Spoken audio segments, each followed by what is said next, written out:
Good morning, WebEx participants. Commissioner O'Donnell, good morning. Can you hear me? Thumb up.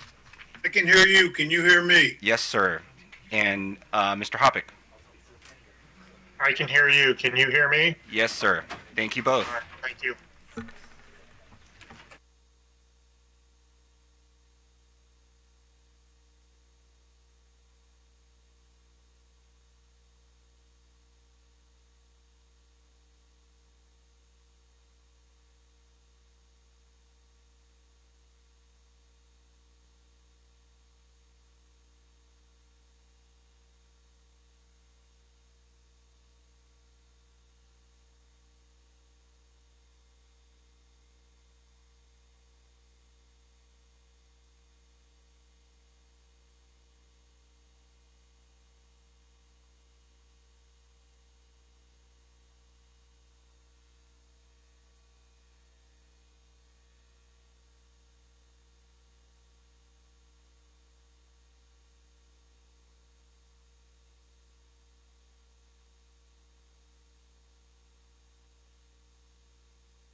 Good morning. Welcome to the Maryland Public Service Commission for its rulemaking session in docket RM80 with respect to the Montgomery County's Community Choice Aggregation Pilot Program.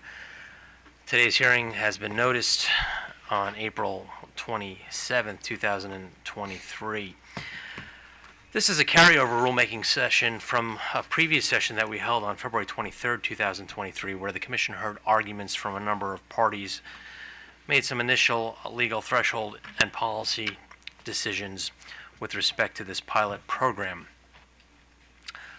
We don't have a full consensus before us today, but what we do have is the April 25th, 2023 report from the workgroup leader, Judge Grace, who provided us with a single document that has been redlined with proposed regulations.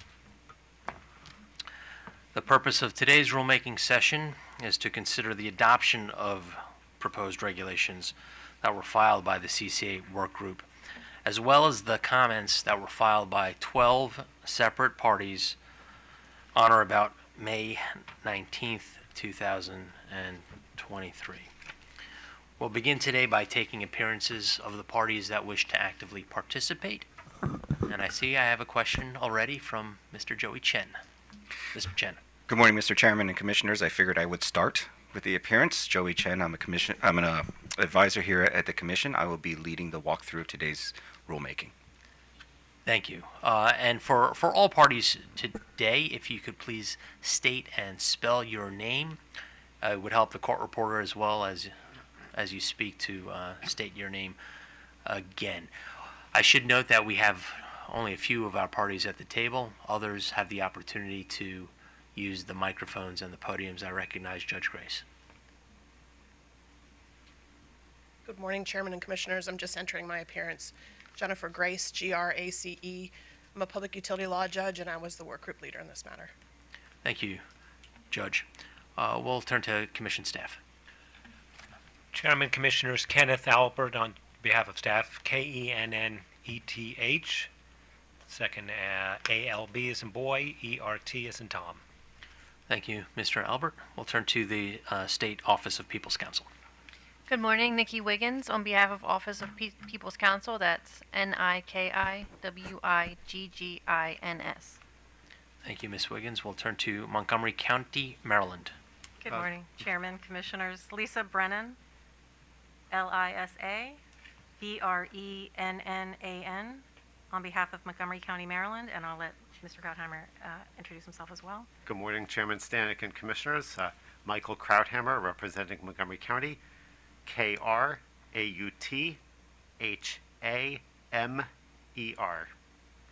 And may I also just mention, we also have with us today Stan Edwards from the Department of Environmental Protection. Thank you. Good morning, Mr. McGee. Good morning, Mr. Chairman, Commissioners. James McGee with the Law Office of Robert Castro on behalf of Prince George's County, Maryland. Also with me today is Andrea Crooms, Director of the county's Department of the Environment, and she's here on behalf of the county executive. Thank you, Mr. McGee. Good morning, Mr. Wallace. Good morning, Chairman, Commissioners. Eric Wallace with the law firm Green Herlocker here on behalf of the Retail Supplier Coalition, NRG Energy Inc., Interstate Gas Supply Inc., DBA IGS Energy, Constellation New Energy Inc., WGL Energy Services Inc., and Vistra Corp. And that's ERIC WALLACE. Thank you, Mr. Wallace. Good morning, Ms. Francis. Good morning, Mr. Chairman. I'm Francis, here on behalf of the Apartment and Office Building Association of Metropolitan Washington. Fran is FRANN. Francis is FRANCIS. Thank you. Thank you. Good morning, Mr. Trout. Good morning, Mr. Chairman, Commissioners. Jeffrey Trout, Counsel to Potomac Edison. Jeffrey is spelled Jeffrey, and Trout is TROUT. Like the fish. Indeed. Good morning, Ms. Beckham. Good morning, Taylor Beckham here on behalf of PEPCO, TAYLOR, Beckham, like the soccer player, BECKHAM. Hello, good morning, Ms. Sikora. Good morning, Chairman Stanek and Commissioners. Beverly Sikora on behalf of BGE. Beverly is BEVERLY. Sikora is SIKORA, and I got nothing for that one. Thank you, Ms. Sikora. We have those appearances. Not every party that filed comments have filed an appearance today, but those comments have been reviewed by the commissioners. In order to make this manageable today, Mr. Chen is going to be our Sherpa that will get us through the day, and this day may run long. I am somewhat disappointed that the parties were not able to reach a greater level of consensus since we last met in February. But being what it is, we will proceed. I found on page 4 of staff's comments filed May 19th a handy checklist to walk through. So I'm going to ask Mr. Chen to largely use that as our guide so as to not miss any of the contested issues that the commissioners need to make rulings on today. However, we do have a few threshold questions that we would like to ask before we get started, and I turn over the run of show to Mr. Chen. I'll begin by turning to my colleague, Commissioner Linton. Thank you, Mr. Chairman, and good morning to all the parties. I actually had a question for Montgomery County. I wanted to make sure that I understood, and perhaps all the parties here, maybe, and everybody else may know this already, but I wanted to make sure I understood what type of legal structure the CCA will have going forward once it's proposed. Is it, and perhaps we could talk like lawyers for a minute, and we'll interpret if we need to for everybody else, but make sure that I can understand it from that perspective. Are you an incorporated entity with the State Department of Assessments and Taxation? Are you an arm of the local government? Help me to understand specifically what type of entity it will be going forward. Commissioner Linton, it's an interesting question. Michael Krauthammer from Montgomery County. Thank you. I can't say that we have determined the specific legal entity type as compared to whether it's a division of the county or an LLC. It is likely to be a legally distinct entity from the county, but the specific form hasn't been determined yet. But what I can say is that the CCA is anticipated to be a relatively small organization, which will facilitate the intentions of the county to operate and enroll customers in the CCA. But the functions, the administrative functions that are required in order for the CCA to operate will be handled by what we're referring to in the regulations as the aggregation supplier.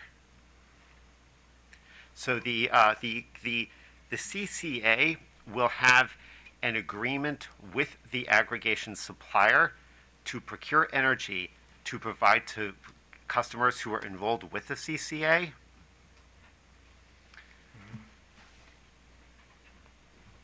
And Mr. Krautheimer, you are unable to tell us the form of the CCA at this stage of the proceeding? We have not determined yet. We have a couple different options as to whether it is a division of a group of employees within the county or a legally distinct entity, but it's not really, it's a matter that is not necessary to address within the context of the regulations. I might disagree with that. Yeah. We're all thinking the same thing in that moment, but I would say I would be confident to say on the record that it will be a legally distinct entity from the county. A legally distinct entity. So you're in, and I understand I'm not trying to commit you to one way or the other, although I think that would be very useful for purposes of these regulations today. But are you suggesting then that it would be an entity that has some form of contractual arrangement to serve the county or work on behalf of the county, as opposed to an entity that's actually embedded within the county? Correct. Staffed by county employees. It will. The expectation is it will have a board of directors, and it will have a small number of employees, which may or may not be shared employees with the county. So they could be employees of the entity, but not employees of the county. These questions have not arisen in the context of the regulations yet, and we don't expect them to be addressed within the regulations. These are questions that will be developed as the county explores its options for developing the CCA once we know what the framework of the regulations is, which we don't know yet. Well, and I know we could explore that a little bit.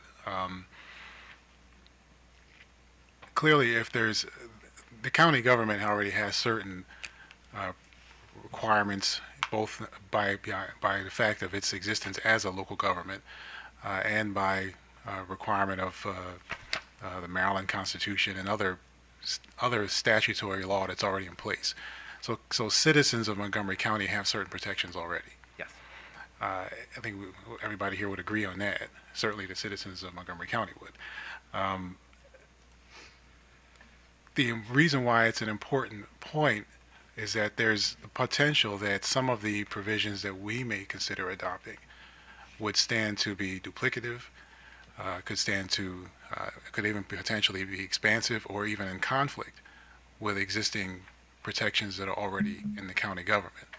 That might be the case and might be necessary to explore if the CCA is very directly a local government entity. But those protections and issues might not be there if it is a distinct incorporated entity that has some other type of arrangement to operate on behalf of the county government. Again, and I'm not talking about who handles the procurement process with the wholesale market, et cetera. Right. I'm talking about if a customer, for example, has a problem, are they calling the government or are they calling some other entity? Now I understand your question. Whatever the legal form of the entity is, whether it's part of the county or whether it's like a bankruptcy, remote entity, the CCA will incorporate and embody all of the consumer protection regulations and the responsibilities and the accountability that we discussed when we were here a few months ago. It will adopt all of the cybersecurity policies, the due process requirements, all of those aspects that customers would come to expect from Montgomery County will be embodied in the CCA, regardless of the legal entity type. And the accountability will be the county. Whatever the legal entity is will be something that's for legal purposes only. It would be transparent to consumers, and as far as consumers are concerned, the county is who is serving them. Okay. All right. So, and again, I'm not trying to trick anybody here. There's no wrong answers. I understand. I'm just trying to make sure I understand for purposes of going forward. So what you're saying here now sounds to me like this is what a layperson might refer to as a department within the local government. Yes. From an external view perspective. Correct. Yes. Thank you for clarifying the question. I got a little bit off track at the beginning, but I think we're back on the same page now. Okay.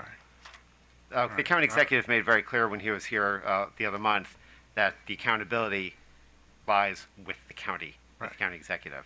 That has not changed. That will not change. And all of this will be very detailed and set forth in the aggregation plan. Commissioner Linton, if I may, will the CCA be an agent of the county?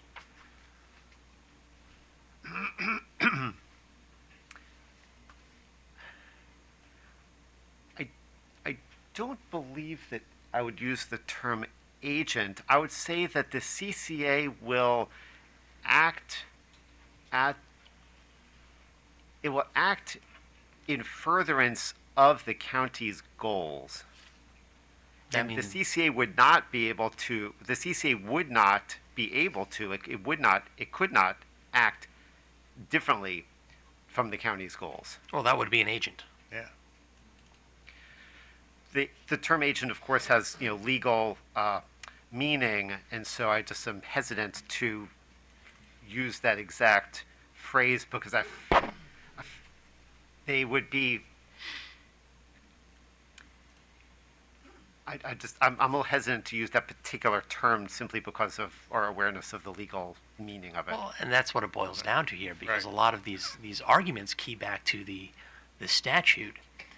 And I understand for simplicity's sake, Montgomery County residents will only see the county as the face of the CCA. But you're telling, and that's for simplicity, to make things easy on the communications message. But the county is telling us today that they don't know what the CCA is looking like. We don't know if it's an agent. We don't know if there's going to be a board of directors. There will be a board of directors, and the county will have control over the CCA. Through the board of directors?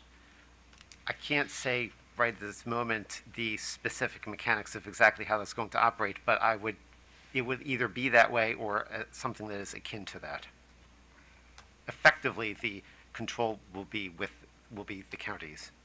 The county will be directing all aspects of how the CCA operates. The CCA will not be able to act in a manner that is inconsistent with the county's goals. How is that ensured? Through the board of directors?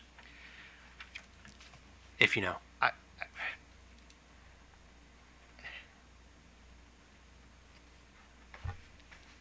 Not knowing exactly what the composition of the board of directors is, I can't say 100% certainty, but I would lean towards saying yes.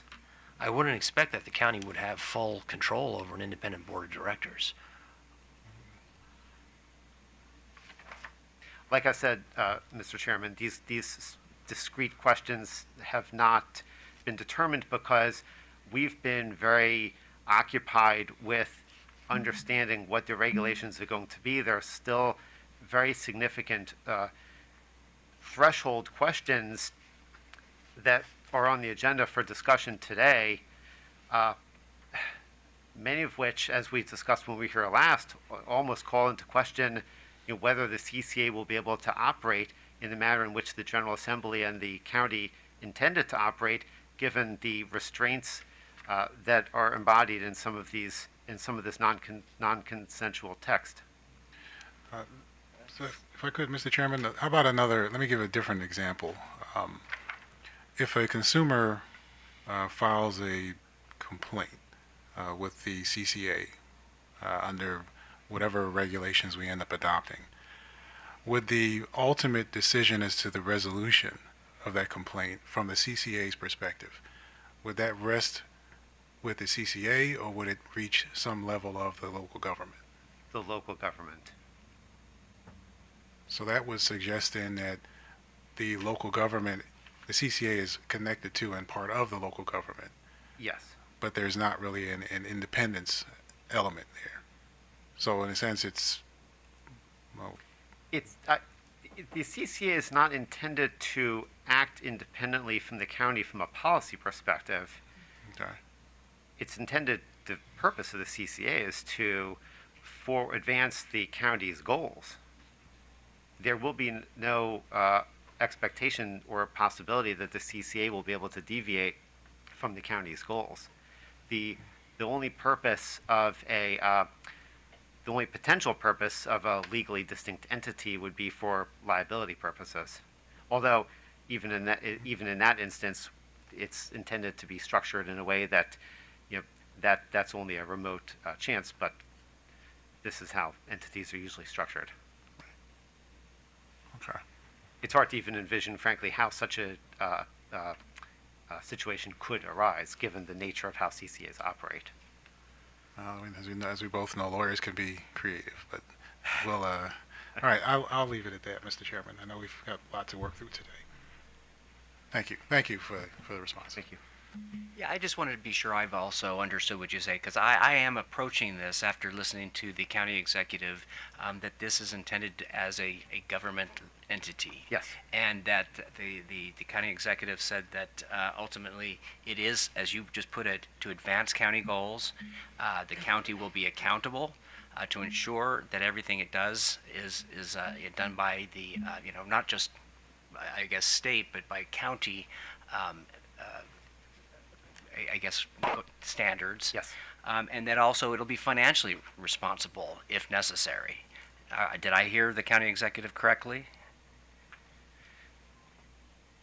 The county will be responsible for all actions of the CCA. Okay, I guess that you've given, because again, you talked about the restraints and again, if my understanding is correct, that this is a government entity, then I think that informs my decisions. Yes. going forward today.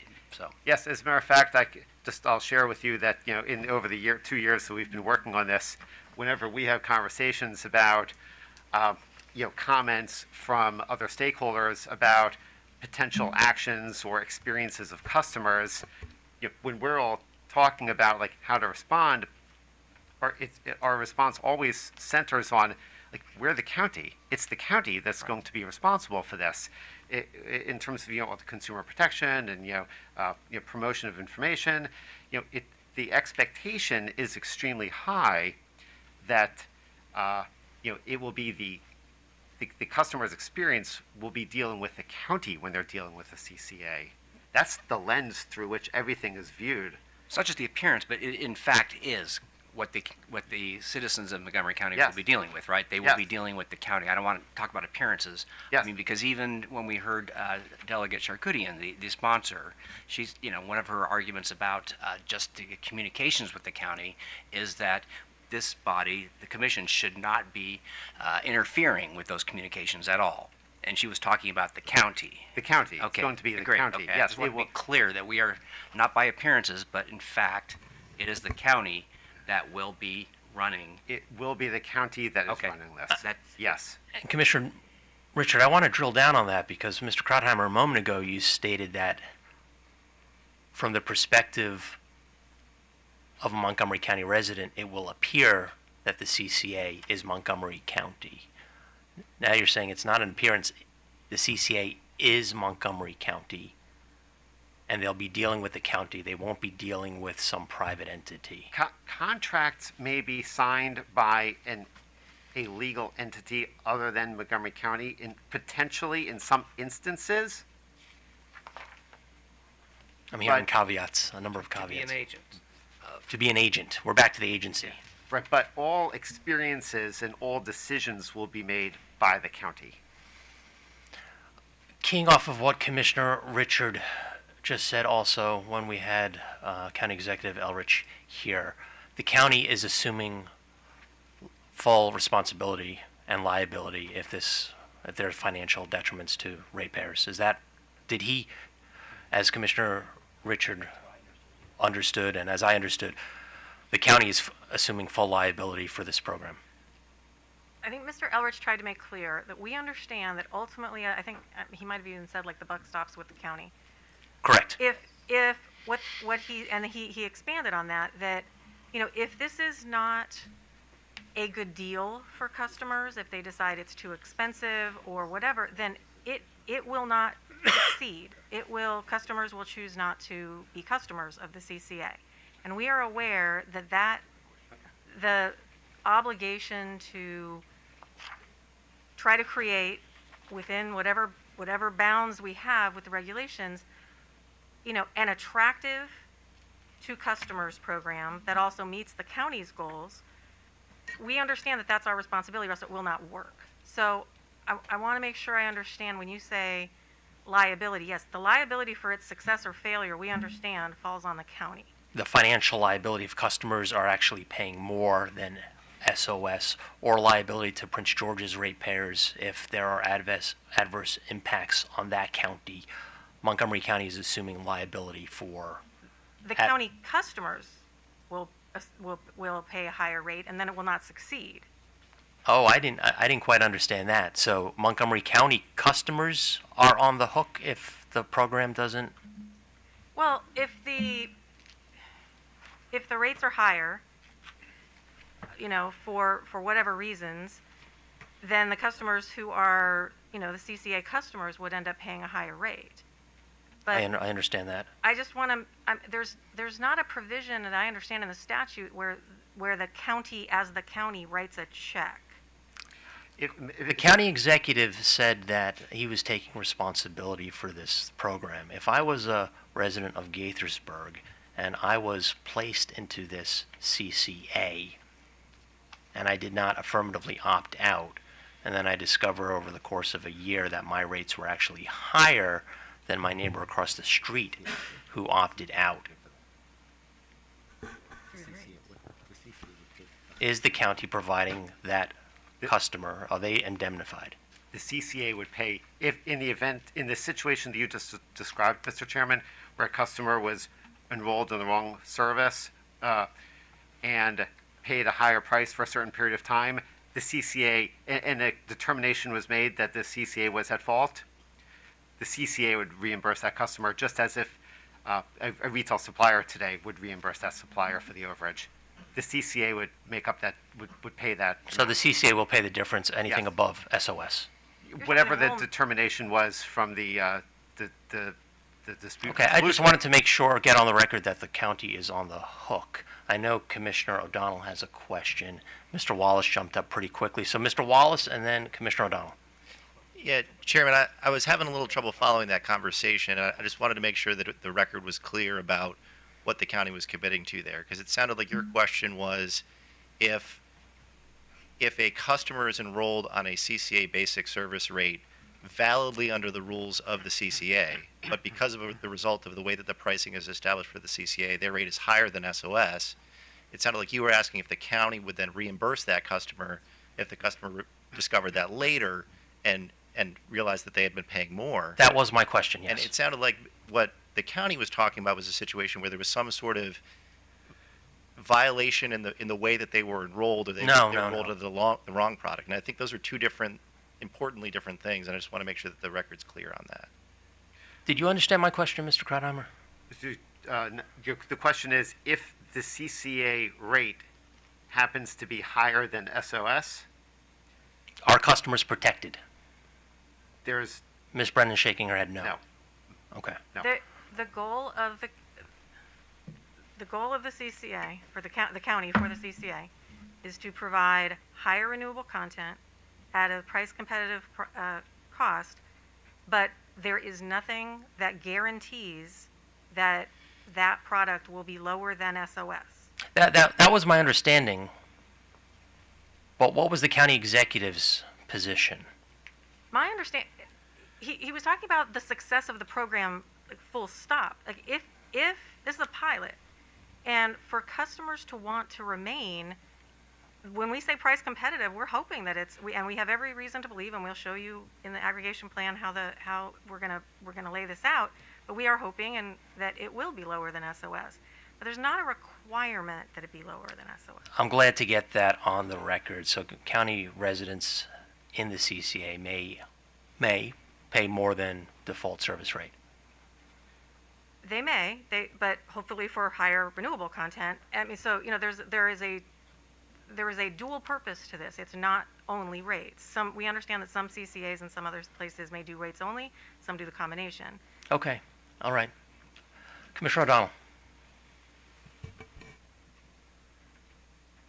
Thank you, Mr. Chairman. I just wanted to say I appreciate the discussion on this matter. Actually, it would probably be more accurate to say I don't appreciate the discussion because it's a continuation in my mind of something we spent an inordinate amount of time on the last time. And here we are, we haven't even got off the ground yet on this rulemaking, and we're right back to square one, where we got some assurance before that there would be clarity brought back to us. And I'm really disappointed in that, because the questions of accountability go deep, and we need to make sure the public interest is served, not just for the CCA customers, but for all ratepayers in Montgomery County. And to me, it's about as clear as mud right now. It seems like we just went around the rose bush about 18 times to get another no answer.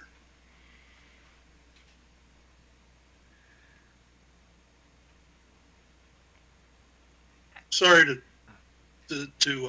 interrupt the discussion there, but I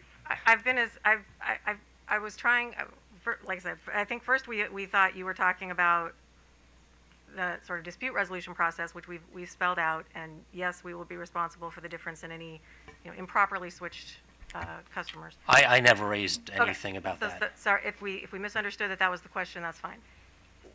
that We're was talking about one of the liability and questions. accountability as a whole. The county executive was talking about like the accountability for the program's success or failure, whether or not people choose to stay. We have to make it attractive for that to work.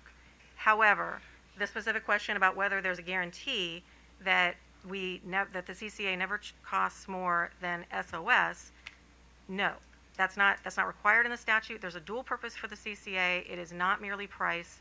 It is not just trying to create some alternative to SOS.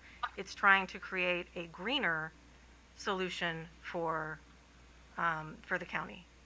So I appreciate those comments. That gets back to the chairman's issue, and it's not really the point I'm making.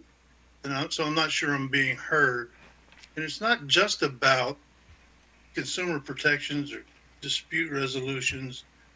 It's broader than that. We need I need to have a sense of how the governance of this thing works going forward. And we were told, oh, we haven't had time to get there yet, but we'll probably get there, and we'll give you some more clarity next time we come back. I see none. I see zero. And we do have a statutory mandate. I get that. I understand that, and I appreciate it deeply. However, we need to make sure what's in the public interest. I just have a lot of concerns continuing here, Mr. Chairman, and this whole discussion has rekindled my thought processes as to what we discussed the last time.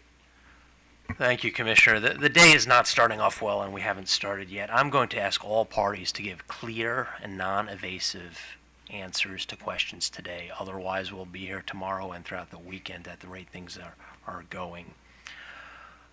With those preliminary opening statements from commissioners, we'll move through the program, although I am concerned still with the baseline question that Montgomery County does not know what the CCA looks like, does not know if it's an agent of the county.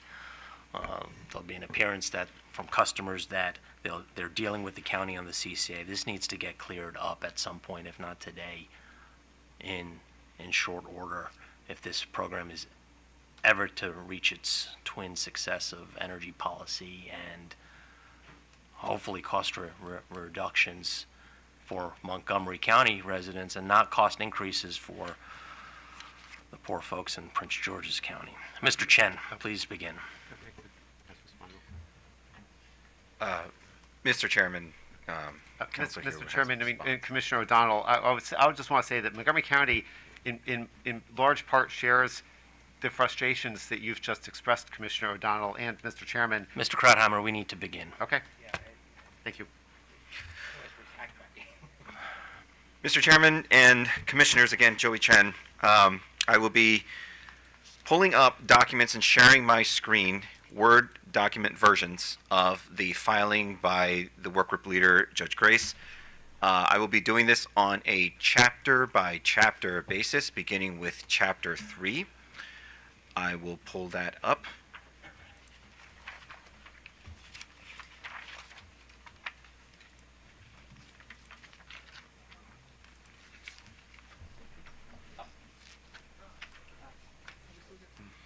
Okay.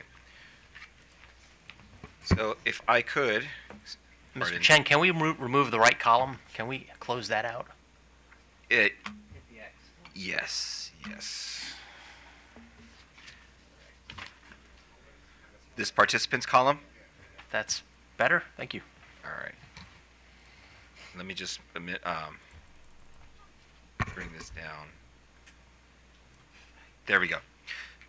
This hopefully will be viewable in the room and also to our virtual audience. I will say, as a legend, two things I want to comment before we actually get through the language. One is the color coding. You'll see comments provided in the on the right-hand side. The color codes do correspond to specific parties. You will see Montgomery County comments represented in the color green, staff comments represented by the color blue. Color yellow represents a few different stakeholders, AOBA, OPC, and the joint utilities. And then the gray language that you eventually will see represents comments from Lori McGilvray and Food and Water Watch. The other thing before we get started, I would just want to say that I'm operating under the assumption that language that is not highlighted, that is not redlined, this is language that represents consensus language. So we'll just be hitting the red line and the commented highlights in the interest of time. So the first regulation is Regulation 1 pertaining to the CCA customer consent and pre-enrollment. The issue and dispute here, let me just scroll further up.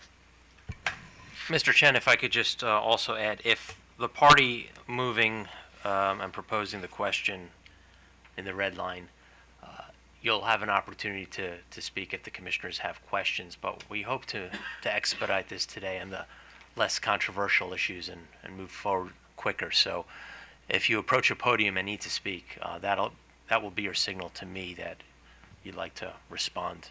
Thank you, Mr. Chen. Okay, so what I've tried to do is click on the comment that's relevant to the first edit or the issue in dispute, and really this goes to the exclusion of certain customer account numbers for those customers who elect standard offer service, or for those customers who are already under an existing retail choice contract. And what this does is the proposal is to exclude those customers I just mentioned from the pre-enrollment information that a utility would then send to the CCA. Staff agrees with AOBA, both parties are aligned here, that the pre-enrollment information provided by utilities to the CCA should not include the account numbers for the customers who either choose SOS or who are already with a competitive supplier. The county and the utilities disagree and believe that the utility will refrain from sending customer account information for choice customers, but for everyone else just about, including customers who opt out and elect SOS, the utilities will send the customer account information to the CCA. So with that, I will defer to staff or to the county if they wish to follow up with any comments, but I would ask that they limit their comments to less than 2 minutes if possible. Michael Krauthammer for the county. Mr. Chen accurately described the situation, but this is the discussion that does not need to be addressed in this particular section. Montgomery County has no objection to the language in this section. That's right. Mr. Trout or Ms. Francis? I'm going to presume to speak for the utilities here, and I believe our position on this language is the same as the county's. This language speaks to what the county can ask for as opposed to what the utilities are supposed to do, and therefore I believe we can live with this language in this place as it is written. Ms. Francis? Your Honor, this is probably the key issue for AOBA in this proceeding, and of course, we do agree with staff. It says here, to have obtained a customer's consent. If a customer is choosing to be on SOS, they have negated any consent for the county to receive their account number. That account number, kind of, okay, better? Okay, that account number is the key piece of information that my members want to keep control of. So I think it's an upfront issue that these other regulations will flow from that. So for an SOS customer, pre-enrollment data should not include account numbers for those customers, and I think all parties have agreed not to provide account numbers for those who are on competitive supply contracts. Both of those groups should be treated the same as far as pre-enrollment data and account numbers go. Mr. Chairman, if I also can add that the language highlighted in yellow that you see, phrasing, excluding customers who have chosen standard offer service or are under a competitive supply contract, that is language that's offered by AOBA. And I presume staff agrees with that.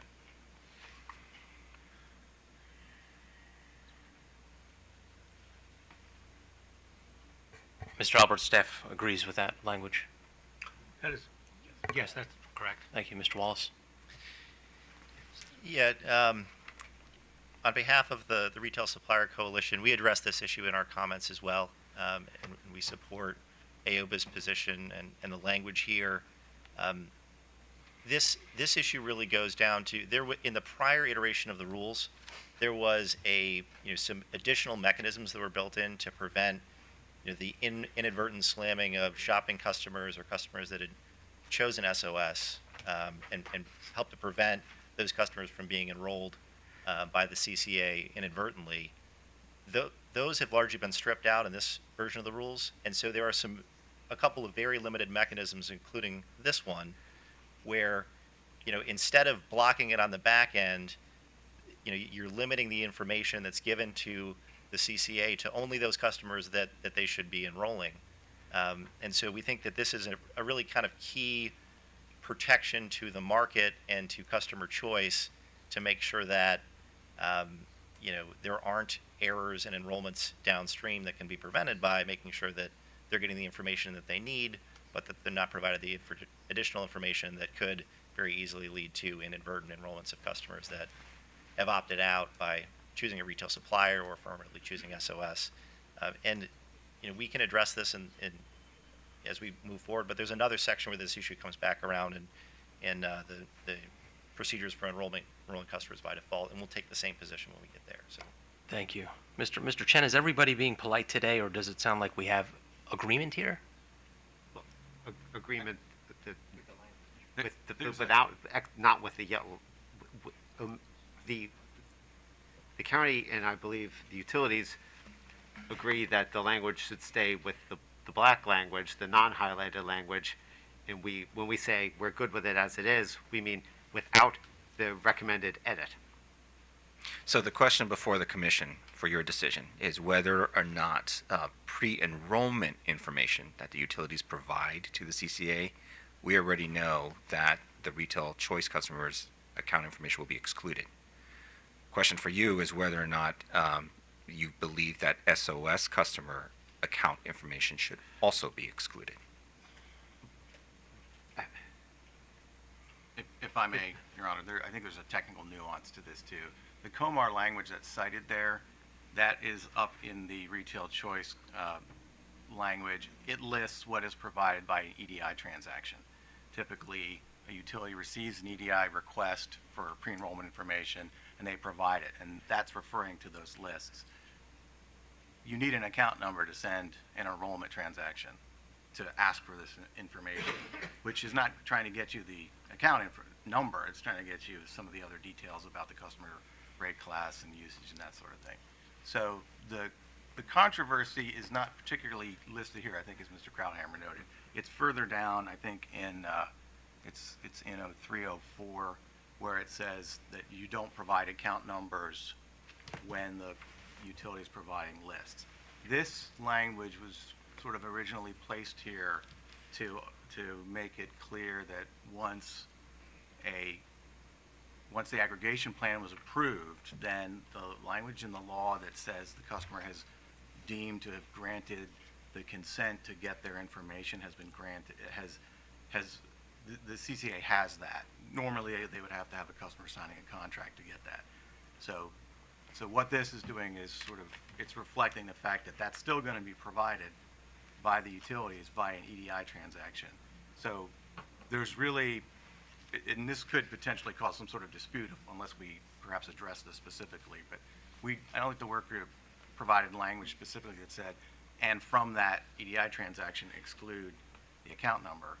But there is a list that's going to be provided at some point in the process, twice actually, when they need to send a letter, that will not have account numbers in it for any customer that is on retail choice, and depending on how you rule today, for any customer that has opted out from SOS.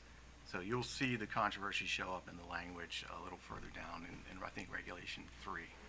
So All right, well, this could create an interpretation problem at some point in the future, but I think if we thought about it a little bit further, we might want to fix that, but as it stands, the language in here can go through because you would not physically have the ability to request this information the way the rule describes it's provided by an electronic transaction.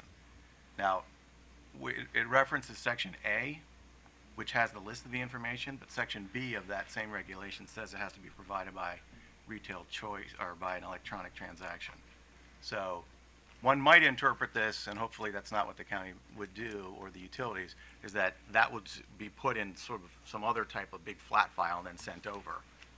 Because I think that is what AOBA would object to, and then staff would also object to that. So the staff position is that this customer information for customers that are either on existing retail supply or on choose to remain on SOS, that information is not shared with the CCA. The account number should never be provided to them, and that way the CCA can't accidentally enroll them. If the customer then changes their mind and goes to the CCA and says, hey, I would like to be enrolled, they can give the CCA their account number and be enrolled just like a regular retail supply contract. And when we say the account number, it's not the utility account number, it's actually that 22-digit service number? Some of them use a real choice ID for that. I think PG&E does, and then some I think still maybe use an account number. But specifically, the index that you use to enroll a customer is that specific choice ID or the account number. And it's a 10-digit number or something like that. If you don't have it, the transaction can't proceed. And so that's the only piece of information that is checked. Thank you. Mr. Trout. I want to clarify the utility position because I think it has come to be misstated in the subsequent discussion here. My understanding of the utility position with respect to this particular edit is that we can support this particular edit because this provision of the proposed regulations speaks to what the CCA can ask for from the utilities. No, Mr. Trout, you made that clear from the outset, that Okay. your battle may be down the road. It's down the road when it gets to the question of who decides who decides who has opted out of the CCA. Is it the utilities telling the CCA, or is it the CCA telling the utilities? And spoiler alert, we believe it's the CCA telling the utilities. You may have to remind me of that argument in a couple hours, but I heard you right the first time. Got it. Okay. Thank you. I know where I'm going to be voting. Do my commissioners have any questions?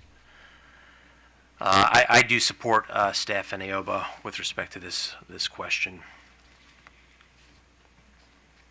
Just the addition of the top language here, 'cause I don't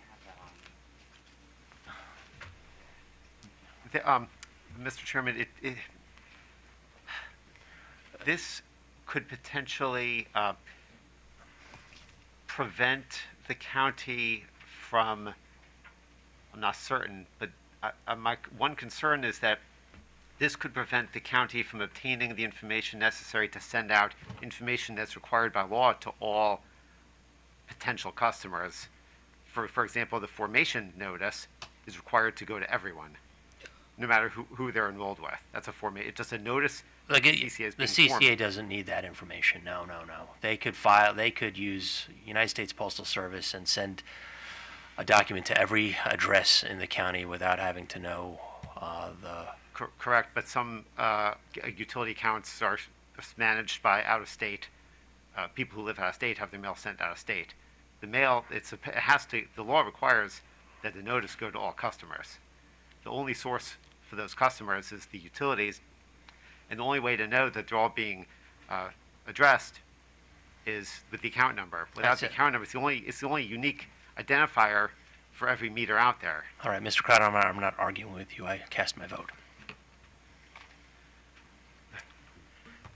As indicated earlier, I'm approaching that this is a government entity. The CCA is a government entity.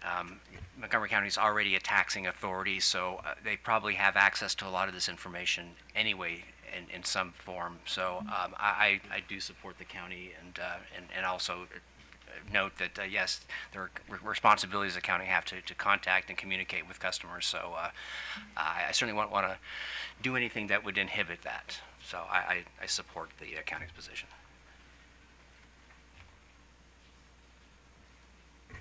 I have a concern, Mr. Chairman, in as much as we're deeming the CCA has obtained the customer's consent. Well, I see a lot of situations where a customer said, I never gave you consent. well, we deemed you did. So therefore, we said it, so it's so. I just see a lot of problems coming from that, but that's beyond the language at question right now.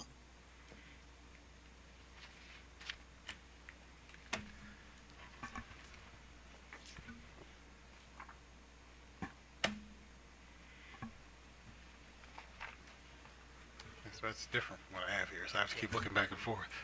We got the language right here. Every customer. It's the only way we can, there's no other database of customers.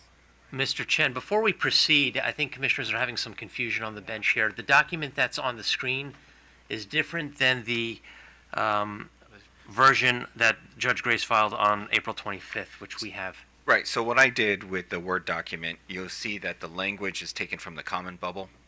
So the language is in the comment bubble in the as filed version. So I just took that and inserted it into the body of the text. Oh, so to assist us, Yes. so you moved. Can I get a copy of that then?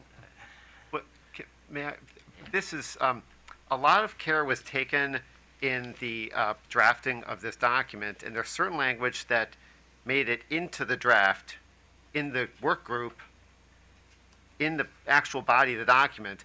Other recommended edits were in the comments.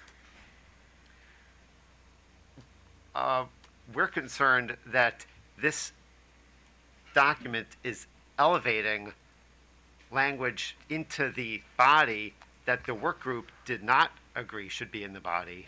Well, these comment bubbles, I suspect, were created by Judge Grace? Yes, I created the comment bubbles. I think Mr. Chen was trying to be helpful. The language that you'll see in the main body of the document on the screen in yellow is contained, Mr. Chen, if you'll scroll down a little bit, in comment A3 in the version that you all have. Understood. So that, Mr. Chen took that comment A3 language and moved it over into the document. Okay, this is helpful. So Mr. Chen has been helpful in moving your comments into the body of the text. Mr. Krauthammer, your argument that some of these concerns may have been elevated by Judge Grace over others carries no weight here because the commissioners read all the comments that were filed. That's fine. This is effectively dicta in the comment bubbles. Can I just make sure that before you vote, that everybody understands that what Mr. Krauthammer was saying earlier, the statute requires the county to send notice of the formation of the CCA to all residential and small commercial electric customers in the county. And without getting that information from the utility, we can send it to every house, or I don't know how we would decide what a small business is necessarily for the, like, you know, our definition of a small business may be different for tax purposes, for example, may be different than what the utilities code as a small commercial customer. So Do you need their account number to mail it to their address, though? You don't need an account number. Ms. Francis, you're shaking your head violently. Yeah, all you need is the billing address. That's wherever you send the bill is where they, and you don't need an account number. The same way you can exclude someone on a competitive service contract, you can exclude someone on SOS. You have their billing address. You also have the service address, but the billing address is probably the right place to send it. So even someone who's out of the county or out of the state can have their both notices sent to their billing address, which is probably what's going to be needed to be used to make sure you've covered all accounts. So I think this is a non-issue. And, Your Honor, this issue is going to be pervasive throughout many of these comments. So, you know, again, not to keep repeating myself, SOS customers and competitive supply customers should be treated in the same manner. And they should receive both notices from the county. We don't have a problem with that. Nobody disagrees, and that's the law. That is the law. Montgomery County, your position on the receiving the billing address from the utility only. This is the. Why do you need account numbers of customers that have no intention of joining the CCA? This is this paragraph. One of the problems that has slowed this process down has been the littering of phrases such as this in every conceivable provision in an effort to prevent the CCA from operating. Littering by whom? Whom? It's just been happening in the work group. Phrases. Mr. Krauthammer, I'm asking you a direct question and you're being evasive. You just made an allegation that the document has been littered by others. I need names. The advocates of this provision have asked that it be included in numerous provisions throughout the text, even if there's only a tangential bearing on the issue or the mechanics at hand. There are very specific steps later on where things have to happen. Certain information has to be provided, certain information does not have to be provided. That's the place to answer these questions. Can Montgomery County answer my simple question? Why is a billing address not sufficient to send out your notifications per statute? Okay. We'll move on. Commissioner O'Donnell, did you vote? I didn't really vote, Mr. Chairman. I just expressed a concern, but I'm going to vote no out of an abundance of caution. In voting no, Commissioner, are you supporting staff in AOBA or Montgomery County and Montgomery County? Well, I have a more fundamental problem, so it doesn't matter either way. But I tend to agree. All you need is the billing address. You don't need the account number. And the harvesting of all this account number information because you deemed it necessary is concerning to me. Thank you. Commissioner Linton. This prevents us from asking for anything about this customer. It would seem to me that, and I think I haven't heard anybody suggest that they're opposed to O2B, but Comar 20530302A incorporates a number of pieces of information that are provided to a party as part of the pre-enrollment information. There's 18 different items of information, and one of them is billing address, as well as service address and a lot of other details. So I think the chairman's question is still fairly relevant. But this language, I'm sorry, I was trying to respond. Well, yeah, if you can tell me. This language, it's excluding all the pre-enrollment information for customers who have chosen a standard offer service or under competitive supply contract. All 18 items, All including 18 the items. address. That's not only providing the billing address for those folks. We can't get anything. We can't get anything. That's wrong. You're misinterpreting what this does. This just says they can send the EDI transaction to get pre-enrollment information. If you look further down in 03, it talks about giving you the account name, service address, and billing address and rate code. That's our point. That's the place to talk about these limitations. Right, but I think what Ms. Francis was addressing was one could look at this language without the yellow highlight and interpret this as saying you're going to give us the account number for everyone as soon as we approve it. At the instances where it's called for in the mechanics of the regulations, that's correct. And it will not be provided in the provisions where it's not called for. So the language that's been added, which is excluding customers who have chosen standard offer service or competitive supply contract, would not interfere with you using the EDI transaction to receive the information when you need it. This says that this is completely contrary to the language of the statute. Wow. Mr. Chairman, may I offer a suggested edit? Mr. Chen, yes, thank you. You've provided good counsel over the past 6 years, and I was about to say something.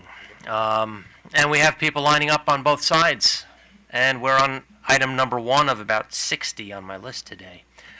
Mr. Chen, we'll start with you, and then we'll go to the judge, and then we'll go to Ms. Francis. Mr. Chairman and Commissioners, I've offered the following edit. The language now, I quote, excluding customer account numbers for those customers who have chosen standard offer service or are under a competitive supply contract. So it narrowly limits what is excluded from what the CCA is able to request. So they can request pre-enrollment information, whatever else is listed under 2053-0301A too, but it specifically excludes customer account numbers for the two sensitive groups, SOS Optic customers and then retail choice customers. That seems somewhat pragmatic, but I'm not confident that the parties in the room may agree. Let's, All right, maybe.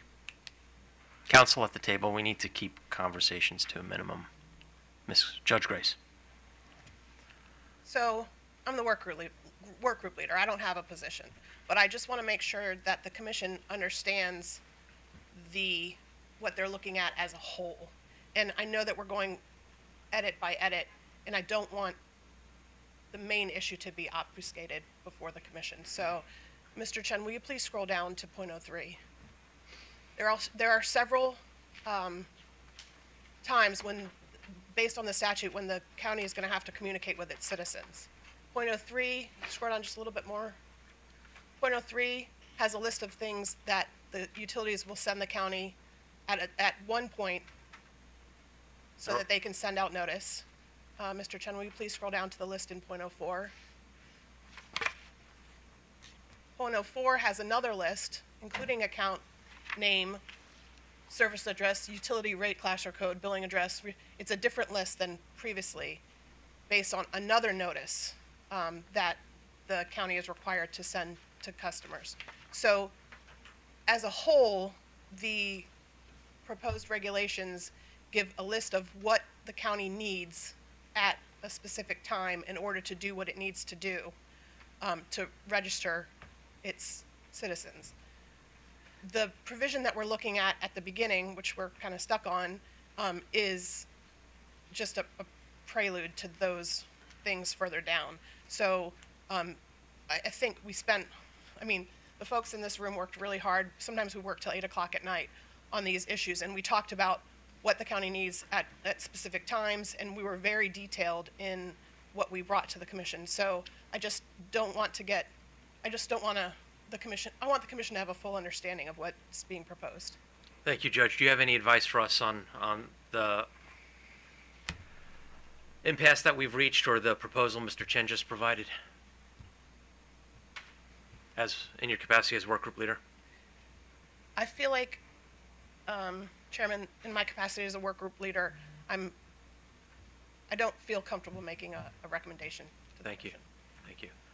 Ms. Francis? I just want to thank Mr. Chen for his recommendation, and as Aoba would agree with that. And also, in regard to what Judge Grace said, where she appointed that in .032, there's a list of items that Montgomery County can get to mail the first notice, and also in .04, there's a list of items that the county can get to mail to do the both mailings. We have no objection to those. Our only objection is to the account number for SOS and competitive supply customers. So I would agree with Mr. Chen. Thank you. So staff has agreed with Mr. Chen. Aoba has agreed with Mr. Chen. The utilities aren't necessarily, this isn't their battle at this point. Mr. Wallace? So, Mr. Chairman, in understanding the spirit of what Mr. Chen has proposed here, I think if the commission is inclined to go with this kind of language, there's another really important piece of information that is in the customer pre-enrollment information that serves a similar purpose to the account number, and that would be the choice or shopping ID number that is used to actually enroll customers. And for the same reason that the account number should be excluded, that choice number, shopping ID number for Pepco and Potomac Edison should also be excluded for this account number exclusion to serve its purpose. No, I agree with you, and I think Mr. Vanderhayden said, depending on the utility, the account number may be the service ID number, so it's fine. Are you saying this? There's a separate line item in the pre-enrollment COMAR from account number. Okay. We would just ask that both be included there. So you're asking that the Chen proposal include service ID number? Okay. We haven't heard from Montgomery County. Are you okay with the Chen proposal with the edit from Mr. Wallace?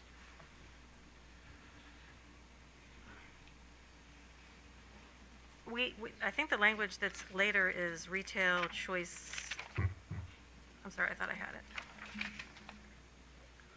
But I think it's understood that what that means, but that's fine. I think this will allow us to get what we need, because we at least get some of the information for all those customers. Sounds like we've reached consensus. Is that true?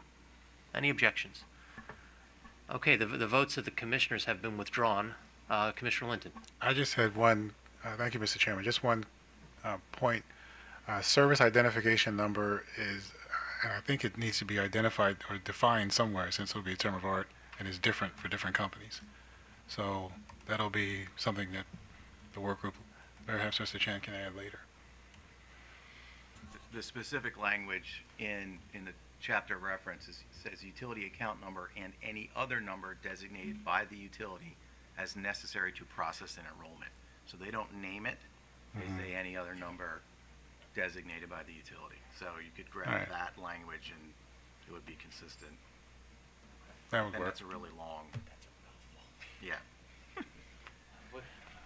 We don't pay by the word, so we should use the actual, that language that Mr. Vanderhayden just stated. Well, Mr. Chairman, we can certainly work on that on a break. Okay. So we don't need to delay moving forward. Thank you, and I suspect my colleagues agree with the consensus. Seeing no objection, we can move on to the second item. Mr. Chen. Okay, the second edit here in regulation number .02 goes to the edit, proposed edit to the title, simply the title, as well as added language to what is Part A. I will just move the comment so I can highlight that for you. Why are we changing the title name, and who's moving? Montgomery County is proposing this language, and it is, if I understand it correctly, it's currently captured in the next regulation 03. It's just that the county feels it should be moved up to .02. This would now be subsection A. And staff opposes? Staff opposes this edit as unnecessary because it's already addressed in 03. I support staff.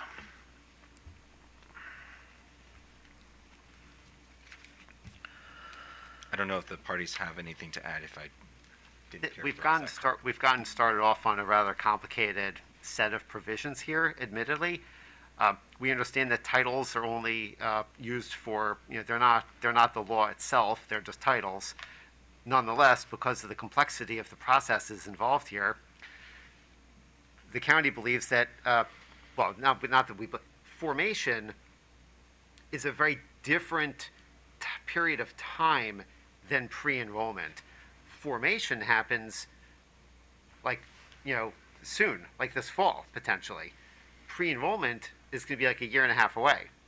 And so to ensure clarity later on, when we're all trying to remember what these regulations mean, we believe that it would be very helpful to the reader to understand that this provision, A and B under 02, do not actually apply only to pre-enrollment, but they also apply to the formation steps.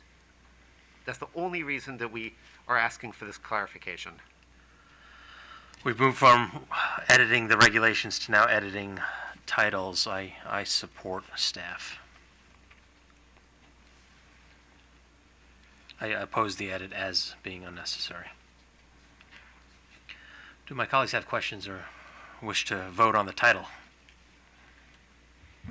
I support the county, and we were trying to help them move forward with this program. I mean, if they simply want a change in the title, I don't know why we're, again, having big arguments about this. Well, so I would just give them the title that they'd like for the regulation that they think that they need to be successful moving forward. So I agree with you, Commissioner Richard, 100%.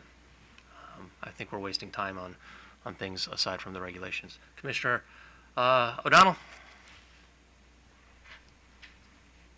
I agree with you both. Thank you. Commissioner Linton? Yeah, I would just, the title doesn't have any legal influence, so I don't really have an opinion on what it says, so I'm fine with it being the language in green or. I think we have like four single votes here. just to give them the title, or give the county the title they want?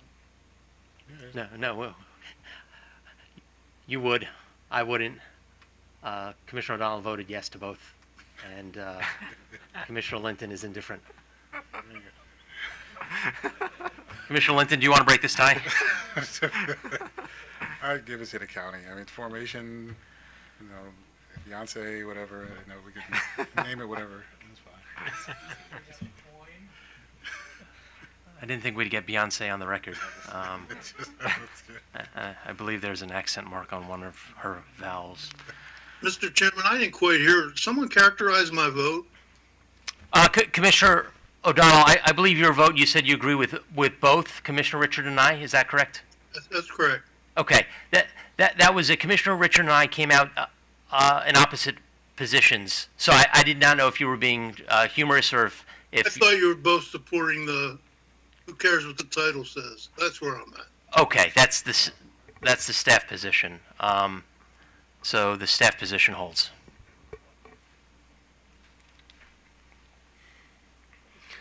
I'm sorry, Mr. Chairman, to clarify, so we are keeping the original title, which is just pre-enrollment information. We're not adding the formation and? Let me just make sure that I was clear on the vote. Myself and Commissioner O'Donnell support staff. Commissioner Richards supports the county. Commissioner Linton, what was your position? I would be fine with changing it to formation and, or I guess, is the F there already? No, it's not. Formation and, that's fine. I mean, it's. This is the first instance where we have a deadlock, a 2-2 split on the title of the regulations. I could adjourn the hearing until a future date when we have an odd number of commissioners. I'd rather not do that unless a party moves today to delay this hearing to a future date. I see no party seeking to move.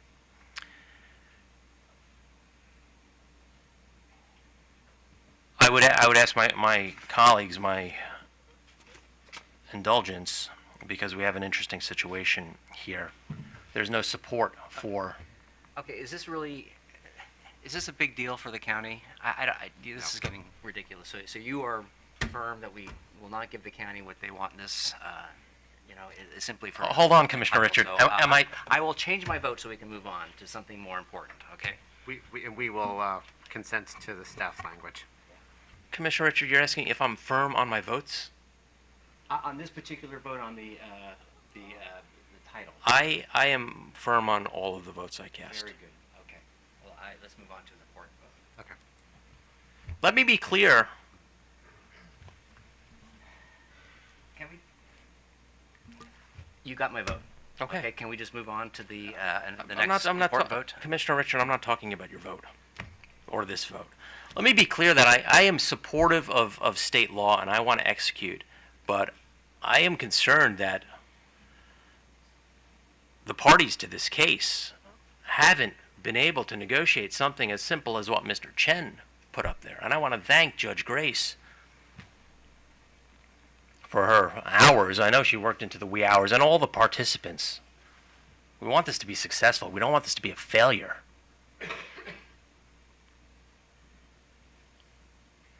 But the parties couldn't even get to the first item without Mr. Chen's intervention. It doesn't bode well for the remainder of the day. And the fact is, the logistical fact is we have a 2-2 split here. Not 2-2 split. We have 4 members of this commission currently. So we may have more splits, and then we'll have to address them as we cross them later on today. Mr. Chen, the next item, please. I would like to clarify, Mr. Chairman, that for Regulation .02, we're keeping the original title. We are also rejecting, the Commission is also rejecting subsection A, which is the county proposed language, an electric company shall provide to the CCA aggregate usage information for each applicable service class. That was my understanding. Okay. We didn't. Did we discuss provision A? This was the item 2, along with Montgomery County edits to the title and item A here. Well, we've been very focused on the title, but provision A is actually pretty important. So let me do this. Let me, Mr. Krauthammer, if you would take a brief moment to just explain to the Commission why moving the language in A from C, it's essentially the same aggregate usage information, if I'm not mistaken. It's currently housed in 03, but Montgomery County wants to move it to the formation section now, that regulation. Correct. We're, For the pre-enrollment information section, I'm sorry. we're trying, our goal here is to have the regulations structured in a way that when it comes time to implement them, everybody will know what to do. This is a very complex process, obviously. It's spread over a long period of time. These are the set of regulations that we have. This is not the set of regulations that the county originally proposed, but this is what we have. And because there is a certain number of steps that have to occur very soon, while the CCA is just in the very earliest stages of being formed, before the plan is even submitted to the commission, certain information has to take place. We have to go out to the market and obtain bids from potential suppliers and potential partners so that we know how to write the plan. Some of that information includes what the aggregate usage is. That's information that's critical to know now. And if it's in a, if it's in a section titled Transition Pre-Enrollment, that's not happening for 2 years. This is information we're going to need in like 3 months during the formation period. That's why we want formation to be the title of this section, because it governs steps that occur during the formation, including the obtaining of aggregate usage information for each applicable service class.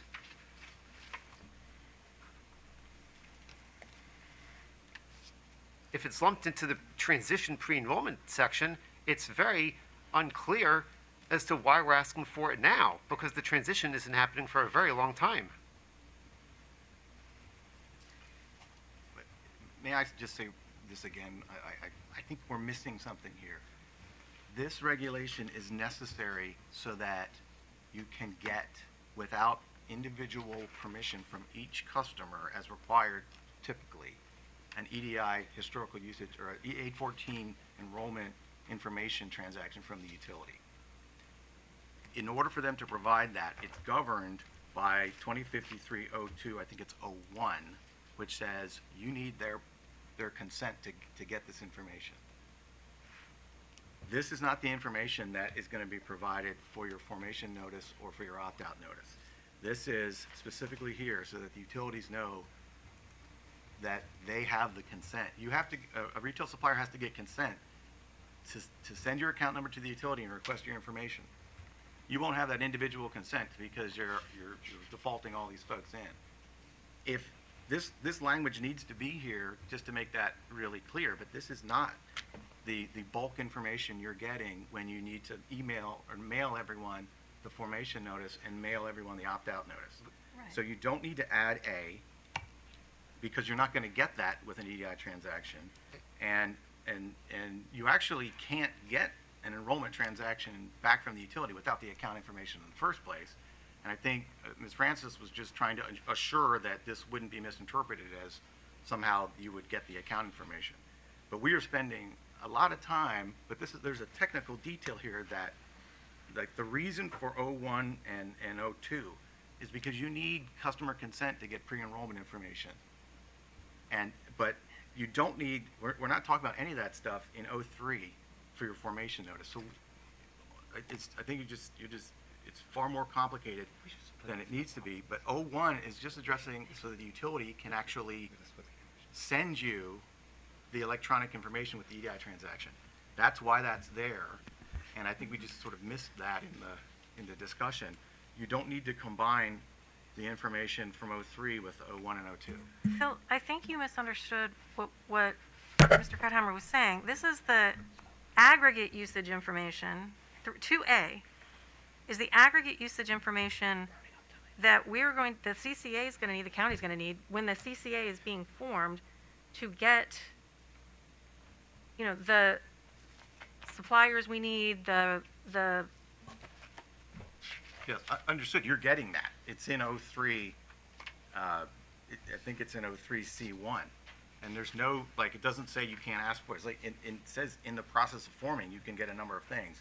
C1 says aggregate usage information. C2 says a list of every residential customer with the account name, the service address, the billing address, and the code. That's what you need to mail that first letter, and what you need to get the aggregate, which is the load profile information. You're getting all of that, and you get it as soon as you're in the process of forming it. The Months information. before the letters go out. Months. Possibly a year and a half. You have to be in the process of forming to get this stuff, but yeah. But the information you get in 01 and 02, you're going to be acquiring the customer information. Like when the retail supplier enrolls a customer, they want to know this information from them so they can see what their usage is, their historical usage. They need, all the information about their billing class. This 01 is addressing the fact that you need customer consent to get pre-enrollment information with that transaction. And you won't have individual customer consent, but the law allows you to get this information, but it's deeming that they have given the consent once you've formed it. And so all this language is doing is to make it clear that you can send the enrollment transaction, even though you don't have an individual customer who has signed and said you can request this on my behalf. I mean, 02 or 2053-03, I think it's 01, is very specific. These are the things you have to have in order to acquire from the utility the information.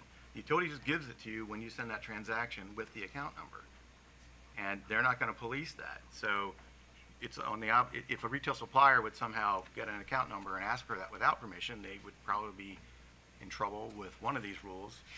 And so this language is necessary to make it clear that you can request it. Using that's just like a mechanism of the retail choice switching that's going to happen as part of this. Right. We've tried to make clear that this is, I think the county's tried to make clear that there's these multiple steps to this process, and that's what we've been trying to do.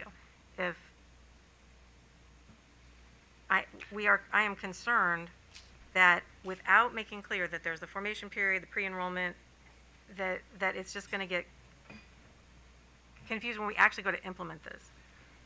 Well, it's going to, even before that, even when we start to write the plan, which we hope to do in the coming weeks, put pen to paper and start writing the plan, which will include a description of like the different optional services we want to offer customers, higher renewable content, without granular aggregate and granular information about the makeup of the different rate classes.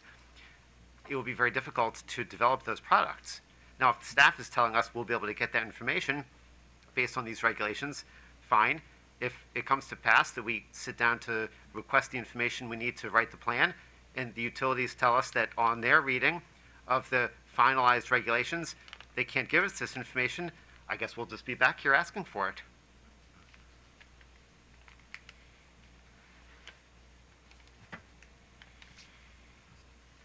So it sounded to me as if Mr.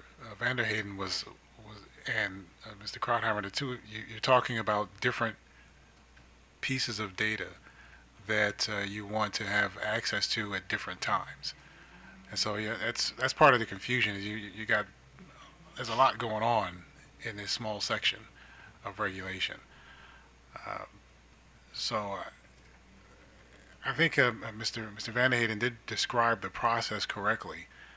That the aggregate information that you would need for the formation period that's going to be coming up soon, you would be able to have access to that, just so that you'll know what type of load you're looking at as you start to develop the CCA. But the question of do you have consent from consumers, which is legally required in order to access individual consumers' information, that's completed through a different section here. But it just sounds like the two of you were talking about something different. And so in a way, it's almost like you're both right, but you're both talking about something different. So it seems like you're disagreeing, which you're not. So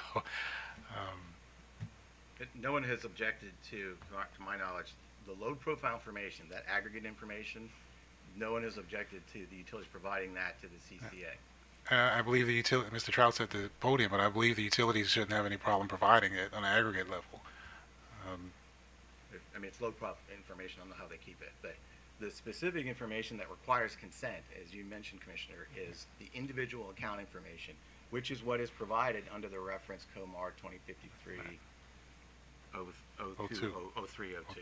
That's very specific. That requires consent. In the regulation right above it says in order to get the information in 02, you have to provide consent as in 01.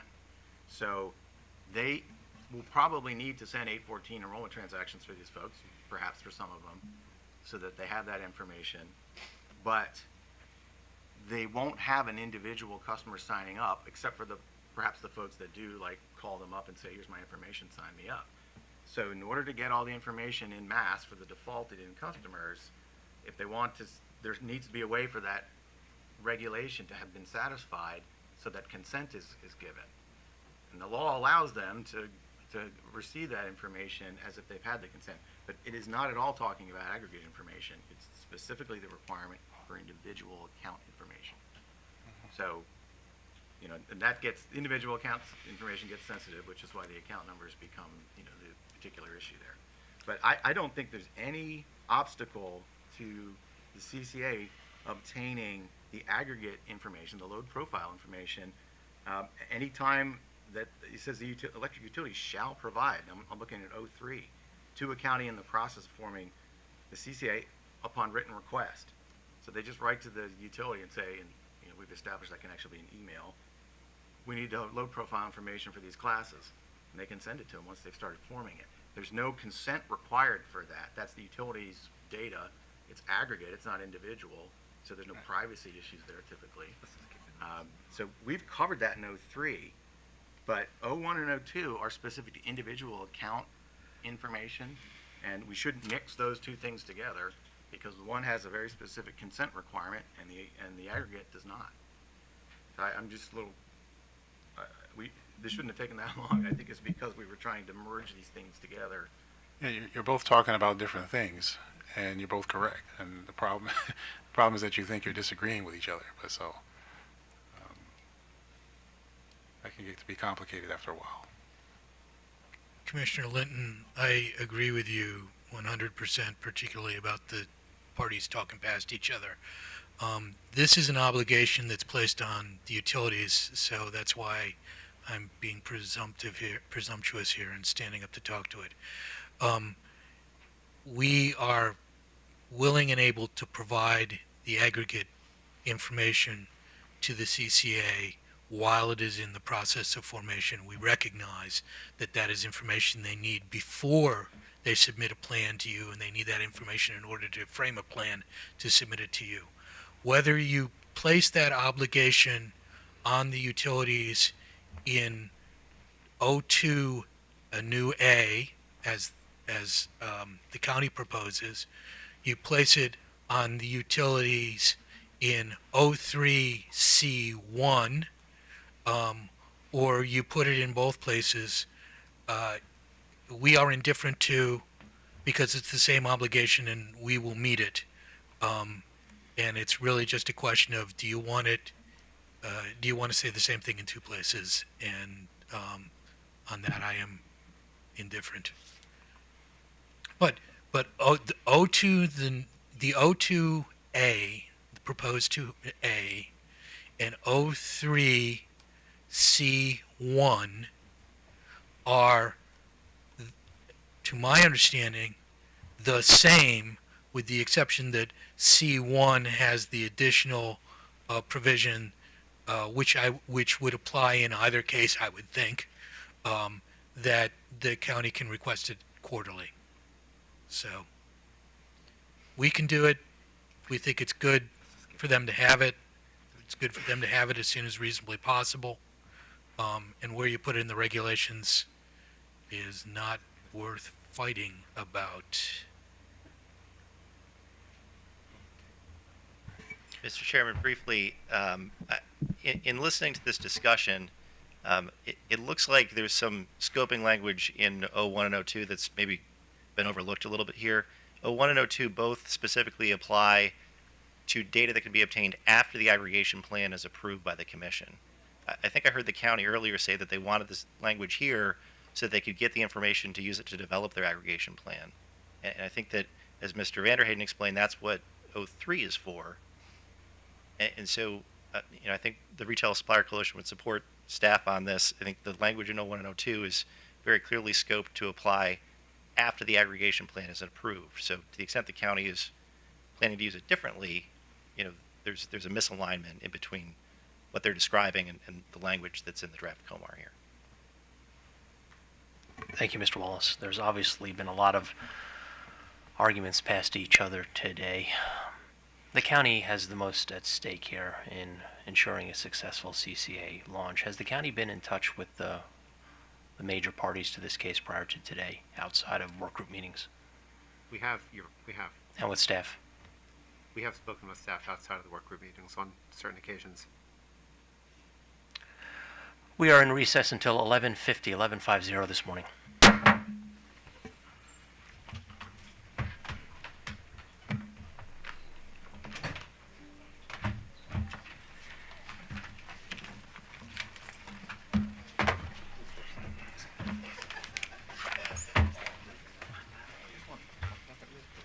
Andrew, we're going to go to the conference. We're going to talk to I'm going to have him in chaperone. Fran, go ahead and, this is it. That was a great point. All right. So much. Honor system, right? Yeah, excluding customer count service, those have chosen or under competitive. Get it? After your aggregation. Yeah, I think that's fine. So you're gonna get the load profile information that you wanna add up here, but you're gonna get that down here, and as soon as you start forming it, you can start asking for it. You're always gonna be able to get that. But So- this is specific. So You what will is the not point get of this by itself? Just, I want to make sure, if we take out, what Michael had been saying earlier is, we're trying to put this in some order of process to try to make it make sense. So what does 2B, which would then be, I guess, just 2? So this is specifically once the aggregation plan gets approved. This is specifically once the aggregation plan gets approved. This is starts with the process. Right. Okay. So, Right, so, the title, so this is really, and maybe this is not in the sequence, I think this is here because we started modeling this on the existing yeah. 2053, which has a big section about this, because it was very,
Commission is back on the record in docket RM80. One of my learned colleagues once told me that these rulemaking sessions are akin to sausage making, and this one definitely fits that bill. However, it has become very apparent over the course of the past 2 hours that the parties aren't even using the same recipe to make the sausage. And we're not going to get through this rulemaking today. That's a certainty. I'm going to ask Senior Advisor Joey Chen to work with the parties between now and 1 p.m. when the Commission will reconvene as to a few issues that the Commission could provide guidance on today to break some of these log jams. It is not a effective use of the commissioners or the Commission's time to wordsmith titles that don't have any import and to waste time any further.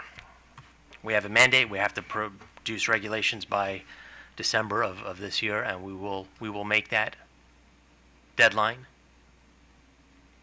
I have no doubt. But the parties need to work together, and there's no indication that consensus has been reached, and I am pained that we're back where we were in mid to late February, and we're doing this again. Mr. Chen, please meet with the parties, do your best to figure out what issues they would like responses from the Commission by 1 p.m. We're in recess until 1 p.m. Mr. Chairman.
Public Service Commission is back on the record in docket RM80.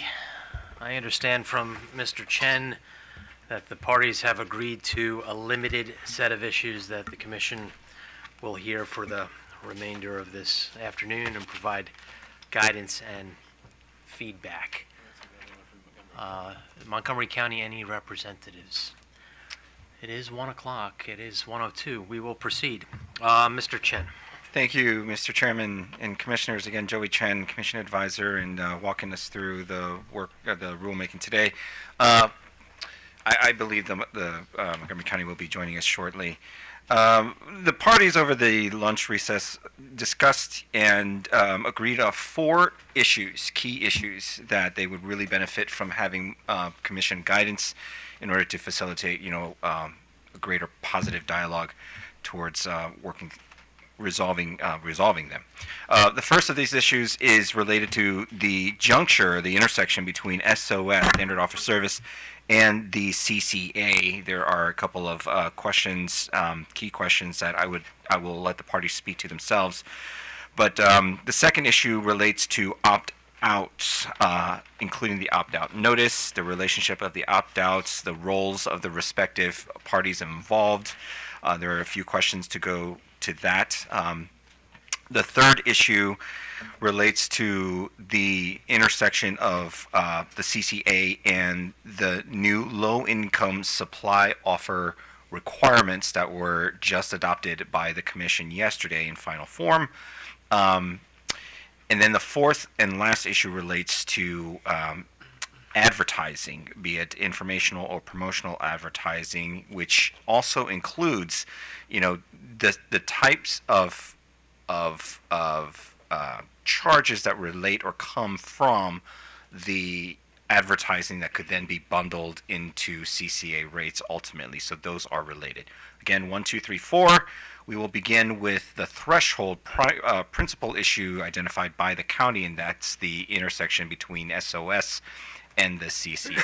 And for that, I believe I will call on 2 individuals to give brief remarks. And Mr. Chairman, I think for the purposes of this afternoon, if we could limit speakers to a one-time speaking opportunity instead of back and forth dialogue, that would, to the extent we could avoid that, that would be the most most efficient use of our time. So I'd like to call up Jim McGee and is this Stan? Stan, what's your last? Edwards. And Stan Edwards for the county. So let's say, Jim, if you would like to go first. Thank you, Mr. Chen. Again, for the record, James McGee on behalf of Prince George's County. We proposed regulations, draft regulations in Title 19 to codify in regulations the concept of risk mitigation. And we did that in the form of having express regulation separate any procurement that would happen for SOS between non-county, counties that are not within the CCA jurisdiction. After talking with other parties, after seeing their comments, after discussing some matters in the PIP work group, we withdrew that concept where we wanted a separate procurement to be codified in a regulation. We still think that's a good idea. Everyone thinks that we should be minimizing the risks to non-Montgomery, to counties that are not Montgomery County. That's in the statute. So there's no issue there. The issue is how do we get there? And so the parties believed that it was better to be discussed more in the PIP work group. We think a regulation is the way to go now, but we understand there's more work to be done, and so we've withdrawn that type of language. So there's some language that we do want embodied in the regulation, and that is the concept that if there are other costs, whether it's the utility administrative costs or it's actual power commodity costs that are incurred as a result of some type of separate procurement for Montgomery County customers who opt out of the CCA, but for one reason or another are not able to come into what's the current structure of SOS, that the cost for that power and that procurement of power not fall on the shoulders of non-Montgomery County customers. So for us, it would be Prince George's County. Thank you, Mr. McGee. And you're proposing 7A, B, and C? We were originally, but we've pared that down to 1. So it's really a rewrite of A. And the parties have that language. I believe your staff has that language as well. Oh, thank you. So the parties have been speaking since you filed on May 19th? Because did you not, you filed the A, B, and C on May 19th? Yes, we've had a PIP work group meeting, and the county still, Prince George's County still holds that position to be true. However, we acknowledge that it does need to be defined more. There could be many different mechanisms to reach that ultimate goal. It might not be a pure separate procurement, even though we think that's probably the best way to mitigate risk. So we've acknowledged that more work needs to be done. We've removed that type of language from our proposed regulation. The only language that would remain is just blessing the concept of not having these other costs that will have to happen as a result of this CCA borne onto non-Montgomery County residents. Thank you. We'll hear from Montgomery County. Good afternoon. I'm Stan Edwards with the Montgomery County Department of Environmental Protection. I'll try to make this simple and brief. The county would be interested in hearing the commission's view on whether there is a liability to the county for, I would say, any undefined liability related to the cost of procurement, the price differential between electricity rates, and if the commission feels there is that, the county would feel like that is a unknown liability, and I think that would factor into our decision about whether to move forward with the CCA or not. So that's as simply as I can put it. I'm happy to Thank you, Mr. Edwards, and that's a really important issue that Mr. McGee raised on behalf of Prince George's ratepayers. Ms. Beckham, we'll get to you in just a moment there. Is Montgomery County not willing to assume any liabilities and increased costs to its neighbors shared by that share Pepco as utility? Well, I would say, number one, we don't believe the statute has any requirements in there that we do that. But more importantly, if we don't know what those liabilities may be, we're definitely not willing to assume those.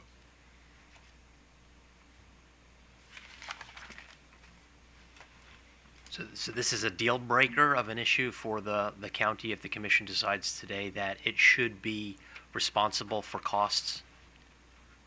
No cost shifting to neighboring counties? I think that would be, I think we would want to go back and, well, first of all, we'd like some clarification about what those costs might be, how they might be determined, and depending upon those answers, it could be a deal breaker. Okay, well, you won't be able to get that guidance from the bench, I could assure you, but perhaps others in the room. Thank you. Actually, we have a lot of people wanting to speak, and then I'll just open up to the commissioners. We'll get everybody's views out. Ms. Beckham. Thank you, Taylor Beckham, on behalf of Pepco and speaking for the joint utilities, and I invite any of my joint utilities colleagues to correct me if I'm wrong here, but we appreciate PG County's revised language that they've proposed. But as I heard Jim mention as we walked in, one of the things that the utilities are really valuing right now is flexibility in resolving this question of SOS risk mitigation through the PIP process. Codifying how we would do that risk mitigation in the regulations at this time, the utilities are opposed to really putting any language into the regulations because there is the need for flexibility. There is a lot of open questions, and we do think that the PIP process is the best place to really work through these questions. So our position would be at this time to not have any language in the regulations such as the new revised language that's been proposed by PG County. Some may view the abbreviation as a pejorative. Prince George's County. Oh, sorry. Thank Prince you. George. Mr. McGee, did you have follow-up? No, I'm open to Oh. commission questions. Okay. This is Ms. Crooms on behalf of the county as well. She's with. Oh, I did not know. Ms. Crooms. I just came up in case there were questions. Andre Crooms, Director of the Department of Environment, Prince George's County, here on behalf of the County Executive. Thank you. Welcome. I suspect the county would disagree with Ms. Beckham's statement. We do, and we certainly acknowledge and understand that the exact mechanism of how we accomplish this still needs to be figured out, and that's reflected in our revised language. So we're no longer advocating in a regulation it has to be a separate procurement. But we do want acknowledgement of the fact that if there are other costs associated with accommodating the CCA, that those are not allocated to Prince George's County customers. How we figure that out, we totally understand the utilities need flexibility, and we can defer that. Ms. Beckham, you're obviously in a different place than the Montgomery County representatives here, because your utility would be somewhat financially indifferent. But what is your argument in response to Mr. McGee, who does not want ratepayers in Prince George's County bearing any of the costs of the CCA? Well, as far as the utilities position regarding Prince George's County bearing cost of the CCA, I don't think that the utilities are really wanting to wade into that battle, but there is the inherent, the fact is that by virtue of there being a CCA, there is an impact to SOS for Prince George's County customers as well as non-CCA Montgomery County customers. That is, I think, something that we can say is pretty well established. And because of that fact, we do want to still have this ability to really work through how we'll move forward once the CCA goes live. And codifying the regulations to say, one county bears the cost or not, I just don't think at this time, even with the revised more broad language, it's a little bit too vague at this time for the utilities to support placing it in the regulations. I believe, Mr. McGee could correct me if I'm wrong, that part of the reason why it is so vague is to provide that flexibility. It's just to set out a principle of cost allocation. And Montgomery County is incurring the cost, and Prince George's County should not be allocated any share of those costs. I think that's what Prince George's is trying to get at. Is that right? Absolutely correct. Okay. So why is it an issue for the utility? I know it's going to be an issue for Montgomery County, and I have questions for them, but why is it an issue for the utility? I don't think that we particularly, and Dan Tudor, our manager of energy acquisition, is here too to help out here, but I don't think that it's ultimately going to be an issue but I think at this time, as we sit here today during this rulemaking, without having fully flushed this out through the PIP process, we're not wanting to have codified regulations that basically say there will be some sort of cost allocation. But I will yield the mic to. Yeah, let me just add a couple thoughts. Yeah, please enter an appearance. Dan Tudor with Pepco, just get my name. So again, as soon as the CCA was approved, there's an element of risk that the SOS suppliers are likely, again, you can't quantify it, but they're likely to embed higher risk in the SOS offers for a combined Montgomery County, Prince George's County product, which is basically status quo. It's likely to go up, but you can't quantify it because you're not going to likely get the suppliers to admit what that cost is. So I just want to frame that point. So it's the fact that you can put this language in, but it's really difficult to quantify. I think Mr. McGee would agree. I do. Yeah. Okay. No, I haven't heard an answer yet, though, from the utilities.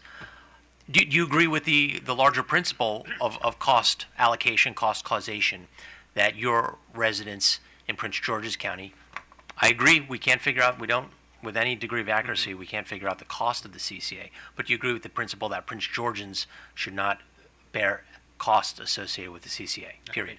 I think we... Yeah, I think we agree, but I don't think that it's that we're, arguing in favor of how that would look in any type of way at this time.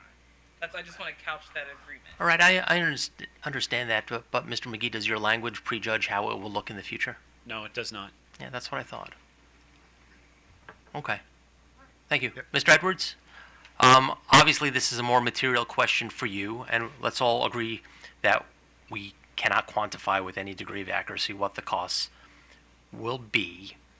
Does Montgomery County agree with the cost causation principle that others should not be paying for the CCA, just in general? No, I would say we don't necessarily agree with that. We think when the statute was adopted, that, as Mr. Duder said, the very nature of that is liable to increase costs. I would say, and The statute was silent, though, on this issue? was silent on this issue. I'm sorry, I interrupted you. I do want to go on record and speak directly to my colleagues from Prince George's County. It's certainly not our intent to increase costs in Prince George's County, and I want to say that particularly to my colleague from the Department of Environmental Protection, who I work with on other issues. That's not our desire at all, our intent. One of the things we don't really understand is how SOS would work in Montgomery County following the launch of the CCA, and so the costs are unknown. It's unknown, but it's fair to say that the cost of SOS will increase for the remaining customers that choose to opt out, or those customers in a different county. SOS isn't going to decrease. Is that fair to say? I'm not that's not a question I can answer. I'm not an SOS expert, which is part of our confusion at this point. Is that so? Tomorrow there's a PIP work group meeting. We're talking about what the options are. I think for both Prince George's County and Montgomery County and the joint region. PEPCO is obviously the big issue because that's the majority of the customers in the county. So. Right. We have 3 utilities involved in this. I believe 3. Have the counties had offline conversations prior to today and outside of work group meetings? Because this is, I mean, cost allocation, cost causation here. If it was $15, I'm sure the folks in Rockville would pick up the tab. But if it's $150 million in excess costs being shifted to Upper Marlboro, I think County Executive Alsobrooks would have a bone to pick with that. So have there been robust communications between the 2 counties? We've had communications. I don't know that we've had robust communications about this because we don't know what we've been discussing. Because again, we don't know what the potential cost might be. If it were $15, I would pay that, yes. But Okay. we don't know that. And so that's why we're concerned about language that would say the county is responsible for some cost and we don't know what those costs might be. I think any attorney representing any entity would not accept that unfunded, that unknown liability. I agree with you there, but this cost causation argument here, if I was a Prince Georgian, I would be very concerned because I'm effectively don't have a voice in this. The state has blessed Montgomery County with this CCA pilot, and there are side effects. Fair to say there'll be side effects to neighbors. We don't know if they're going to be positive or negative. Okay. Mr. McGee, anything else with respect to my line of questioning? Nothing that I haven't said before, Your Honor. Okay. Mr. Trout, did you want to get in on this discussion? And then I'll turn to my colleagues. Yeah, I don't want to, but I have to, because we've focused and rightly on the biggest problem, which is for PEPCO and the fact that half of its load is in Montgomery County and the other half is in Prince George's County. But you have 2 other utilities, and one of them has a very small amount of SOS load in Montgomery County, that's BGE, and then my client has a modest but still substantially larger than BGE's share in Montgomery County. So I think it's about 1% for you? It's 1% for BGE, it's like 15% for us, and then you got the half and half split. So the problem with any sort of one-size-fits-all regulation on this issue is that one size is not going to fit all, that you've got that really broad range of circumstances. So if you have a utility, does this rule in effect force you to do separate procurements, even though it doesn't say you have to do separate procurements between Montgomery County and all the rest of your load, because it says that any costs associated with the procurement. If it said something like any costs and expenses arising solely from the procurement of SOS for Montgomery County, that would be different. It still would be a one-size-fits-all solution, though, and that's that's why I think all the utilities are opposed at this time to putting this kind of regulation into the rules. I see that, Mr. Trout, but you also see the concerns of Prince George's. That absolutely has to be resolved. And we need to find a resolution that works and protects the citizens of both Montgomery County and Prince George's County on the one hand, and that, not to put too fine a point on it, doesn't screw up SOS for the other two utilities. And we haven't found it yet.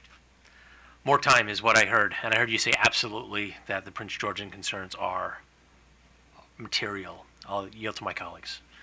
Commissioner Richard. I think you've answered or you've asked the questions pretty well, Mr. Chairman. But I did want to again ask the county and maybe the utilities. I mean, we are being specifically asked to adapt regulations now to consider that mitigation. So maybe adapt. I mean, should there be a placeholder? Should be something? And why not the Prince George's County language?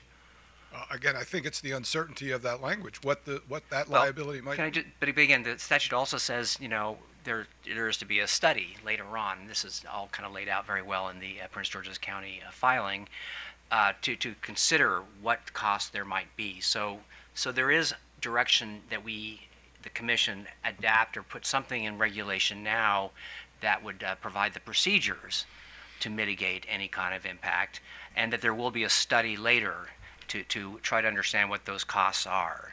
So, I mean, that seems to be the order, at least how I read the statute, that we should be looking at this.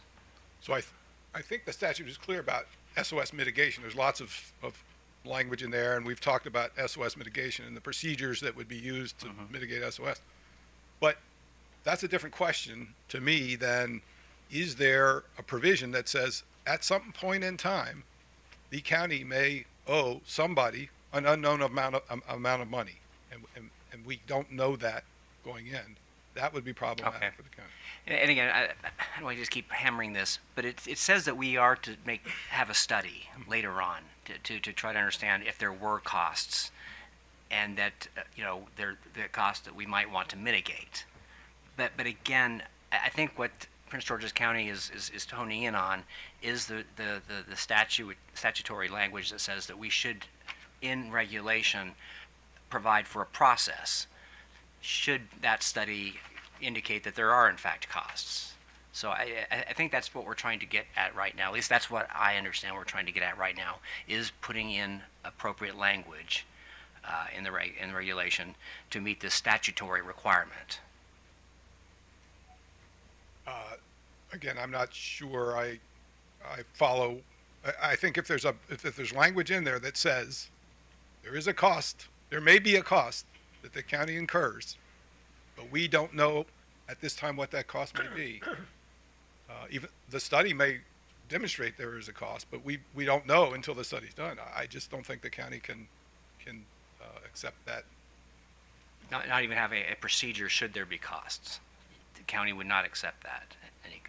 I don't Okay, think. all right. I'm not sure there's a I'm just trying to get you to respond specifically to our requirement, the statutory requirement that we put in regulation a process. Can I specifically respond to that for Mr. Edwards? Because I just don't think we haven't really focused as much on the study. But I would suggest that the key, and this is basically goes to what Ms. Beckham was saying earlier, that the General Assembly acknowledged that there could be costs.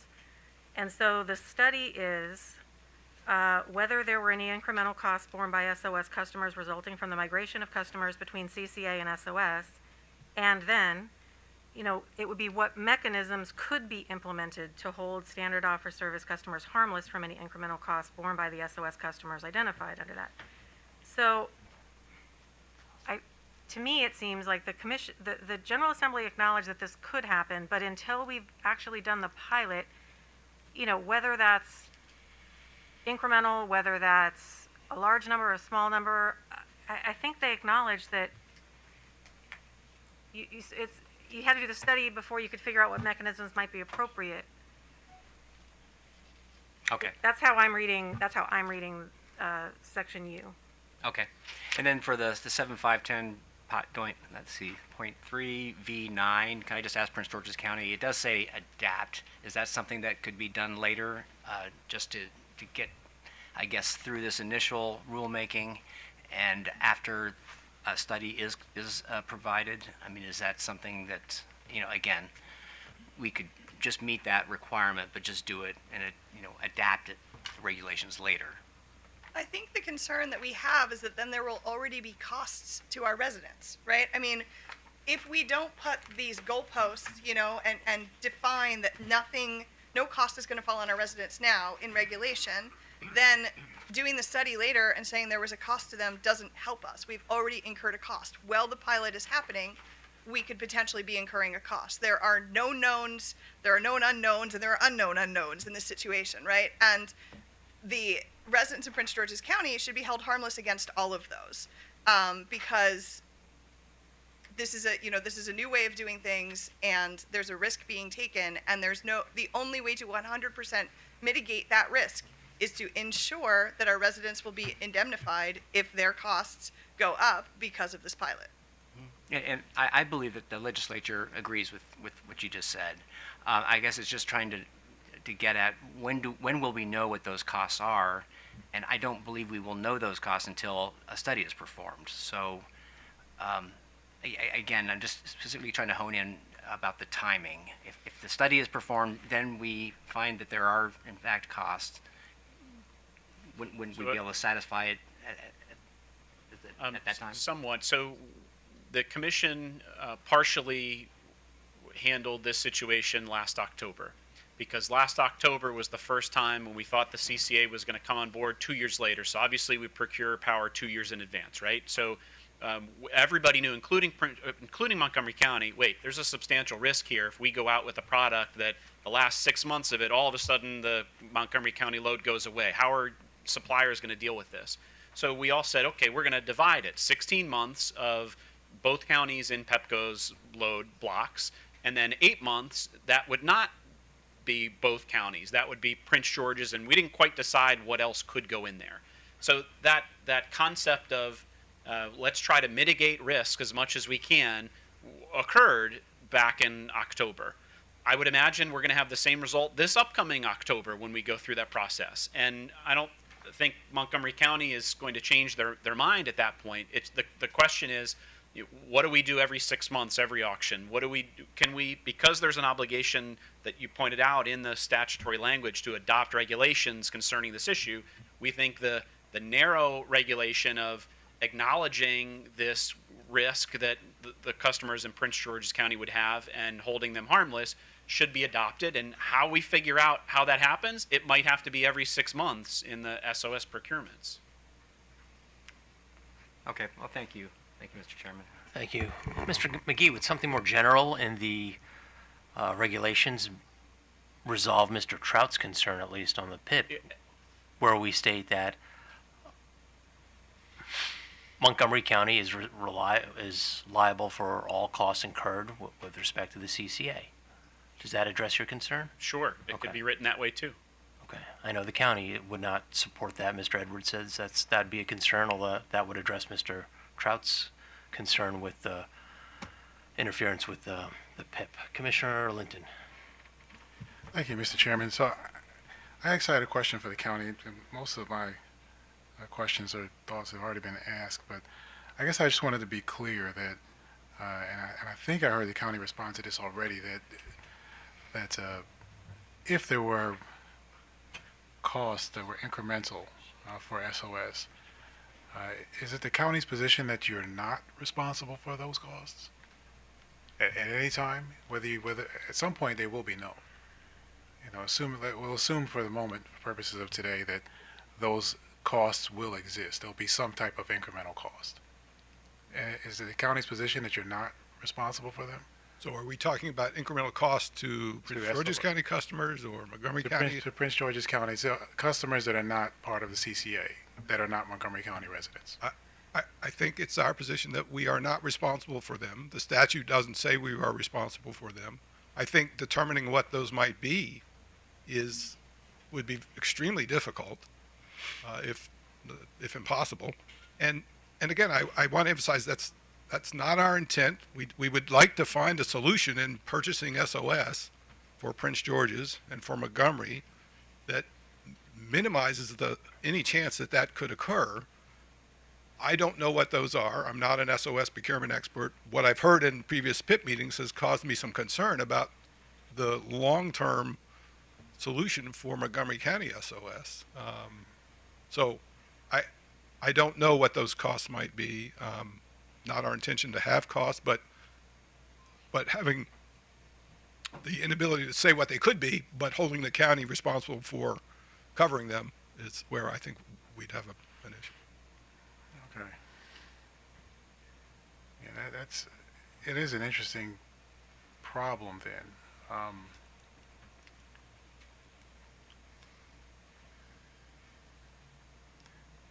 Yeah, would you agree that, again, we're assuming that there are costs of this nature. They would be primarily the result of the CCA existing. I mean, you would be the ones procuring the energy for your customers, and it would, as a result of the structure of your CCA, the design that you've established, that will have an impact on the SOS procured across the service territories for the utilities that are impacted here. So it's almost like we're part of the challenge of figuring out the problem, and what we eventually see the cost to be are happening because of the decisions that the CCA will make. I don't know so much if it's the decisions the CCA will make. It's the decisions that the General Assembly made when they said the county has the right to implement a CCA pilot, and that has implications on SOS. I don't know that decisions that we would make are going to change that necessarily. I think when we go to discuss SOS, if we've talked about a solution where Prince George's does a separate SOS procurement, and my understanding, again, I'm not an expert in it, is that that's a known load. The suppliers would bid on that. There'd be a price for SOS. And then I don't know what happens in Montgomery County, but that is one way to make sure that their costs aren't affected by what the CCA does. Now, whether that's a viable solution or not, again, I don't know. Those are discussions we still need to have. Okay. I can appreciate the interest in finding a solution here. I mean, I think the big challenge is not so much the impact at the time of the auction, but what happens afterwards. I mean, if a bunch of customers decide to leave the CCA, for example, they've got to go somewhere. Yeah. So again, so now we're talking about in Montgomery County. If a customer in Montgomery County decides to leave the CCA to go to SOS, that is, again, the customers will bear the costs of the CCA or SOS. That's the nature of the CCA. It's our intent to make our CCA as competitive with SOS. Not that I understand what SOS looks like, but so that people don't leave the CCA. They're happy with the cost that they're paying for their power under the CCA, and there isn't an issue of someone paying something that they don't want to pay. They can go to whatever choice they're free to go to whatever option is available to them. So as part of the commission's the charge to the commission to try and mitigate any risk to SOS customers, it appears to really only be two places that we can focus that on. It would either be the customers that are still in the CCA, or it would be the I'll just reference it as the entity that runs and manages and is responsible for the CCA, which I would think the answer to that is that's the government, the county government. So that responsibility is going to fall somewhere. I mean, does the government have a preference as to where you think it should fall? Again, we're assuming that there are incremental costs. Yeah. Well, again, we think the cost would fall on the customers. That's what the statute, or that's how CCAs work. We think the statute doesn't say additional costs would be on the county government. I would point out that there is a process that needs to occur before we launch a CCA, and that is the Montgomery County Council has to adopt a law authorizing the CCA. That's one of the steps we have to go through. These questions are going to be asked by the county council. They're going to say to us, what are the risks to our customers about having a CCA? And we're going to have this conversation for them. And I will tell you, based on my interaction with the county council, if they have concerns about this and are not comfortable that the objectives that we've set forth of price, trying to achieve price parity and with a greener power, which is based on a resolution that the county council passed a number of years ago, different council, I understand, they may say, we're not going to adopt a local law, and then we can't go forward either. So this discussion is not going to be up to the three people in this room. It's going to be up to the elected officials in Montgomery County ultimately about, they have a key hurdle about whether we go forward or not. So. I would suggest they're going to be as concerned about the impact on Montgomery County customers as anybody in this room. Yeah, that actually does invite me to ask a couple of questions about the council's approval process for the CCA, but that's not on our list, so I'm not going to, I won't raise that, but I appreciate your responses. Thank you. That's all I have, Mr. Chairman. I'm glad you're not going to ask me about the county council, so I'd love to answer. Well, thank you, Commissioner, but that raised a question in my mind as well, but we won't go there, because Commissioner O'Donnell has been very patient with his yellow hand raised. Commissioner.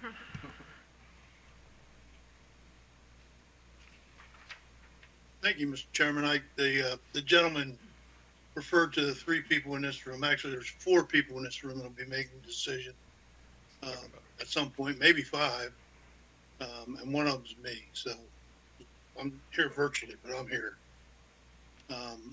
So it's just a small correction in that regard.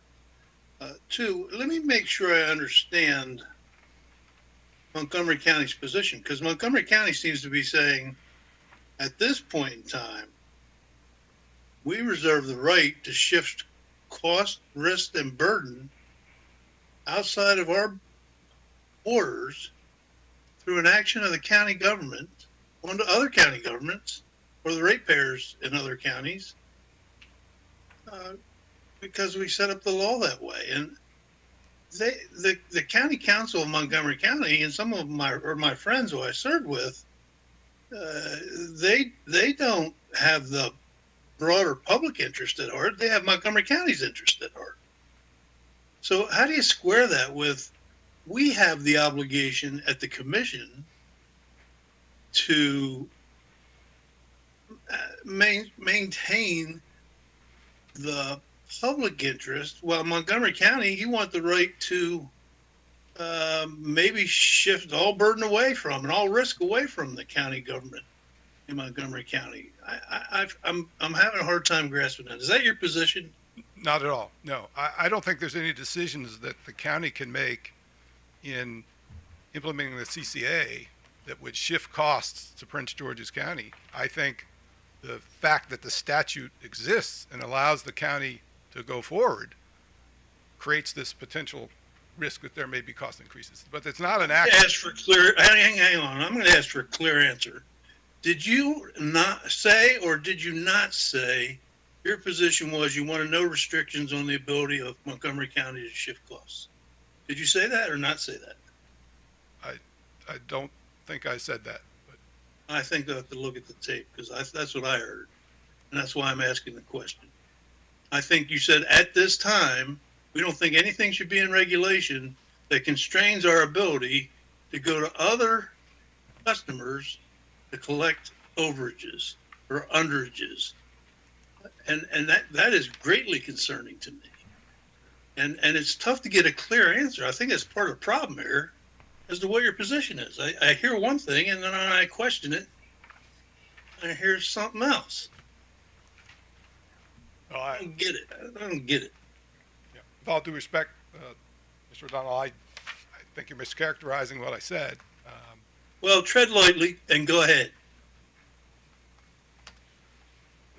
You mean repeat what I said? I just did.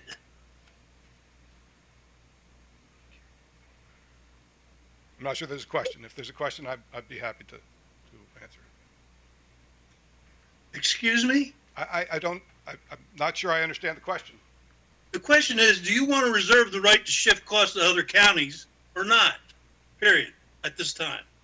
The county does not believe the statute says that the county has a liability associated with. The statute, the public utility article says the commission has the responsibility of maintaining the public interest. It doesn't say the CCA does, or the county government of Montgomery County does. It says the Public Utility Commission does.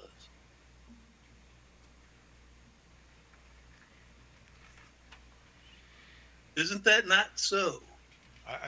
I'm not disputing what it says about the commission's obligations. Oh boy. Mr. Chairman, I give up. Mr. Edwards, Montgomery County wants to be a good neighbor to its fellow surrounding counties, right? We do. And if I was your next door neighbor and you were doing some type of improvement to improve your property, but by some way, shape, or form, your improvements resulted in something incurring a cost on my side of the property line, you would offer to pay for those costs on my side of the property line, would you not, as a good neighbor? Again, it's a hypothetical situation. I'll say yes. You would pay my costs. You would compensate me. You're posing a hypothetical question, which could. No, well, I'm not. I'll say yes. Okay, it's not a hypothetical situation, at least not to Prince George's County, whose residents may have to. I agree with you entirely. The state law, the CCA law, allows the county to go forward with a CCA. It is silent with respect to cost shifts. I think a general reading of the statute would assume that if Montgomery County wants this and they want to achieve the twin policy goals that we heard of earlier this morning, and maybe more than two, should Montgomery County then not pay full freight for this policy construct that we're all spending a lot of time on? So I think, based on how SOS is procured, there could be a way that there are no costs. Yes. In Prince George's County. Hopefully that's. And so we haven't figured that out yet. We haven't addressed those questions. So what I'm saying is to have a provision in the regulations that says the county is responsible for all costs, not knowing what those costs are, not knowing what steps might be taken with respect to SOS procurement, for example, to minimize or eliminate those costs. We can't accept language that's that open-ended.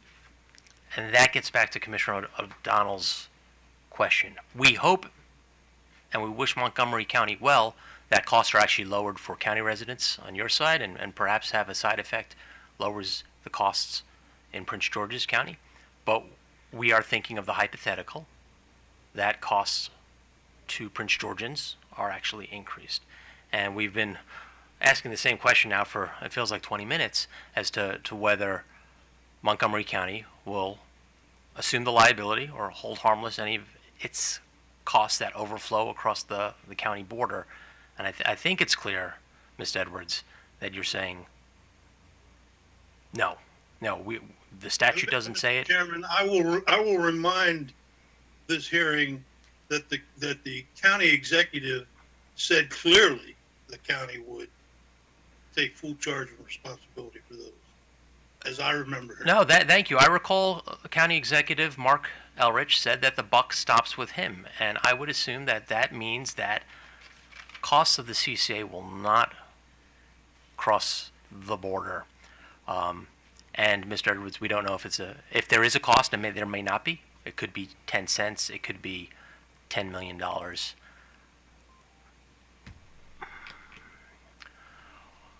Well, Mr. Trout a few minutes ago said absolutely there needs to be a resolution of this. I don't think we're going to resolve this on the bench today, and I think there needs to be some more discussion internally in Montgomery County, in Rockville, as to whether Prince George's County will be held harmless. Prince Georgians shouldn't be paying $2 towards the cost of the CCA if the benefits, the policy benefits, the economic benefits are to Montgomery County ratepayers. I'll leave it at that. Anybody else wish to speak on this topic? Can I ask a clarifying question? Yes, Because Ms. Brennan. fully intend to, I would like to also say that When Stan Edwards was talking about the 3 people in this room, he was talking about the 3 people here are talking for Montgomery County today. So acknowledging that we are not the, end all be all of decision makers in Montgomery County, we're doing, but we are the ones here, and we're doing our best to represent the county's interests. I thought it was the 3 of us on the physical bench, so I understand why. Thank you for that clarification. That's correct. I was talking about Montgomery County representatives. Thank you. We certainly meant no. No slight to Commissioner O'Donnell. We fully understand that it's the Public Service Commission. Thank you. Please continue. So, when you talk about holding harmless and allocating costs, I just want to be clear, is the question whether Montgomery County ratepayers will pay costs that are associated with whatever procurement occurs, either in, as part of whatever SOS process occurs, and Prince George's County is the goal to have separate cost allocation to the ratepayers for the costs associated with their individual procurements, and somehow if there's a joint procurement still, maybe that's a question to be figured out at the PIP work group meeting. Or are you actually asking, will the county, as the county government, as Rockville, you've referred to, Rockville, will the county government be reimbursing or paying all Prince George's County residents, or non-Montgomery County CCA residents, I guess technically, because it could affect other utilities as well? No, not Montgomery County non-CCA. Montgomery County residents are residents. They pay the cost of the CCA. Right. I'm talking about folks that don't benefit from the CCA, folks outside of Montgomery County. But you're specifically asking whether the county government would write a check to reimburse those costs, so that they are not, I guess we would reimburse them, we would pay it to the utility for SOS procurement? It would likely be to the utility. Is the CCA the proximate cause that results in 1 penny of increase to Prince George's ratepayers that would have otherwise not had to pay that penny, but for the fact that a CCA is now in existence in Montgomery County? But who would write are you saying that then any of that difference would be built into rates in Montgomery County, or you're saying Montgomery County would write the check? Mr. Brennan, I don't know. This is becoming more complicated. But I am simply trying to make the argument that Prince Georgians should, at the end of the day, be held harmless if there is a cost that occurred, but for the fact that a CCA now exists in Montgomery County. I frankly don't care how the money is. It could be to Pepco, it could be to Angela Also Brooks. But if Prince George's incurs $10 worth of costs because the CCA is in existence, I expect somebody in Montgomery County to write a check to Prince George's County for $10. Mr. Chairman, I would also add that I think the same is true to Mr. Trout's point. Any county in any of the service territories partially in the CCA, such as BG&E, such as Potomac Edison.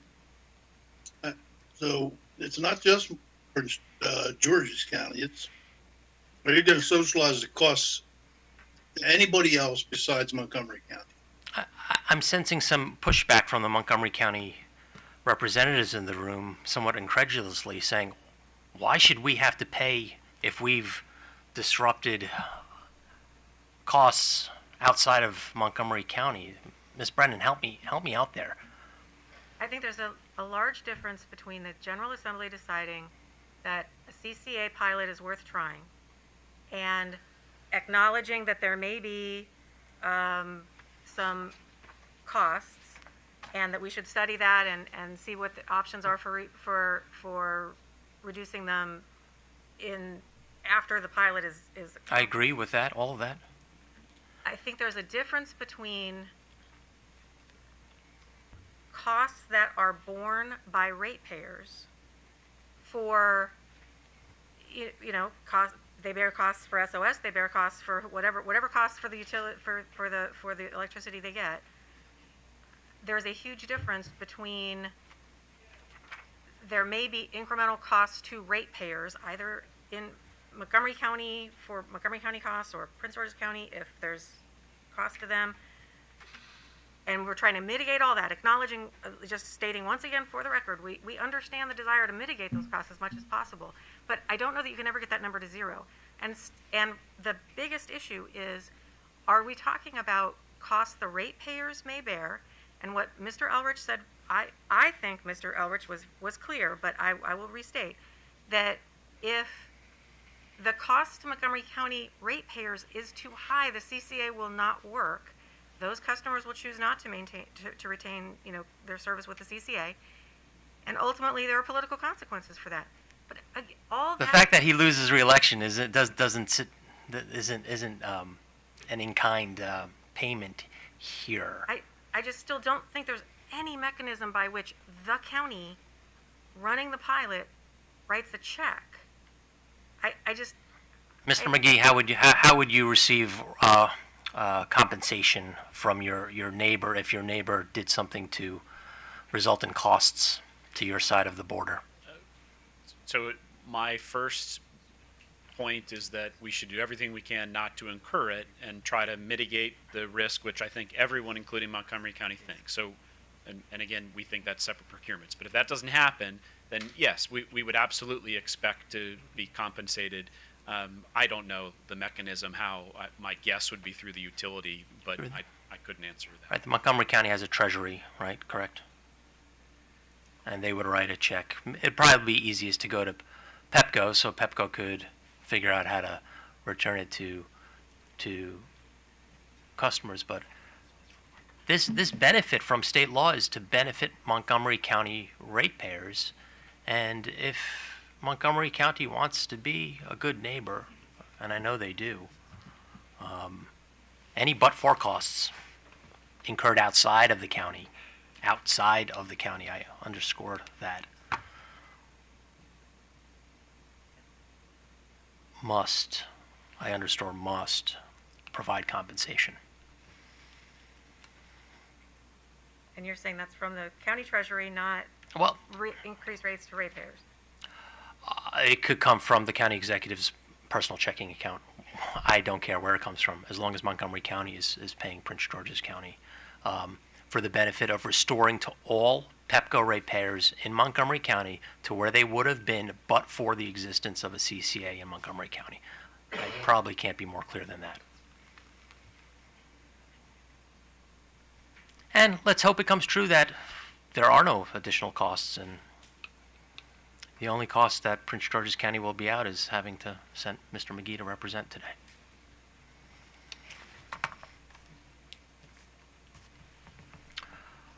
All right, any additional discussion on this issue? Commissioner Richard. I would just, since I guess we're today not taking any votes, right? We're just giving guidance. Yeah, for me, I mean, I would like to see our next session maybe accomplish promulgating regulations. I would just like to see if the county can work with Prince George's County and other parties really to provide some, meaningful language to the, Public Utility Article 7-510.3U, Romanet I, double I, and triple I. What can be done? And this language here may go just a little too far. I understand that, but I think language that provides some mechanisms. Should there be incremental costs that are demonstrated through a study, how those mechanisms might hold harmless those who are SOS ratepayers. So I would just want to be very literal to what the statute requires, and to see if we can get some agreement between in this case the county and just working with the utilities, because I do think there is a principle here that we need to which I think is clear, that the legislature has considered there may be some incremental costs, and we need to come up with a mechanism to make sure that this is fair to all. So I think that would be what I would hope to see next time we meet. Thank you. Thank you, Mr. Chairman. Thank you. Thank you. And again, Mr. Trout, wherever he is, there he is. The utilities have a stake. You don't need to get up. The utilities have a stake in this issue as well. But plain reading of the law, and there's no mention here regarding cost allocation. I could never fathom that cost for a county-specific project, benefit, amenity would ever be borne by citizens outside of that county. All right, Mr. Chen, with General Commission guidance on that first item, shall we move to the second item? Yes, Mr. Chairman. And let me be clear before we move to the second item, we're so far off track. We're not going to continue today. We're not going to continue to tomorrow. We'll address these other issues to the extent we can before 5 p.m. today, and hopefully sooner. And as Commissioner Richard just alluded to, it sounds like you'll need to go back to the work group. I thought we made that clear back in February, but we're making that clear today in June. I'm going to have to call upon Judge Grace yet again to effectively knock heads and bring the commission back a document that is a little less, to quote Mr. Krautheimer, littered, so we can make some progress and hit the deadline in December.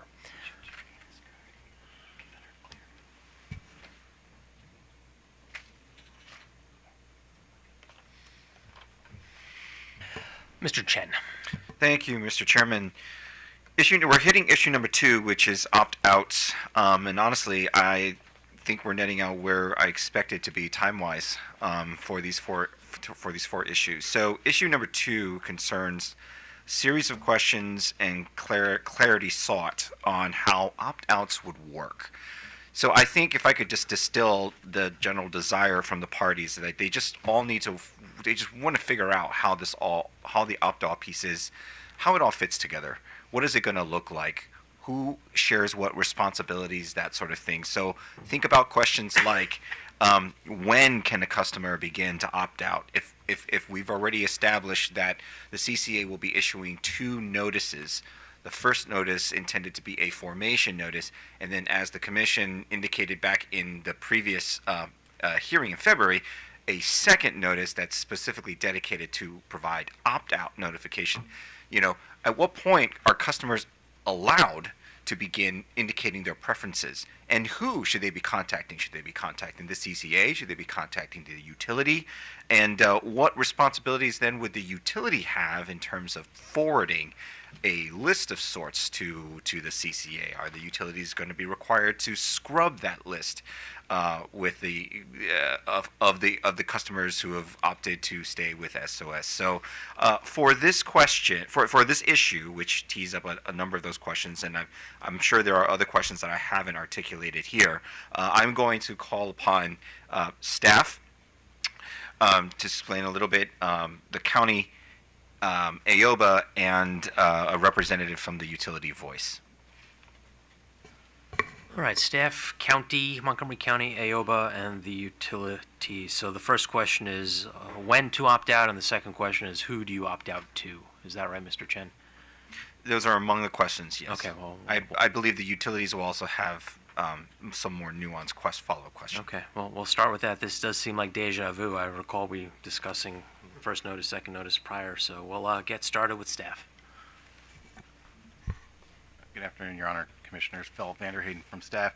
The issue of when a customer can opt out is looking at the time frame after there is the formation notice that goes out to the county, and in between and the period between that, which could be, we don't know precisely how long, it could be up to a year before the second notice, which is the opt-out notice.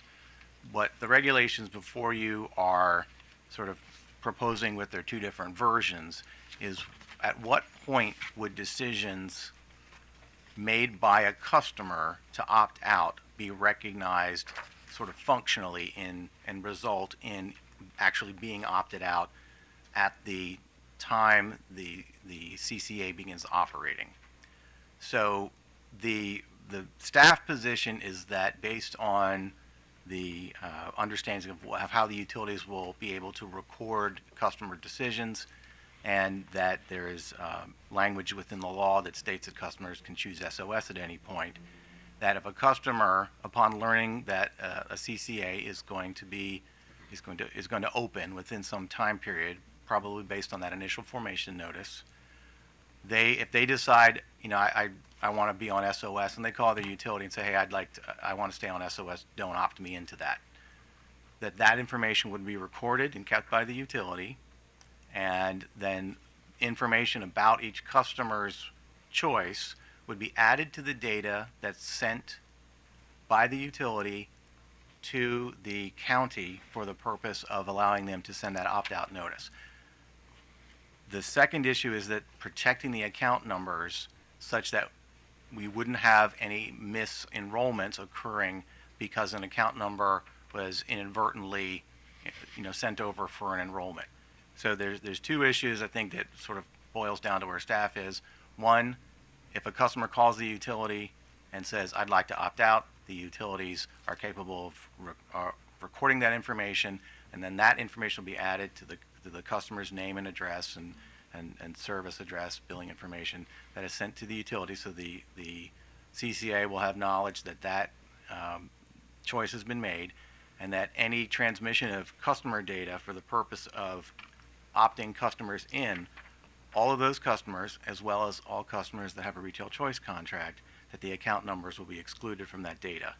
And that works well because in that regard, there's no further activity that has to happen. The utility does not need to block enrollments because you simply cannot make an enrollment without an account number or with the choice ID number. So I think that sort of boils it down.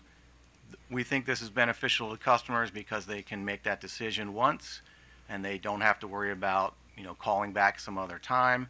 It gives them a more extended time period in order to make that decision, and it would then, given the number of accounts that have selected that, provide at least some reasonably reliable data to the utility as to how many customers within Montgomery County have chosen to opt out. So for those reasons, we recommend the language in here that requires the utility to track that information, provide it to the CCA, and exclude account numbers from any transfer of data that is used for the mass enrollment, both at the start of the CCA and also any subsequent ongoing enrollments as new accounts are created. Thank you, Mr. Vanderhayden. We'll turn to Montgomery County. Thank you. So we spoke about this a little bit in February. It is the county's position that the opt-out notice should trigger the opt-out period. Before that, when the formation notice goes out, the CCA doesn't exist. So a customer can't call the CCA and opt out at that point. Can you tell us what the formation notice says, what it looks like? It's a postcard or a letter? It's going to be I'm going to assume it's going to be a letter because there's a little bit of information that's listed in the statute that's the notice shall include the identity, it's got to be I was reading both parts at the same time. Yeah, the contents Yeah, I want are to make listed. sure I'm on the right letter. Don't we all? So it's a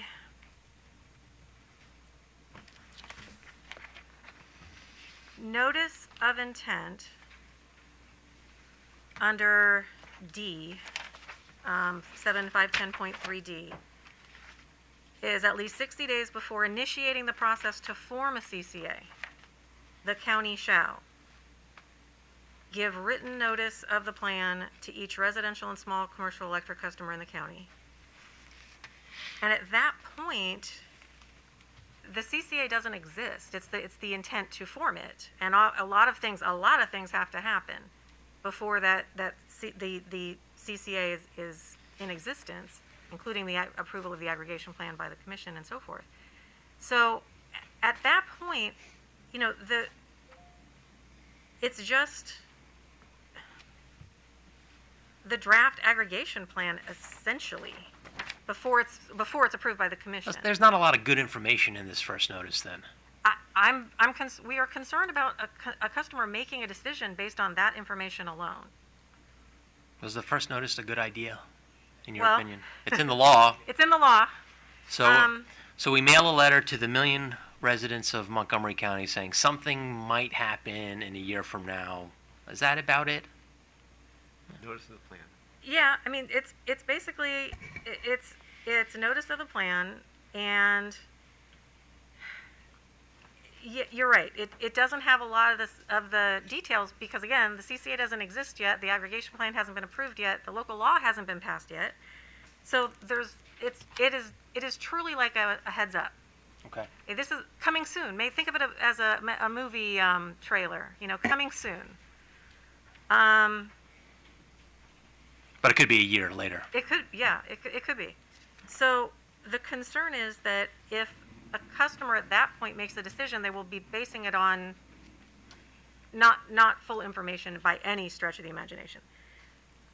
To go to the question of who takes the information, the opt-out process is fairly clear that they've got to be able to return the notice to the CCA to say we want out, and that we understand. I don't think there's any dispute about that. The utilities and the county, I think, are more comfortable with the idea of the CCA being responsible for maintaining its opt-out. So the utilities can maintain a list of people who have called and said, we want to stick with SOS, we don't want to move. And we would get a list of those customers, but that's different than scrubbing that information from the data that we get during the electronic transfers. Did I answer? So when can customers opt out after the opt-out notice? Who can they contact?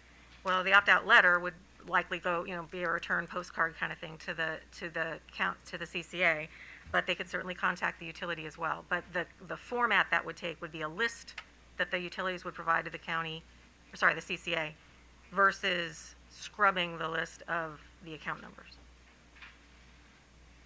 And Mr. Trout can, or the utilities can certainly explain their reasoning for that being the preference. We'll hear from the utilities next. They're making their way up, but just if I receive the CCA notice and I've already decided I want to stay on default SOS service, I don't need the details in the next opt-out letter.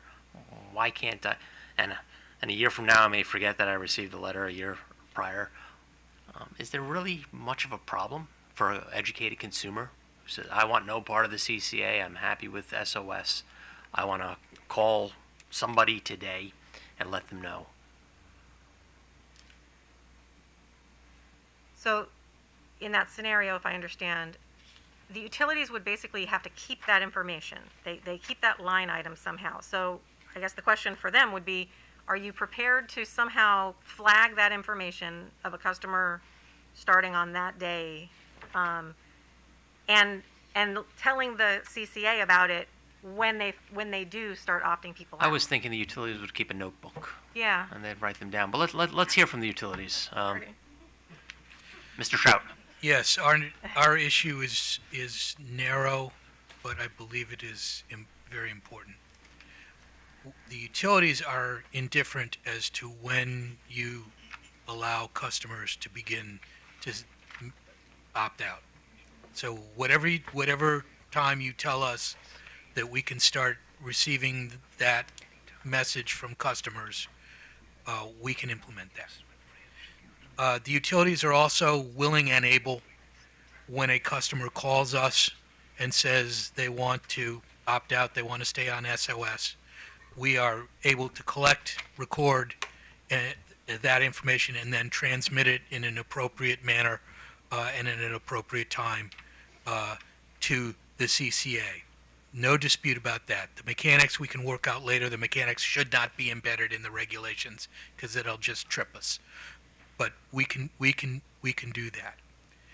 Where we choke, where I think, frankly, we are going back on a decision that you made in February, is what happens when we transmit the information to the county. Because the discussion we had in February, you will recall, was customer tells us in January they want to opt out. Then they have a conversation with the CCA in February, change their mind, and the CCA, they tell the CCA they want to be in. CCA sends us an enrollment for them. Are we supposed to block that enrollment? The correct answer, and the answer I believe you arrived at back in February, was no, we're not, because to have the utility standing as the guard here and blocking that enrollment would frustrate the customer's desire and ability to opt into the CCA. That's not the right mechanism. The county is absolutely right. They should be the gatekeepers on implementing customers' opt-in, opt-out choices. We should just be the implementers after the fact. What has happened between February and now is either by accident or otherwise, we've gone right back to the situation where the utility is the gatekeeper because we've been given the job of scrubbing out of the lists we send to the CCA everybody who has told us, regardless of any subsequent conversations they had with the CCA, the information that the county would need to send us in order to enroll that customer. By scrubbing out the account number, they can't do the EDI transaction that lets them do the enrollment. They no longer become the gatekeeper. We become the gatekeepers again. Mr. Trout, what happened between February and today? Did we not make rulings from the bench on this issue? I thought we did, and I thought the ruling was that the county's the gatekeeper. I recall that as well. All right, so why? Yeah. Characterizing what has happened. Okay. I hate to interrupt. Mr. Vander Hayden. But I would say the rules we had in front of you back in February included requirements to block enrollments. Those have been removed. What we are saying now is the account number, and this sort of, we talked about this issue earlier when in another section where it's affected. The account number is sensitive. So you cannot provide that account number to the CCA. The law requires the CCA to mail everyone the two notices. And if they do not have the account number, they can still send that mailing. But by not providing the account number, they cannot make an enrollment. Now, if that customer changes their mind and doesn't tell the utility, they can go right to the CCA, or they can return their postcard and provide the information. And then if that enrollment goes through with that account number, the utility's not going to block it, so it does go through.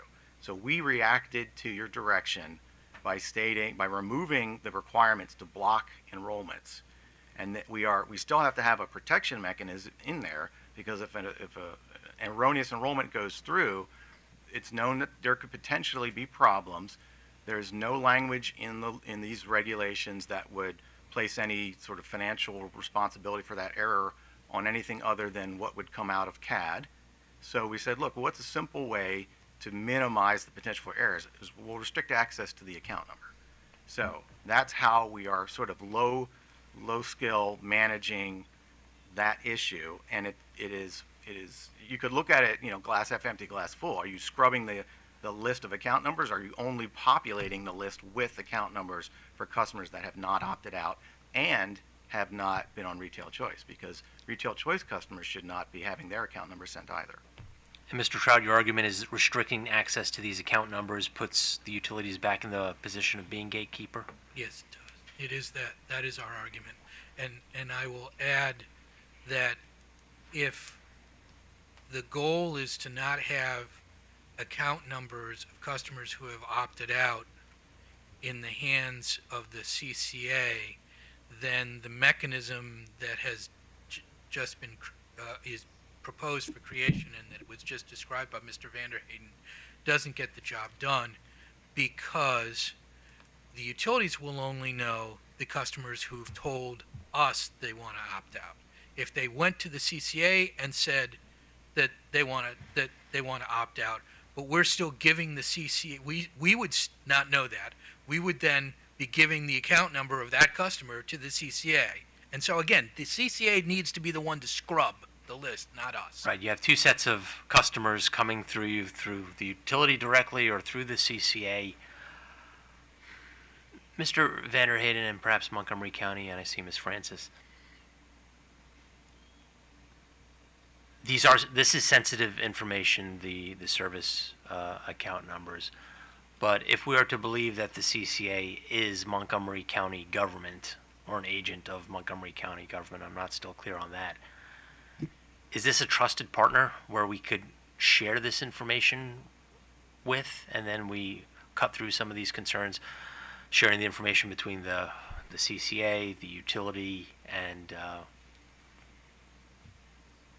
the supplier? Is there a third party? Is there a supplier involved here, or is it just the CCA and the utility?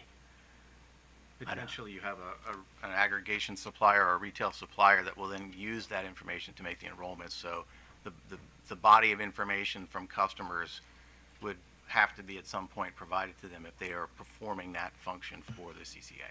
So there will likely be a third party touching this number. And is staff's sole concern in the fact that this number may be used with malintent or get into the wrong hands? Yeah, primarily this is an attempt to eliminate enrollment errors. It simply could happen, by a mistake.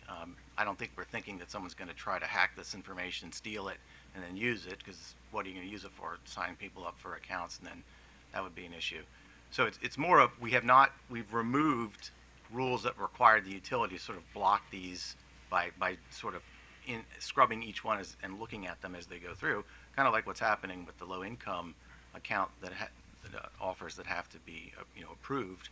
That sort of function is happening. We removed that, and what can we put in its place to help minimize the number of errors? Now, Mr. Trout is correct that if someone signs up with or opts out with the CCA and they don't opt that customer out, they can still get enrolled because the utility is not blocking it. But this is better than having the additional type of error also occurring. Thank you. So just to be clear, technical staff heard the ruling of the commission back in February, removed one barrier, but still hasn't addressed the concerns of the utilities. Let's hear from Ms. Francis, and then Mr. Wallace, and then commissioners. Okay. Thank you, Your Honor. Yes, of course, not giving account numbers is a protection of inadvertent enrollments. But it's more than that. It's allowing the customer to maintain control of what has always been proprietary information on behalf of the customer. And the utilities have always in the past treated it that way. So while a customer is, quote, of the law, deemed to have given permission to provide customer-specific data to the CCA, there are two sets of customers who are able to, quote, opt out, and that is customers who choose SOS and customers who are on competitive supply contracts. By opting out, you are choosing to keep your confidential proprietary information just that, confidential and proprietary. Some of my members may want to opt out and stay on SOS just to keep control of its data. It's not a question of whether we trust Montgomery County. It's not a question of who is trusted. It is a question of maintaining the privacy and the confidentiality of their customer data. Just the same way that the utilities will not be providing account numbers for customers under competitive supply contracts, they should not be providing account numbers for customers on SOS. AOBA is clear about that's what our members want. Specifically, I am not talking about a customer, with one account. I'm talking about my master metered apartment customers who have hundreds, if not more than 1,000 accounts within Montgomery County. Not only do they have all of these accounts, they're in different properties, and these properties are owned by different owners, whether the owners are within the county or out of the county. All of those specific properties will need to be making their own decisions. So it may take some time for a management company to notify its people who it's managing its properties for. The CCA is coming. Right now, we're on a competitive supply contract, but when that's up, we're going to be moving to SOS. But there's this CCA coming, and here's what will be happening. While we don't know the rates yet, these are your choices. Go to the CCA, opt out, and go on SOS, or continue your competitive supply.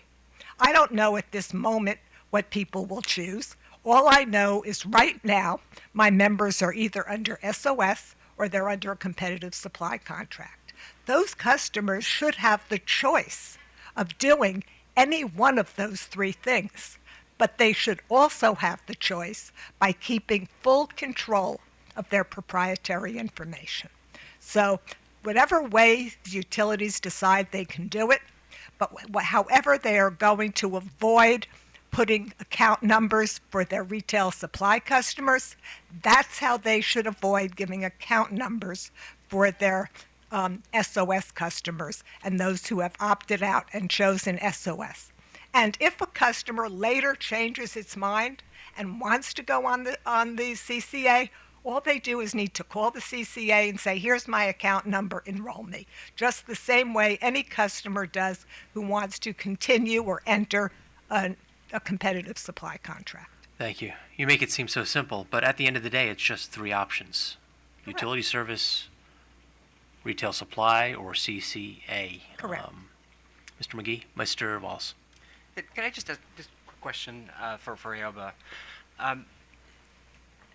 So your primary concern is about this proprietary data, the security of this data. I'm just trying to understand what data are we talking about that Montgomery County doesn't already have? I mean, it's a taxing entity. These are all commercial enterprises, correct? And so these properties probably... We're not concerned about that, taxing data, any of that. Our only concern is about our account number. We don't mind them giving class aggregated data. We don't want them to have our account numbers because that is the only way we can maintain control of what happens to that account. Mistakes are made all the time by the utilities, by suppliers. They're rectified, but they are costly and time-consuming to have resolved. We don't want that possibility increased, and my members have learned over the course of 20 years, do not give your account numbers to anybody. And if people call, they want to enroll you, all they do is want to see a copy of your bill. Calls are made daily to many of my members. They do not release that number.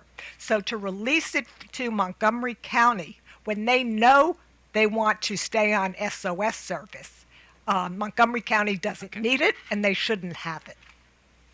Okay, so Did I not Montgomery, yeah, no, you've been very quite clear, very quite clear. I'm just trying to understand, again, this data, because, again, Montgomery County has an energy tax, is that correct? They have a tax that goes onto the electric bill.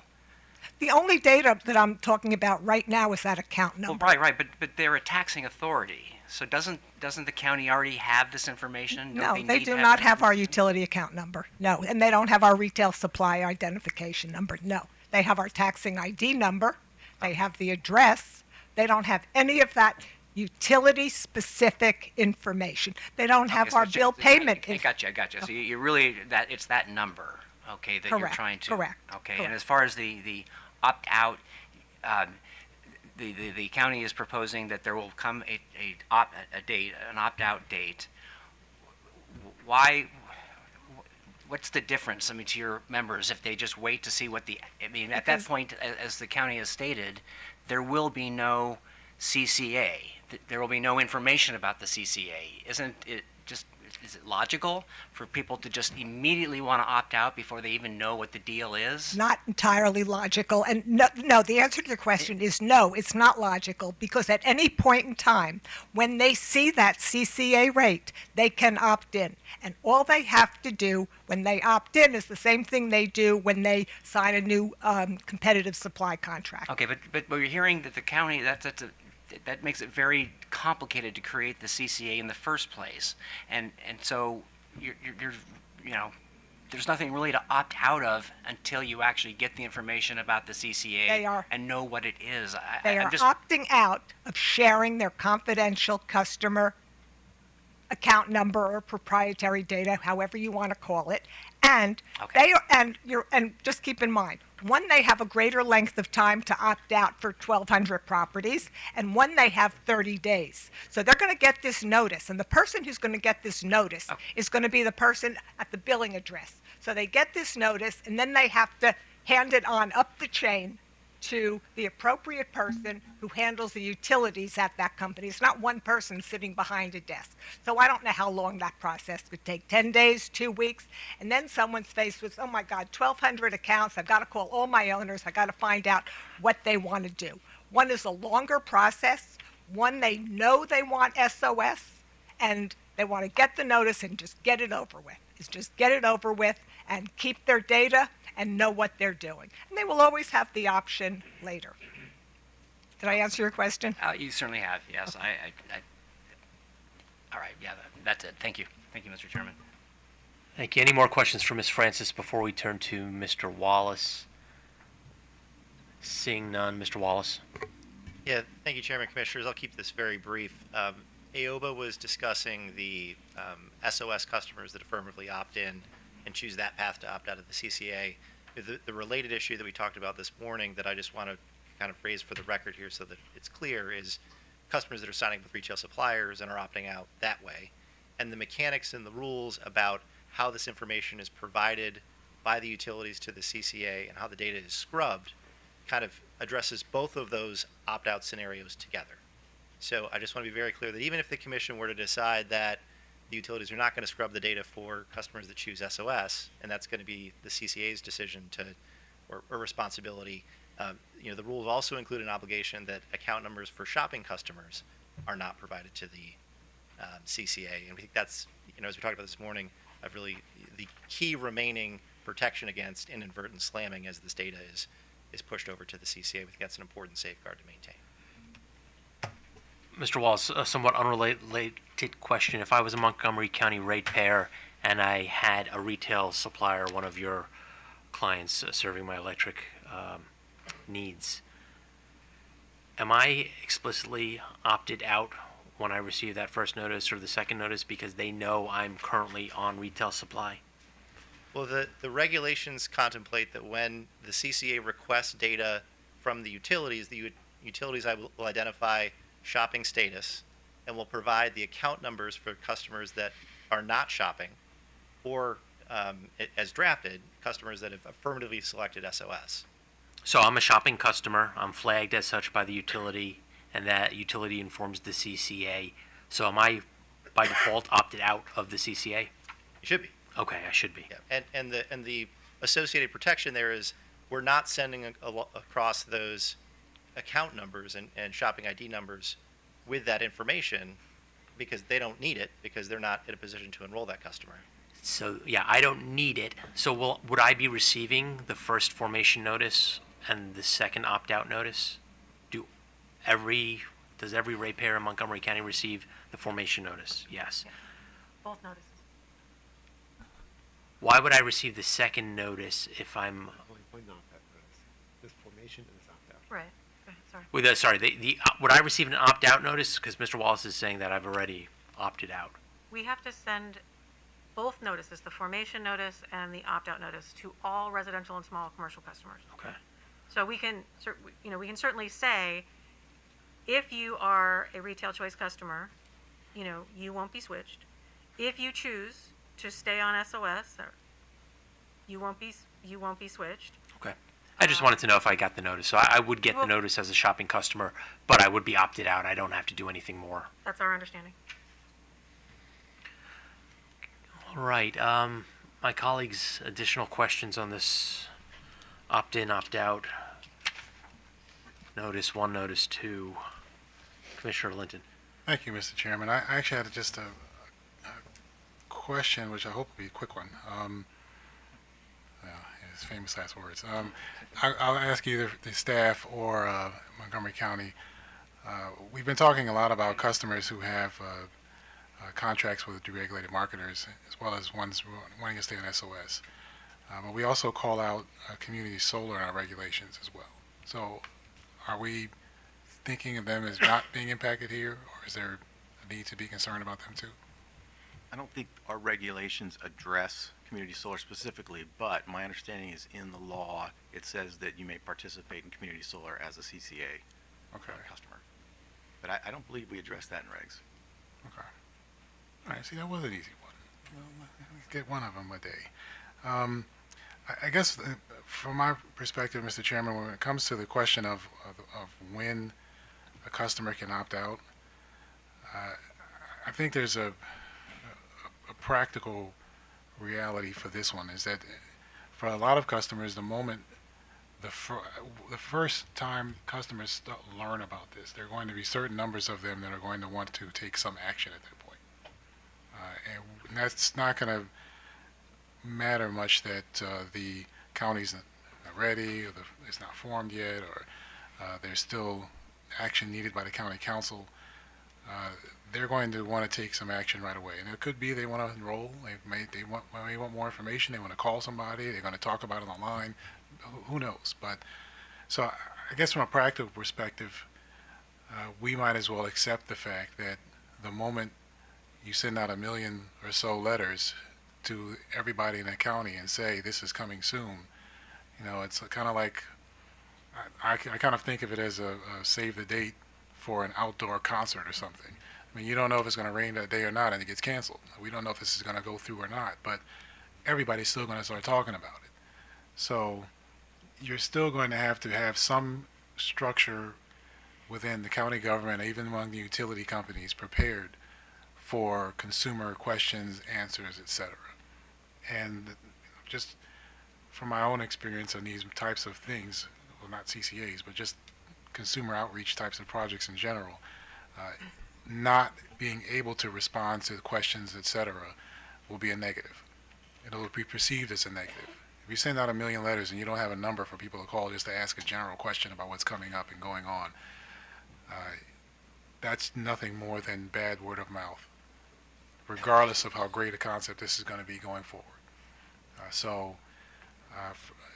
From my perspective, the question of when you can opt out, it's probably going to be the day before your letters go out.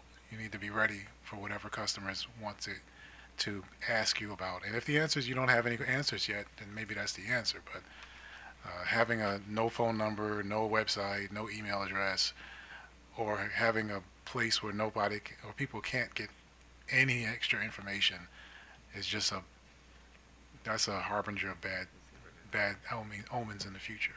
So That's a great point, Commissioner Linton. We would have in the letter, we would have a phone number people can call. We would have a website people can go to find out more information.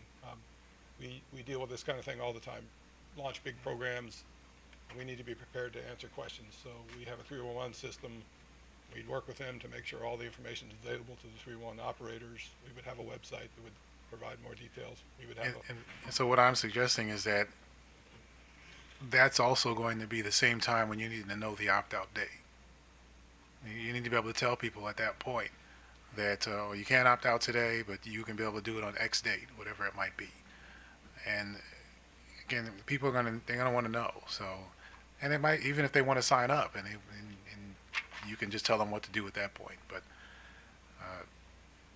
I really think that all of the other issues related to this, I mean, you're going to have all your answers after the first million letters go out. You'll know how this is going to work after that, because everybody's going to start talking about it. I agree.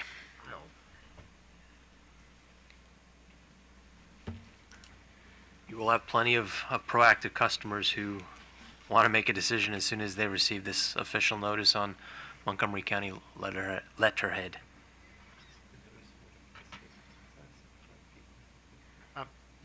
May I, Mr. Chairman?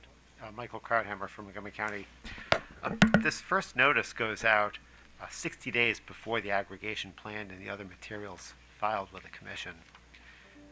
It seems that the purpose of that notice is to inform citizens, customers, so that they can provide feedback to the county during that 60-day period before the plan's filed with the commission, and then presumably participate in the process, in the proceeding here at the commission. So that's the intention of that first notice. So I appreciate that. Right. I understand that we've kind of laid out a nice process for how it's going to go, and I'm certainly will have consumers and probably even homeowners associations and various local government organizations and others local within Montgomery County that are interested in participating. And they might even file comments here in front of the commission.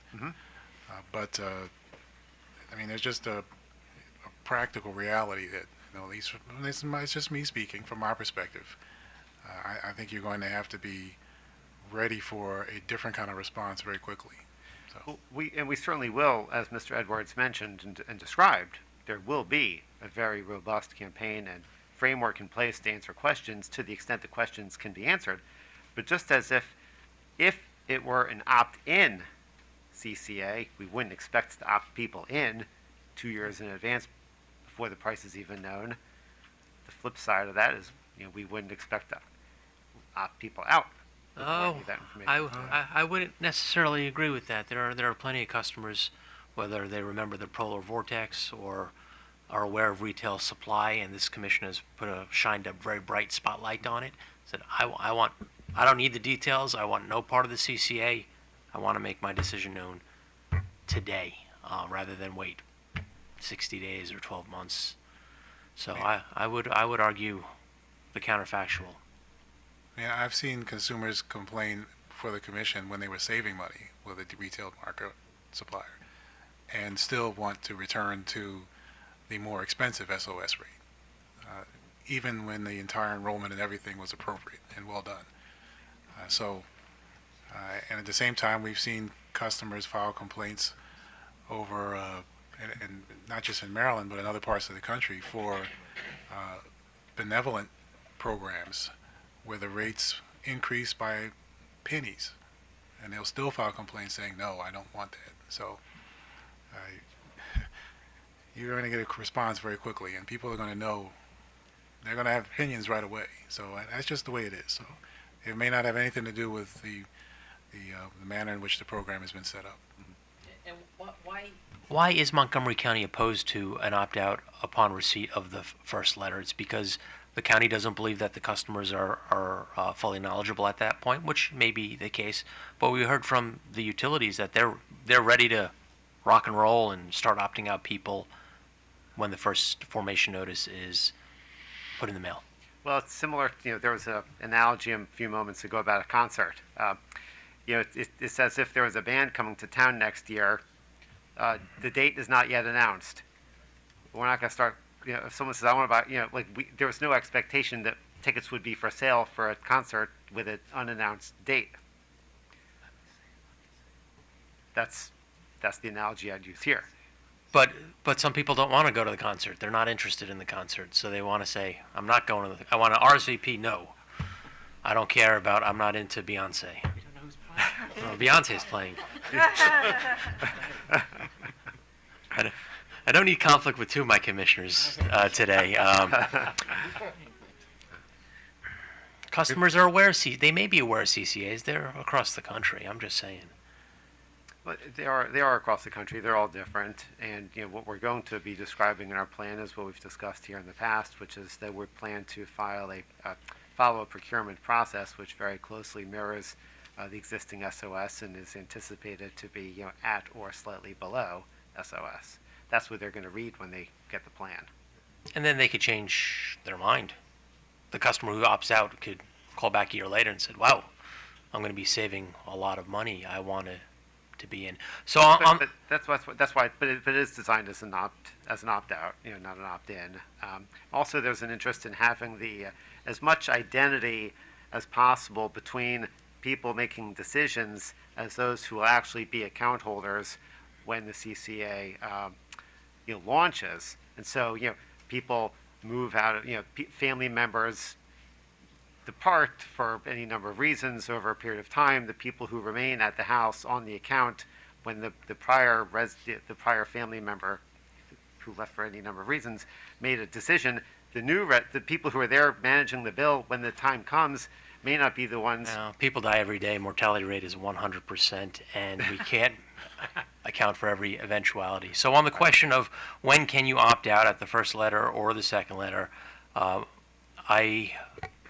my vote is at the first letter, consistent with staff's position and AOBA's position, and the utilities are indifferent because they said they could take care of this at the first or second spot. Commissioner Linton. My vote is the day before the letter goes out. Like I said earlier, there are some customers who, when you come to the door with a wonderful sales pitch, will not open the door. They're just not interested. Doesn't matter what you have to offer them. So you just have to be ready for that, because if they find themselves enrolled later, their reaction will not be pleasant. Day before. Commissioner O'Donnell. Thank you, Mr. Chairman. I'm in favor of as many opportunities as possible, so first or second. Thank you. Commissioner Richard. Well, I said earlier I support the county, and what I'm learning from the county is, if you want to use your concert analogy, if everyone opts out, then there will be no concert. So let's at least give them an opportunity to put a venue together, and then people can decide whether they want to go or not. So I support, and hopefully, if I ever see regulations ready to vote on, that's how I will vote. I will vote to opt out when the opt out notice is sent. Mr. Chairman, I want to kind of informally label this as the Hotel California provision, because you can check out any time you like, but you can never leave. Perhaps we could actually codify that in the regulations. Okay, so the majority of the opinion is that customers could opt out at the first available opportunity, or maybe even the day before the first one. So that would support the staff AOBA position. There leaves the open question, because Mr. Trout was wooing me with, we could do this and that, and I was waiting for the catch, and he delivered the catch in terms of the problem that needs to be addressed. That's one that we can't solve on the bench today. Mr. Vanderhitten, you're well aware of what we said in February. It seems like you've met them halfway. I'm going to ask that the parties continue to work on this issue and hopefully bring back, if not a resolution, get us a little closer, keeping in mind that not only staff, but we heard from Ms. Francis, the sensitivity. I never actually thought a customer account information would hold such a level of sensitivity like a social security number, but apparently to some customers it is, it holds some confidential, private, privileged status, and we do want to respect that to the extent possible. And I think with only 3 parties touching this number, the customer, the utility, the CCA, and the actual supplier, so 4, we have to figure out a way that customers who want no part of the CCA don't share this private number. But I don't think, unless any of my 3 colleagues convince me otherwise, I don't think we can address that issue on the bench today. All right, Mr. Chen. Thank you, Mr. Chairman. I'm gonna exercise what limited privilege that I have and pose a question for the Commission's consideration related to the inclusion of any compensation language on the opt-out notice. This was a question that was raised by several party comments, and since we're on the subject of the opt-out notice, we can probably quickly address this and then move on. So I don't know if necessarily I need to invite anyone to come speak on it. I think the language up on the screen speaks for itself. I left my glasses at my desk. Can you read that, Mr. Chen? Right. So the original, what's at issue here is the inclusion in the opt-out notice. No, let me take a step back and say no party disputes that the opt-out notice should include information on the CCA's dispute resolution process. That much I think people will agree on. I think where there is disagreement is whether or not it should go further, and the notice also include mention of compensation or right to compensation by customers in the event of an enrollment error. That's right. This was a major issue. I know that a number of parties spoke to this, and the folks in Montgomery County may be surprised, but I do very much support their position here. I think the word compensation is going to lead people to believe that there's some payday, or this is a class action suit, or something like that. There is a dispute resolution process. I don't think it needs to be in the mailer. It could be in the website, and there will be a website, Ms. Brennan. I think this type of information will scare people if they see that up front in the first letter or the second letter. So I would do away with the word, particularly the word compensation. That's what I have to say about that. Commissioner Linton. I agree. I don't think we need the word compensation at all. I don't know if we're just trying to edit it based on what's written here or not, but from the broader perspective, just in response to Mr. Chan's question, I don't think we need, I would support the county's position on this. We don't need to have the word compensation. And to some extent, I'm not even entirely confident we need any discussion about the dispute process at all. I mean, as long as we know that there should be one and there will be one. But if customers have a number they can call with questions, dispute resolution can come as part of the more comprehensive information that can appear at a later time, or can be available online or elsewhere. Commissioner O'Donnell. I agree with you on this, Mr. Chairman. Thank you, Commissioner Richard.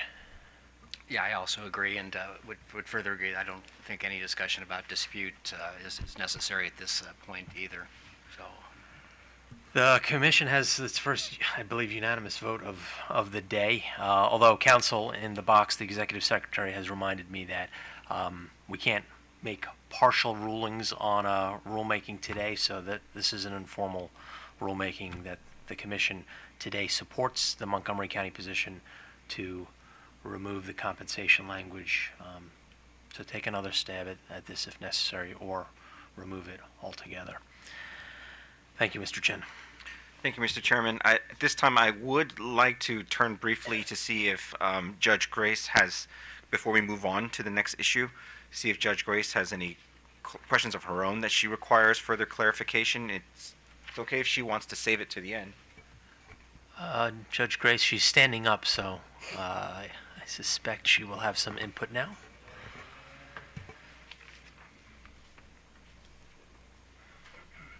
This work group can argue on whether the sky is blue, and we had some arguments based on the transcript at the last hearing. So I've been taking notes.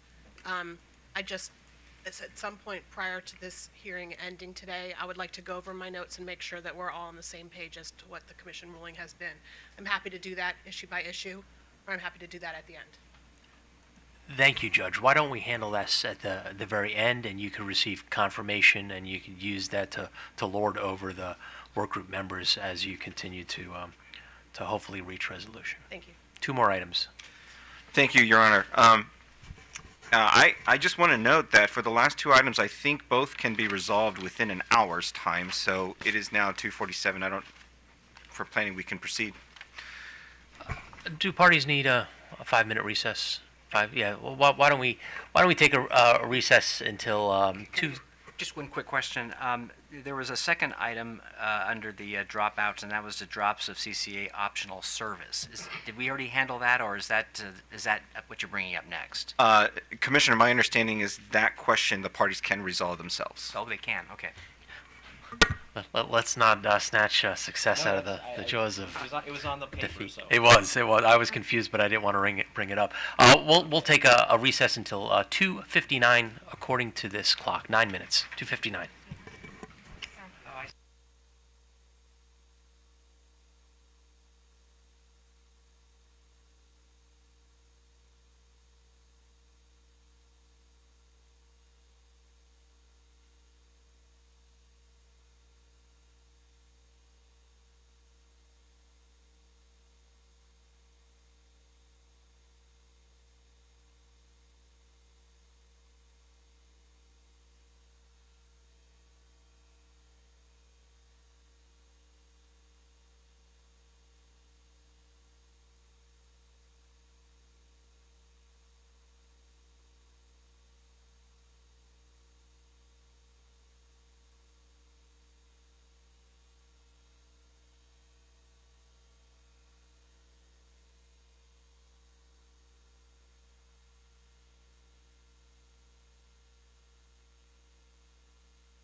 The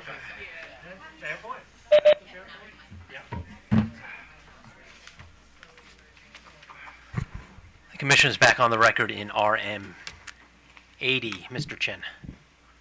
Thank you, Mr. Chairman. Commissioners, Joey Chen. Issue number 3 relates to the intersection of the CCA and the new low-income supply offer requirements that the Commission adopted in final form yesterday under RM78. And so the question is a straightforward one. Does the new low-income supply offer statute, which says that a retail supplier can only serve a retail customer if that supplier can guarantee a price that is lower than SOS for the duration of the supply contract, does that requirement apply also to the CCA? And so we have two opposing positions. Staff and the county are in agreement that the CCA should be excluded from this requirement, given the unique nature of the CCA. And the supplier community represented in the room today and represented in the work group, they filed in language that would include the CCA in the low-income supply offer requirement. Let me pull up the while I do that, while I pull up the language that's offered by the parties, let me invite Eric Wallace to the podium, and then in response, either staff can respond or the county. And this is Chapter 7, Section 15? It is. It Okay. is. You are faster than I am. And just to highlight, this was the main issue that the judge included in her May 9th letter, where she laid out the staff, Montgomery County food and water position, and then the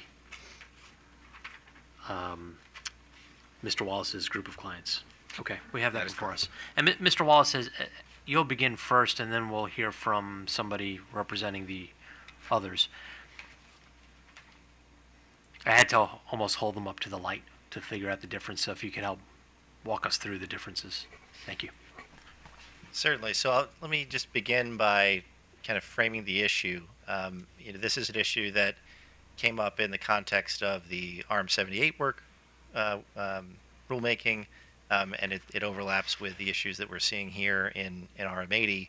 And the core question is, and I think it's important to distinguish, we're not talking about this, the requirements that are applicable to suppliers serving low-income customers applying to the CCA.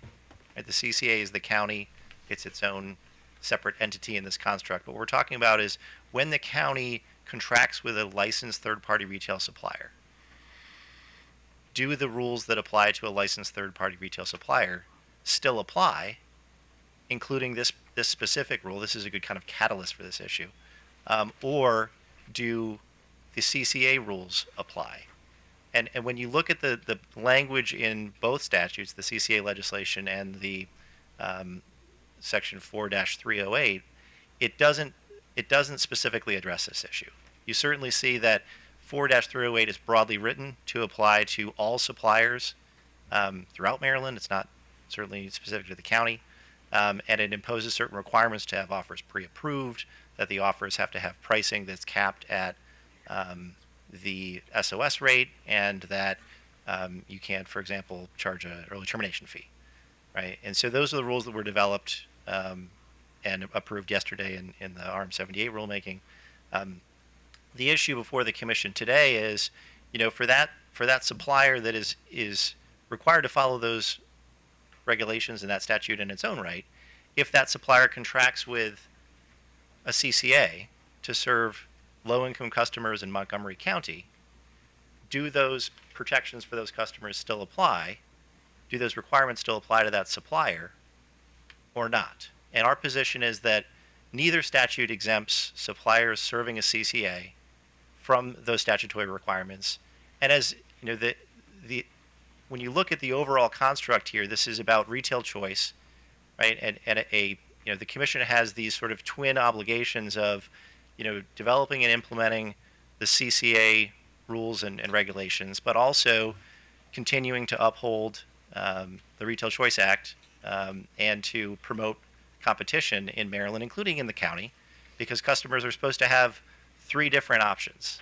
They can shop with a supplier, they can choose to be supplied by the CCA, either by opting in affirmatively or not opting out for those customers that don't opt out, or they can be supplied by SOS, right? And so what we're talking about is what is the level playing field, and how should these things be structured, and does it make sense for a supplier that is not allowed to serve those customers on rates above SOS to then turn around and offer to do that, respond to the CCA's RFP with a price that's above SOS for 100% renewable energy, and because they were selected by the CCA, now they can turn around and enroll those customers. So in a nutshell, your argument is that this creates an unlevel playing field, or perhaps an uncompetitive advantage for the CCA supplier?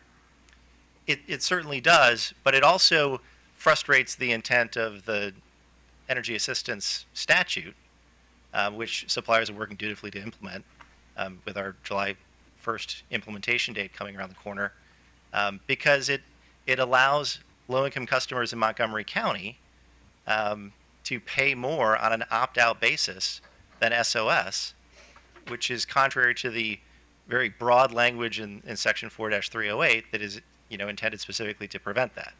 But protecting these low-income customers, though, isn't your primary interest. You're not representing low-income customers. We're not low-income advocates, but we're retail choice and competition advocates, right? And so, there should be a level playing field, but also, the customers should have the choices that they are afforded by statute, and when there are, special protections that are applied to retail suppliers broadly, circumventing that through the CCA, we think is unfair and contrary to the statute. Very succinct argument. Thank you. Before we turn to the representative who will represent everybody else, with the exception of Office of People's Counsel, which we haven't heard much from today. So I'd like to actually ask the Office of People's Counsel, where do you fall out on this? Sure. Thank you, Your Honor. It's night and day we have. Nikki Wiggins on behalf of Office of People's Counsel. We noted in our filed comments briefly that we agree with staff, Montgomery County and the others, that Section 4-3 or Statute 4-308 does not apply to the CCA. The CCA and the supplier that essentially is acting as its agent for the purposes of the CCA just are not considered in the definition of third-party retail suppliers as contemplated in that statute. We did note, and this is not an issue for regulations here for the commission to address, but we noted that it would be our request to the county that they would address this issue, and we did speak to the county about this, about considering addressing this issue in their aggregation plan, maybe making some statements in the aggregation plan that low-income customers or energy assistance households would not be charged more than the rate that SOS customers are being charged, so that those customers in Montgomery County aren't having worse outcomes than customers in other counties. So your position, would it not somewhat dovetail with Mr. Wallace's statement that these low-income customers in Montgomery County shouldn't be paying more than SOS? Let's say that the CCA rate is 3 cents kWh more. They shouldn't be paying that higher rate. We believe that's the case.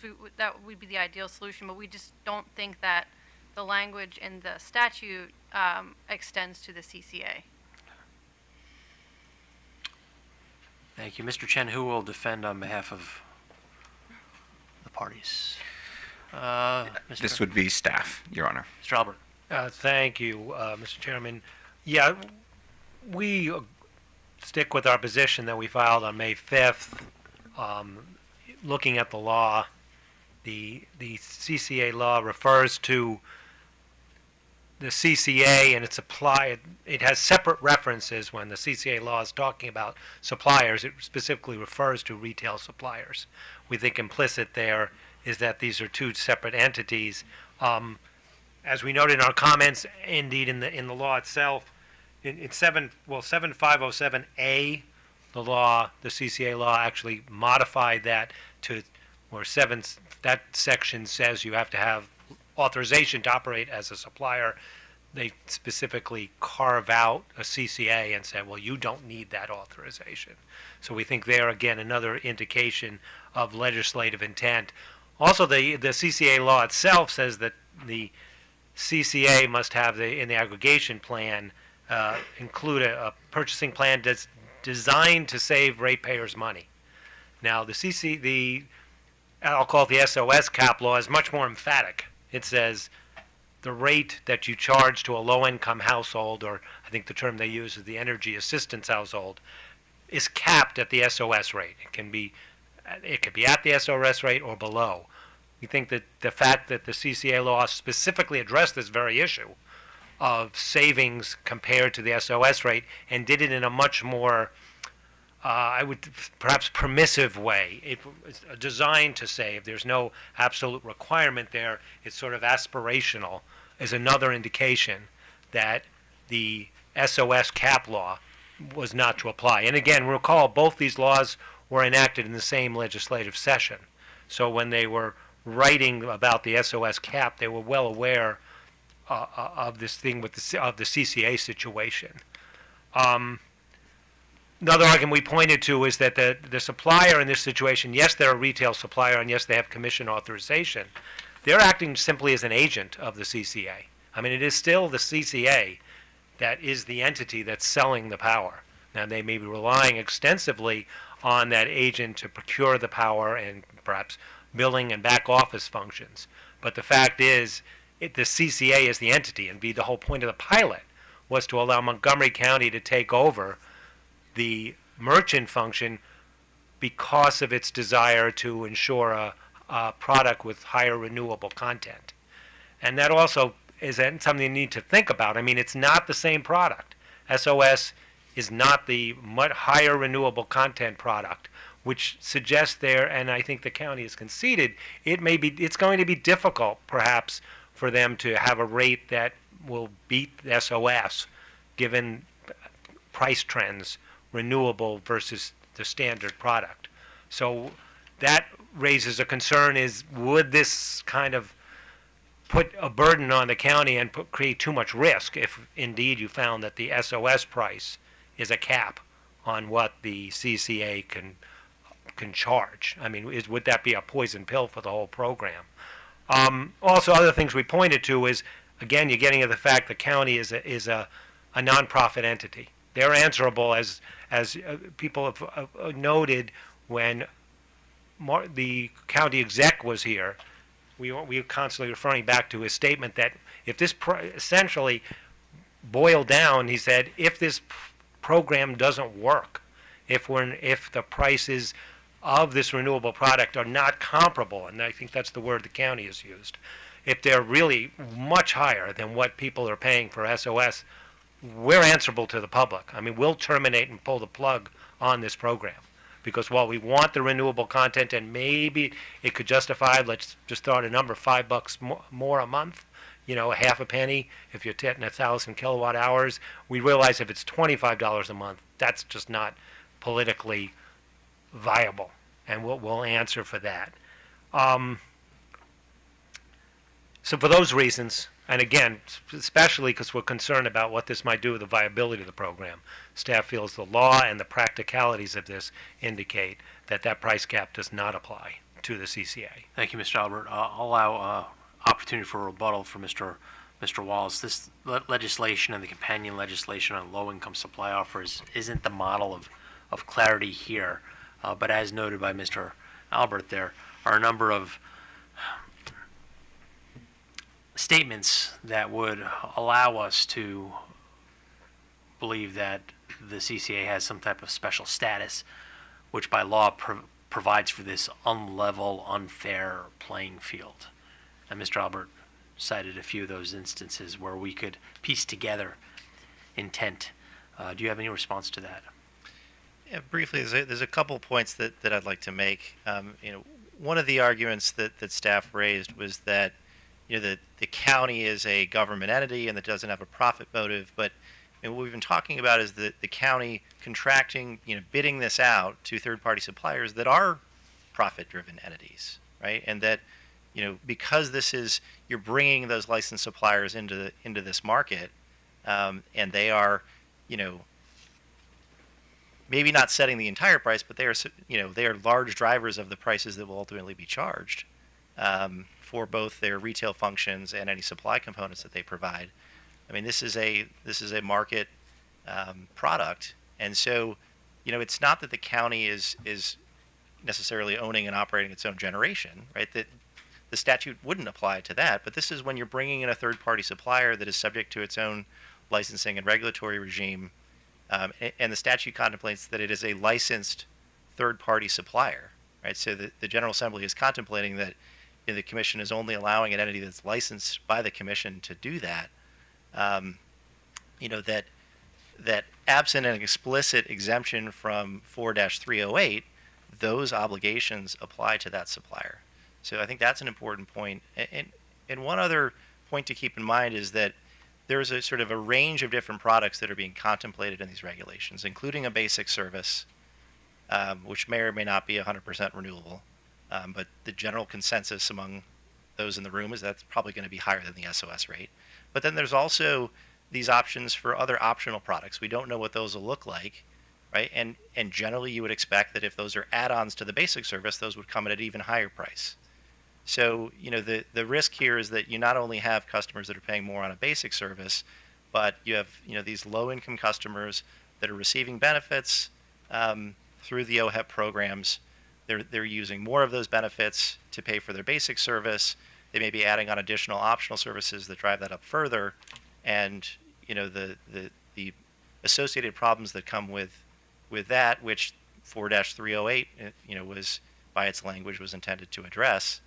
We think that should be applied here, just like it is to any other supplier that may be looking to serve customers in the county. Thank you. You make a convincing and reasonable argument. I turn to my colleagues for questions before a vote. Commissioner Linton. Thank you, Mr. Chairman. I was checking to make sure there was no yellow hand. So I had a question actually for the technical staff. For the suppliers. I'm looking at the statute, the text of the statute, where this program is established as a pilot that applies, and the language itself applies only in Montgomery County. The county's been very clear along the way as we've considered these regulations that they were advocates for this initiative, that they're the ones that pursued it. So why shouldn't the Commission conclude that this is a unique scenario that applies just to Montgomery County, and the provisions that we're concerned about wouldn't necessarily we don't need to be concerned about those here? I think because there's this sister statute in 4-308 that was enacted at the same time that the General Assembly was enacting this statute, and in neither statute did the General Assembly exempt the third-party suppliers serving the county from these obligations. And in fact, in the county's legislation, they included this obligation that there's language talking about making sure that the benefits afforded to OHEP customers are provided under the CCA. So it contemplates that those customers will be, that there will be OHEP recipients within the county. It includes language about ensuring or developing the pricing to save customers money. And there's, you can read these two statutes together, right? And without defeating either one. All we're saying is that for energy assistance recipients in the county, right, that the Section 4-308 requirements should apply. For other customers that are not energy assistance customers, the county has more liberty to set its pricing where it would like. But when it comes before the Commission with an aggregation plan, that is required to include their plans and designs to save customers money, that is a requirement for low-income customers under 4-308. That's not a requirement under the other classes of customers that would be served by the CCA and the CCA's aggregation supplier. I think that's the way to read the two statutes together and address the objectives of both statutes within the county. Okay, so let me turn to the county then. I think as part of reviewing the statute, one of the points that I think the suppliers are making that's a appropriate one is that there really isn't any explanation here as to what your plan may look like. And that's obviously because you had filed it, you didn't have it developed at that time. But you've come forward here, and we're obviously talking in theory at this point, but what you've discussed here is a plan where the county would have a relationship of some kind. Let me backtrack and say the CCA will have some relationship with a third-party competitive supplier, which are effectively the entities that are competitors to the suppliers who are here today. So,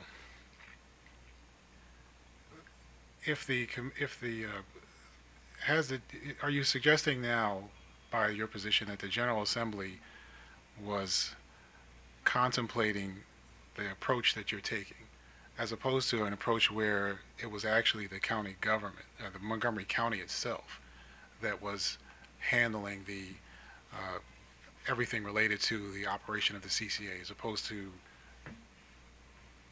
hiring or getting an agent to do it for you? The legislation actually specifically addresses this. So I appreciate your question, Commissioner Lynn. Good.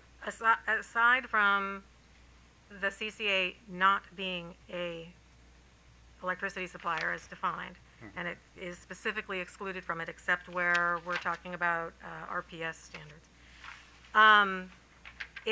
The CCA statute says the county can, it indicates that it expects the county can select a licensed electricity supplier to serve its customers. So it says that, for example, the county, once it enacts a local law, it should provide or cause its selected electricity supplier, if any, to provide written notice of the formation, so that's even the formation notice going out, to all residential and small commercial customers. The notice must include the identity and commission-issued license numbers for any selected electricity supplier. So clearly this was contemplated. That's in 7510.3F, as in Frank. Q requires that bills sent to CCA customers must identify the CCA as the electricity supplier. So it made that distinction.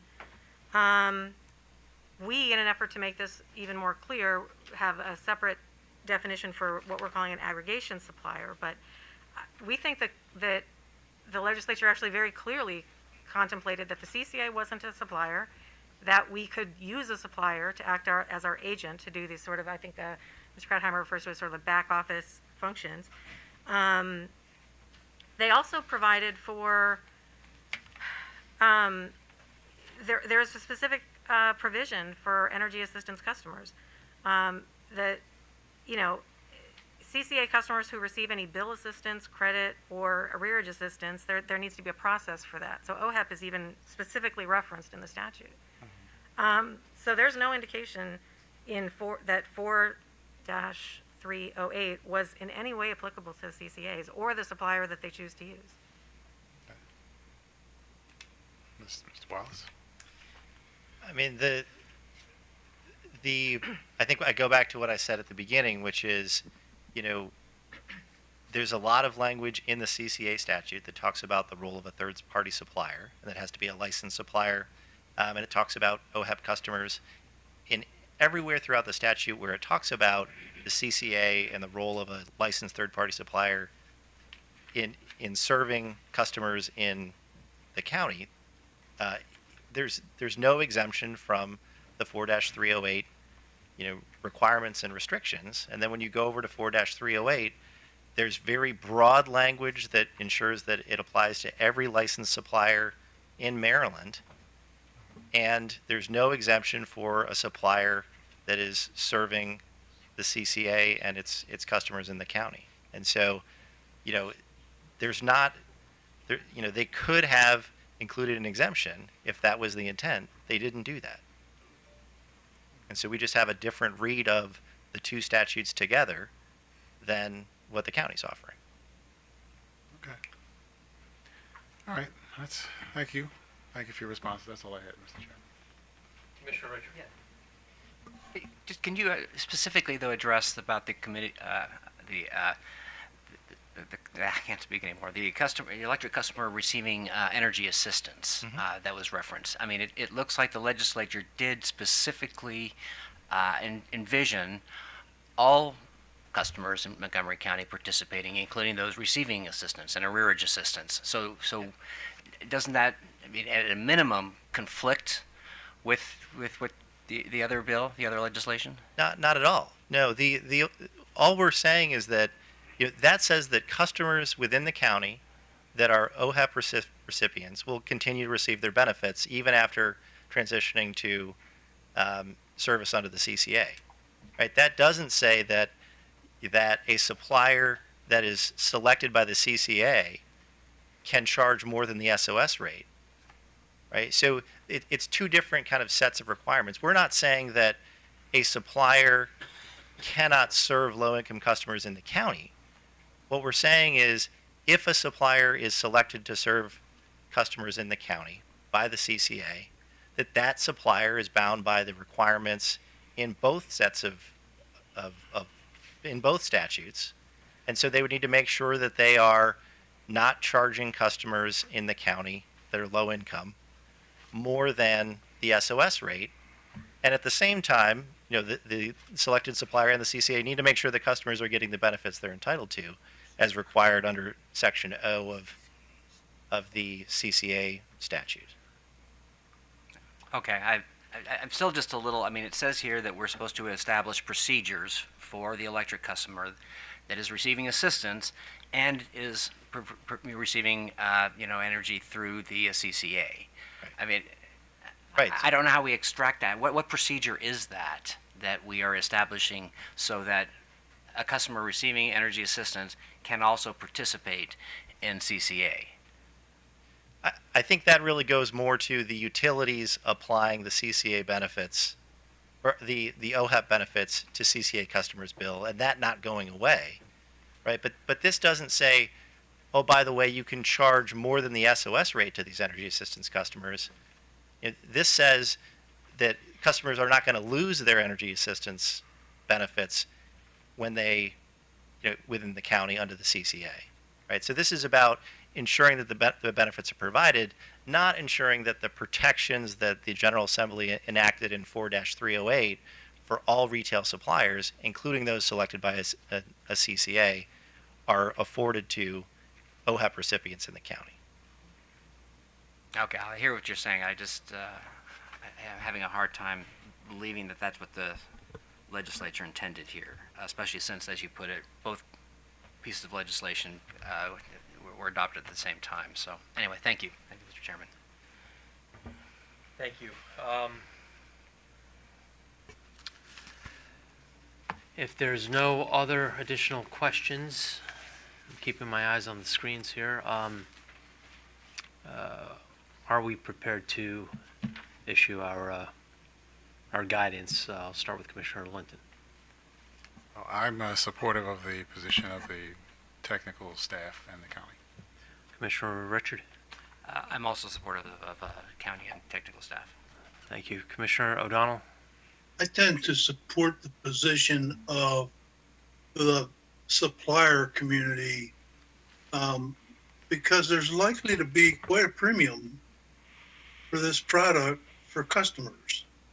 And those who are on an assistance program don't need this additional burden.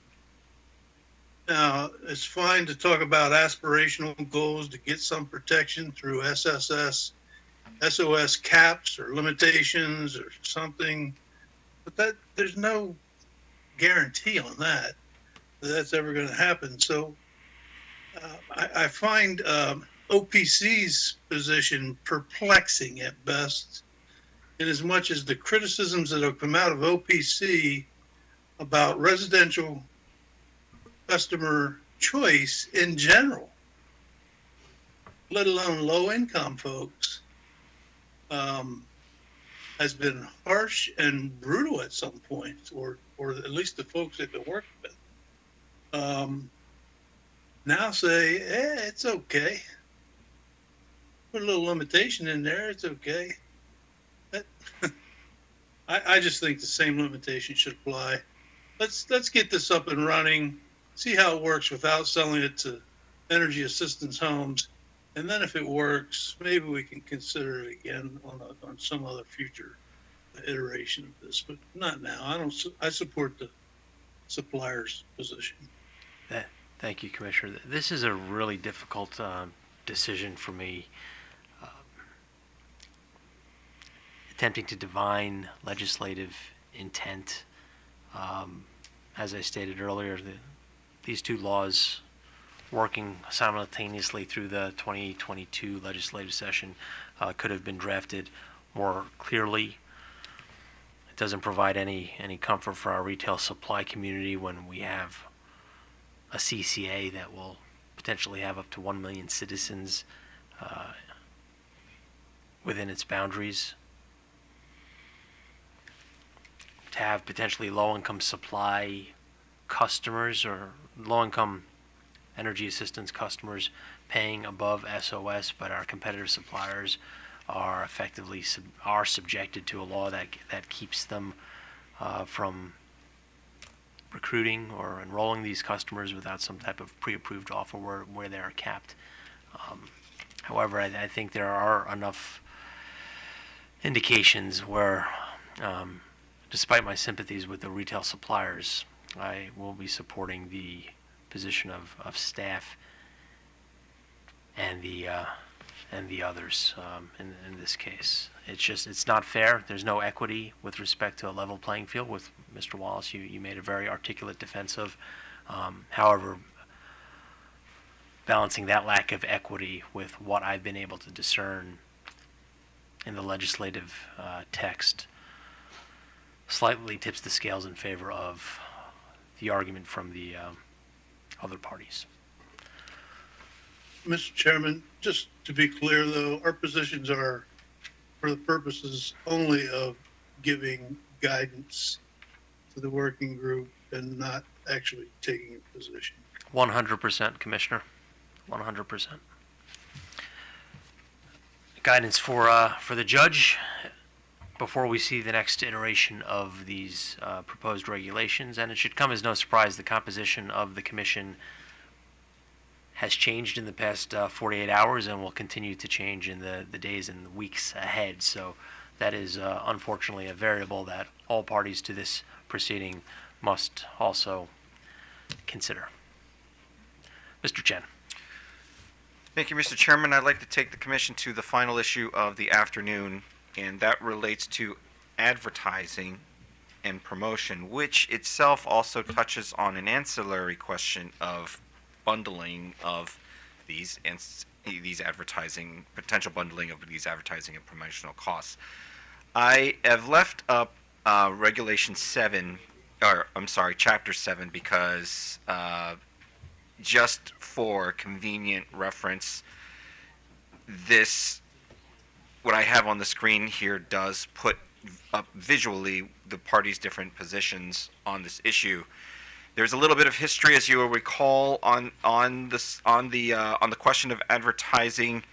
Back in February, the commission did make a determination that and provide guidance that the CCA county would be allowed to offer educational, informative communications with potential customers, but that the county would be prohibited from any unrestricted promotional advertising. The parties did go back to the working group, and I would invite anyone to correct me if I'm wrong, but I believe the parties did go back and discuss this more thoroughly in the working group to try to draw that line between informational communication versus promotional communication. And I think in the scope of in the course of that discussion, realized there were more questions rather than answers in that dialogue, and so they've come back, kind of articulating again why the county, for example, believes that it should be allowed to offer or communicate information about the basic service, for example, that may, could be seen as potentially promotional. So anyway, I will leave it to the county to articulate its position, and then I believe staff offered the straw language that you see on the screen. And again, this is just for illustrative purposes. It is not for the commission to approve this language. It's just to give context.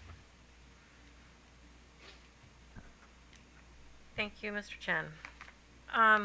So I'm not sure it's showing, but we had some alternative language that we had proposed. So I think it's further down. So we took to heart what was said at the last hearing and in the order. We won't do unrestricted advertising. Our proposed language says that a CCA can advertise its services, but may not engage in a marketing or trade practice that's unfair, false, misleading, or deceptive.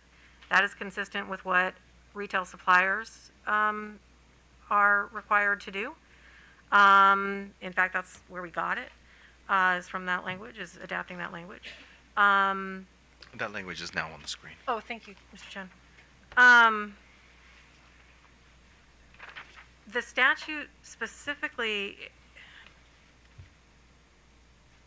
how much, we've talked actually earlier today about the county's going to need to get this information out to all of its residents and small commercial customers. And assuming that we're supposed to be ready for this the day before even the formation notice goes out, people need to be talking this up in the county, and we are well prepared to do that. We advertise and talk about and promote and give details on county programs and county offerings all the time. Mr. Edwards can go into much greater detail than I can. But we think, how much to discuss that with the county residents is up to the county. We also, there's a important couple of phrases in the CCA statute that specifically allow the CCA to promote the use of renewable energy and to provide and promote energy efficiency programs promoted under, and then it's basically referring to the Empower programs. But the statute specifically says the CCA can promote these things. So I think trying to come up with a definition for promotional advertising that doesn't allow the county to promote is contrary to what the statute envisioned. I'm happy to address the bundling question, but I think that's a slightly separate question. But, we think that our proposed regulation or proposed language does provide the necessary regulatory clarity that we were told to go back and consider. So I want to make that clear, that we considered the marching orders, and we tried to respond to those accordingly. So I believe those are the main points, but I'm happy to answer questions.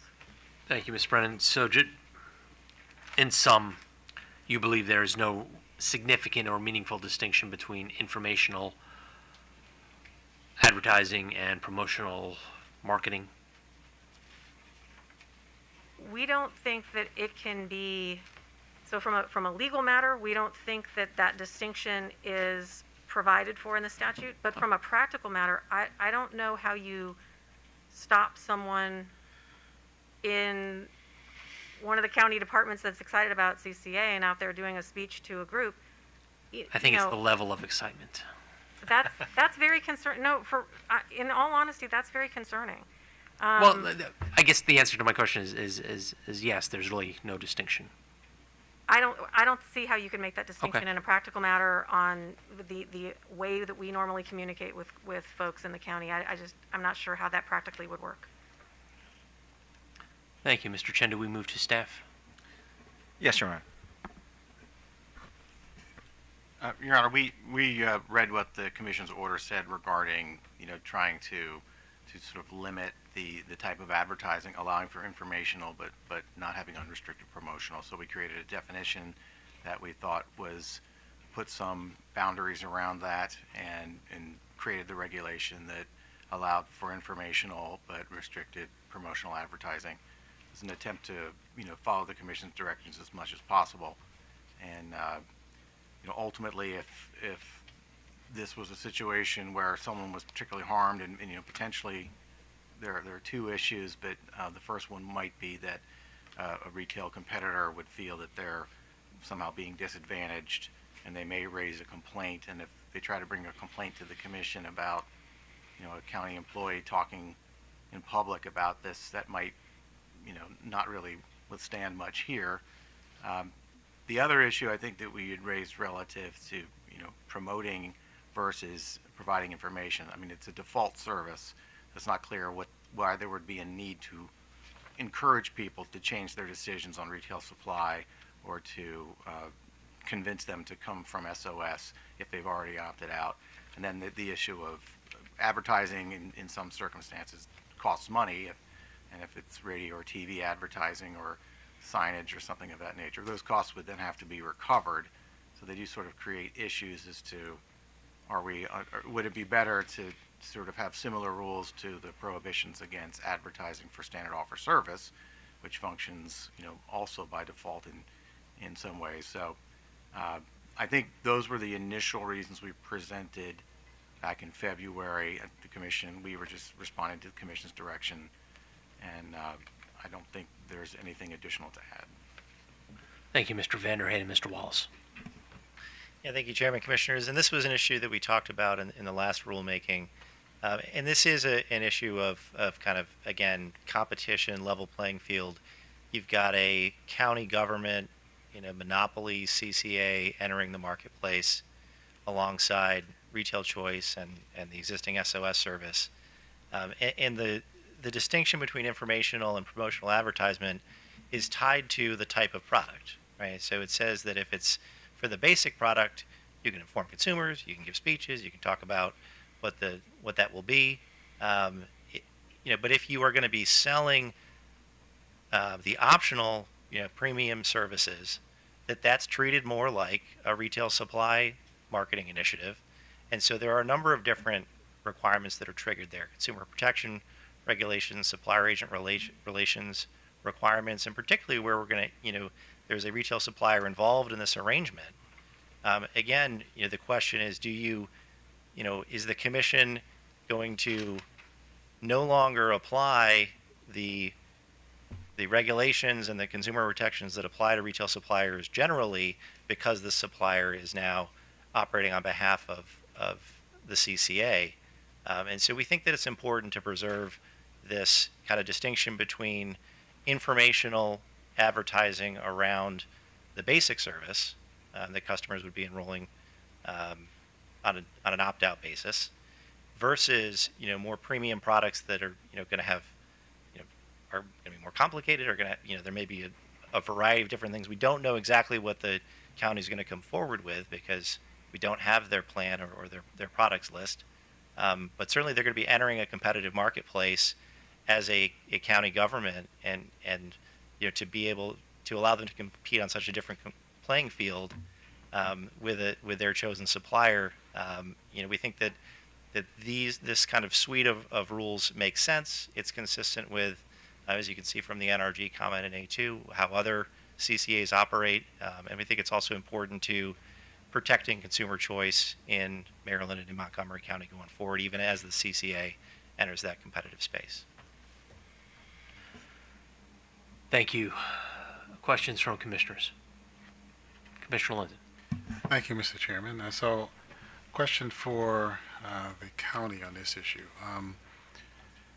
So the plan that you've laid out in terms of how you're potentially could proceed, you would be having a third-party licensed supplier procure your services for you and handle most of that work.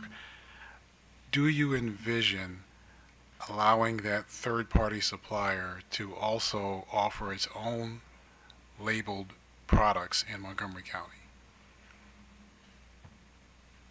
You mean through the CCA? No, on their own. So, for example, you license, Chen Energy. Sorry, I needed to pick a name. But so Chen Energy is handling the CCA, operating the CCA for you. But Chen Energy also decides that it would like to sell and enroll customers across the entire state as a licensed supplier. Do you envision that Chen Energy would be able to do that next to offering the CCA products as well? It's an interesting question. What I can say is that there are multiple provisions in here where we have advocated for essentially masking the legal name of the third-party supplier because of that very concern of providing some sort of appearance of competitive advantage. So, for example, in advertising, there's a rule that the name and number of the supplier have to appear. Our language would have the name of the CCA appear as the supplier because we're the ones setting the price, we're the ones developing the product, we're the ones who are responsible for everything. And so providing the name of the back office administrator who happens to be a supplier would cause confusion to customers as well as providing the advantage that we want to avoid.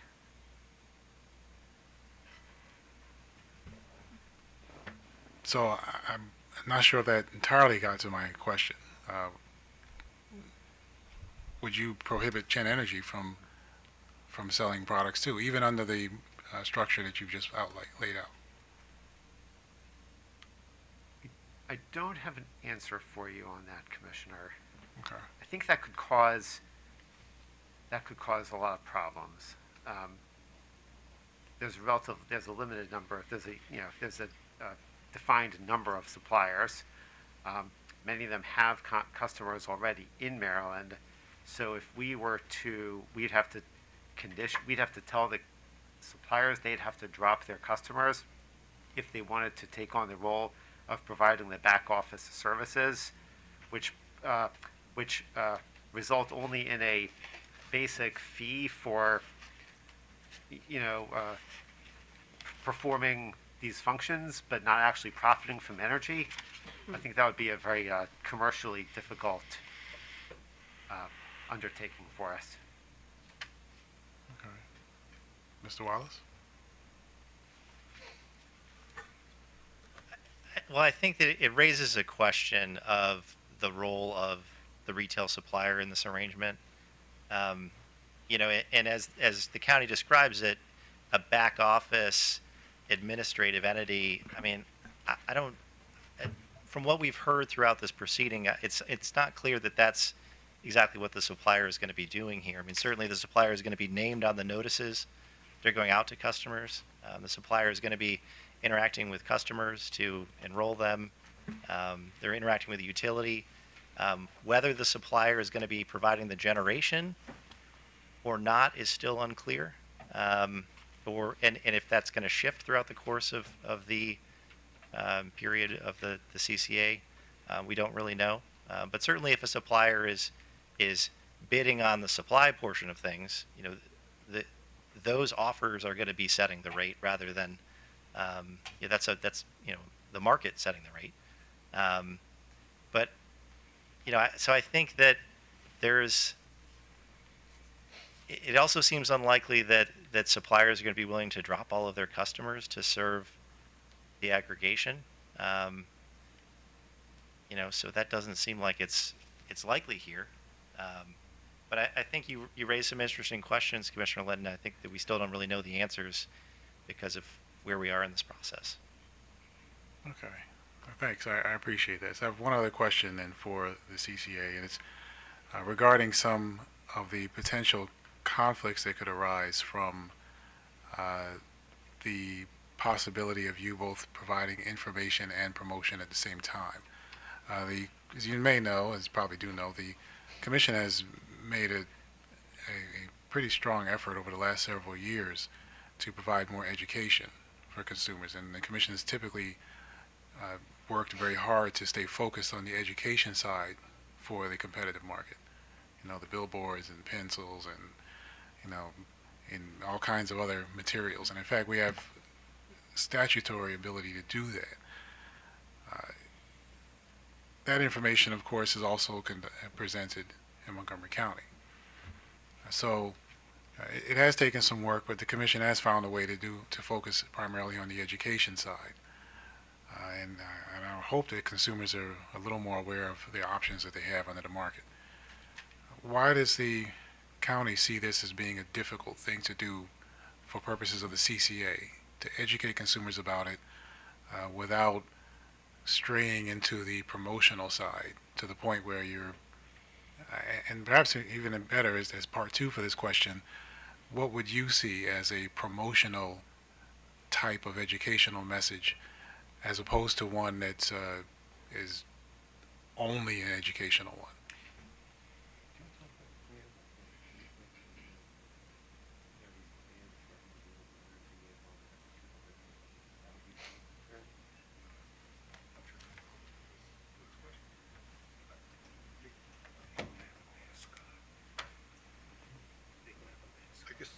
Commissioner Linton, I would have trouble making that distinction. That's why I'm troubled by this. I don't know the distinction between educational language and promotional language.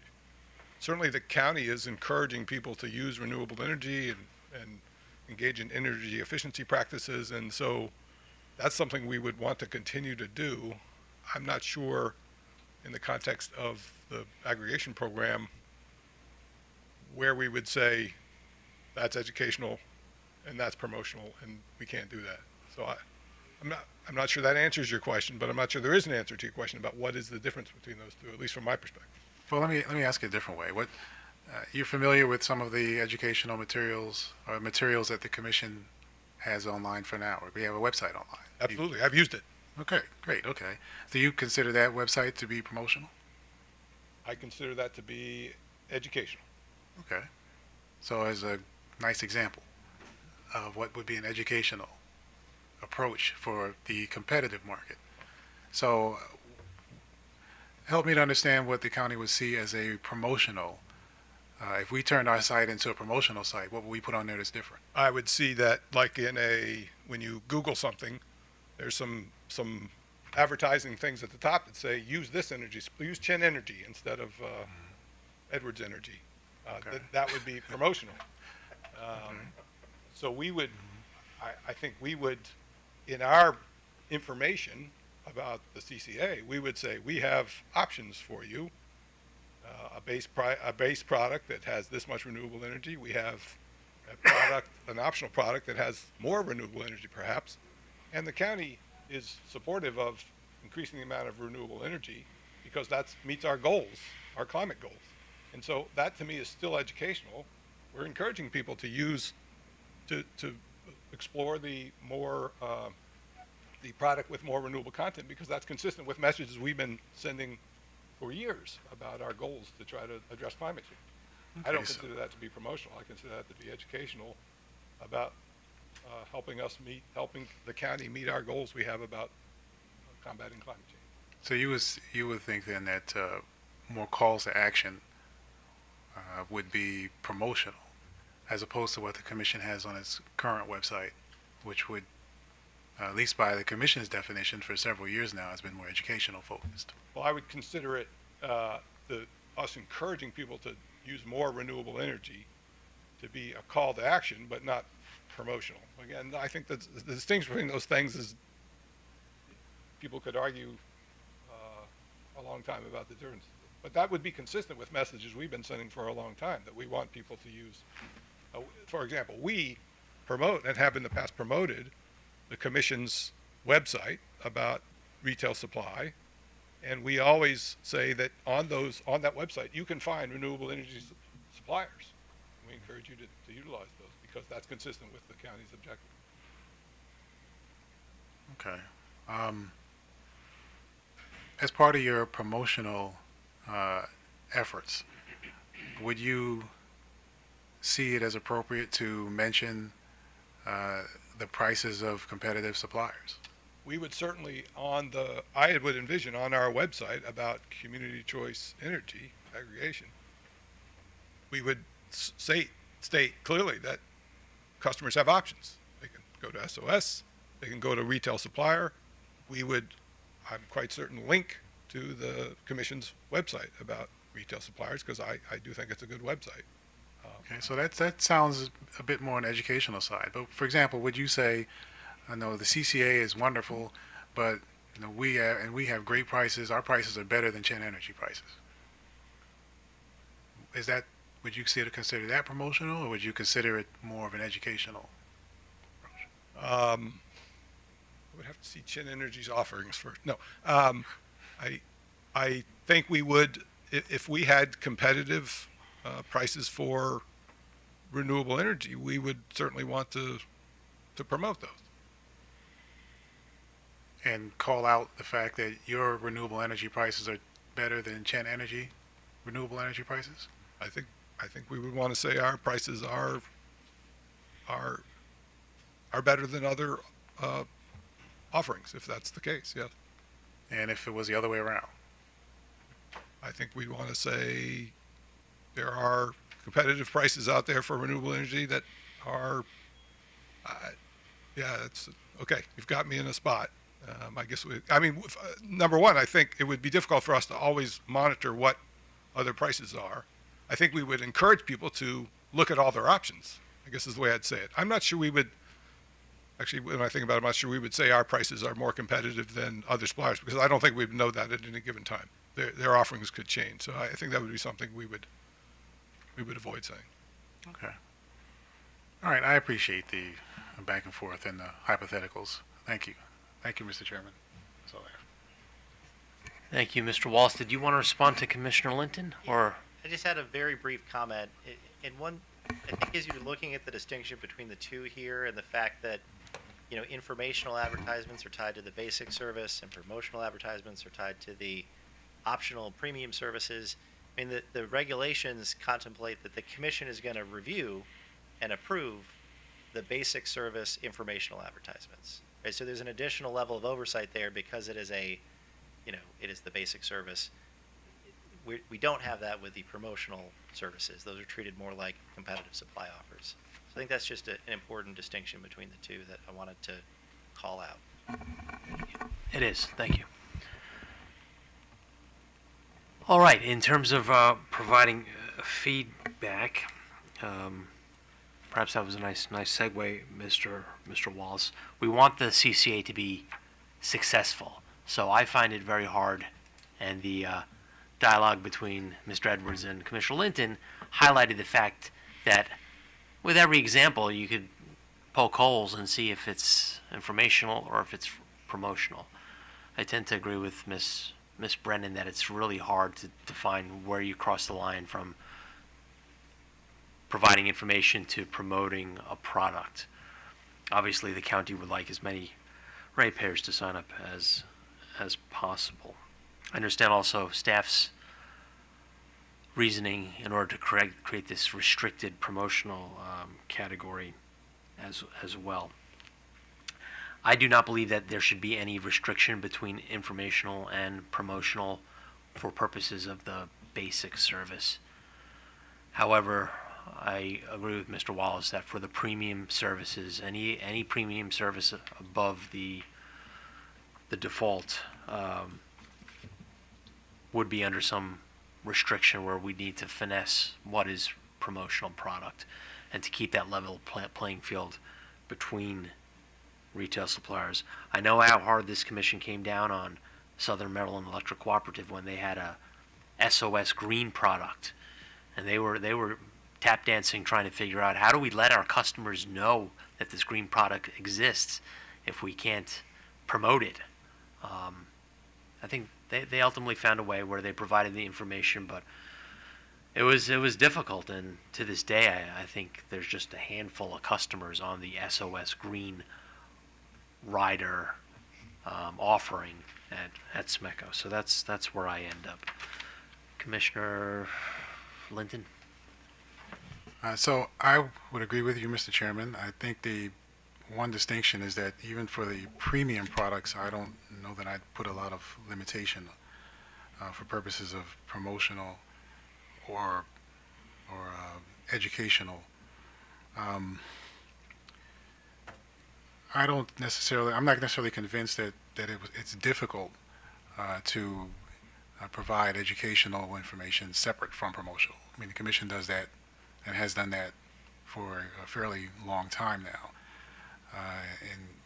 And certainly Montgomery County, with its expertise and familiarity with its citizens, would be able to do something similar to at least what the commission is doing, if not even improve on it in some way. But at the same time, this is a particular initiative that is one that the county is taking responsibility for. So there's going to be questions about the accuracy of the materials and information presented.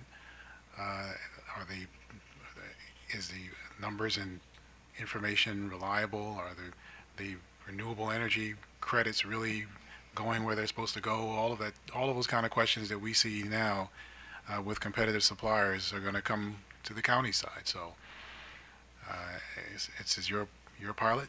You're responsible for it, and so we'll see if you can be successful with it. So I wouldn't limit it. Thank you, Commissioner O'Donnell. Thank you, Mr. Chairman. I tend to agree with Commissioner Linton that it's not hard to discern some of these things. We made it sound complicated here this afternoon, but if a flyer goes in a bill from the county, it's a semi-annual property bill, you know, a letter from the county executive or a letter from the county council or a billboard saying, hey, we got this great program. It's going to help save the earth for our children, and we keep the money at home.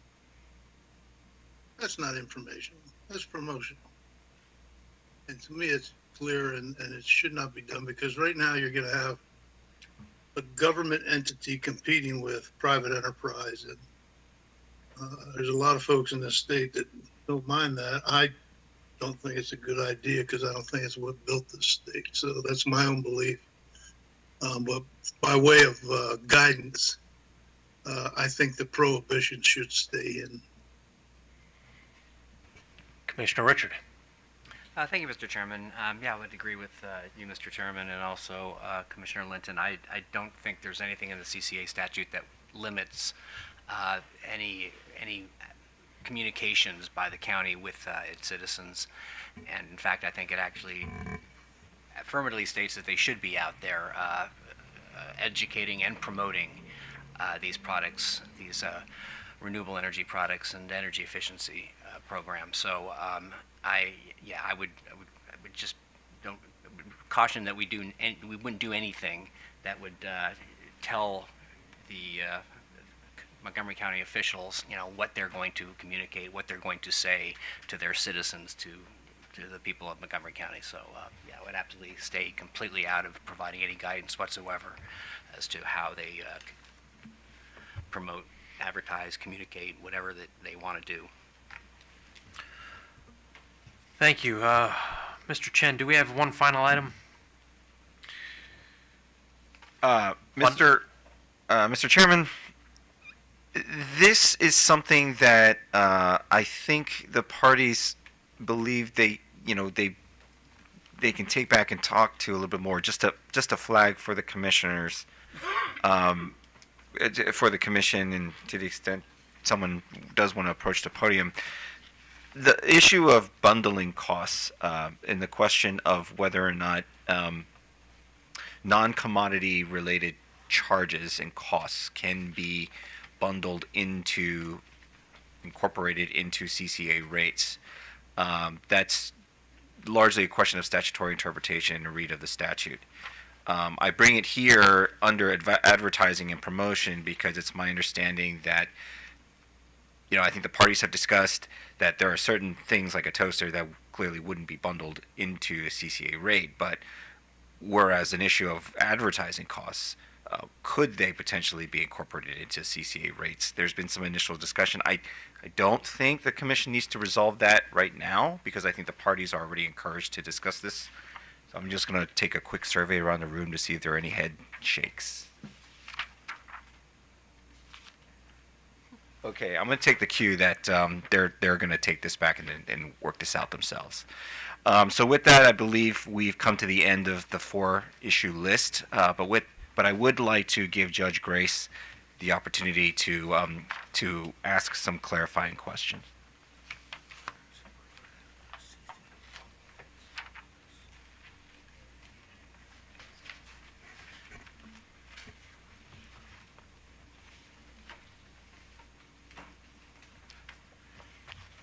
Thank you, Judge. We want to be as helpful as we can to facilitate your leadership of the work group.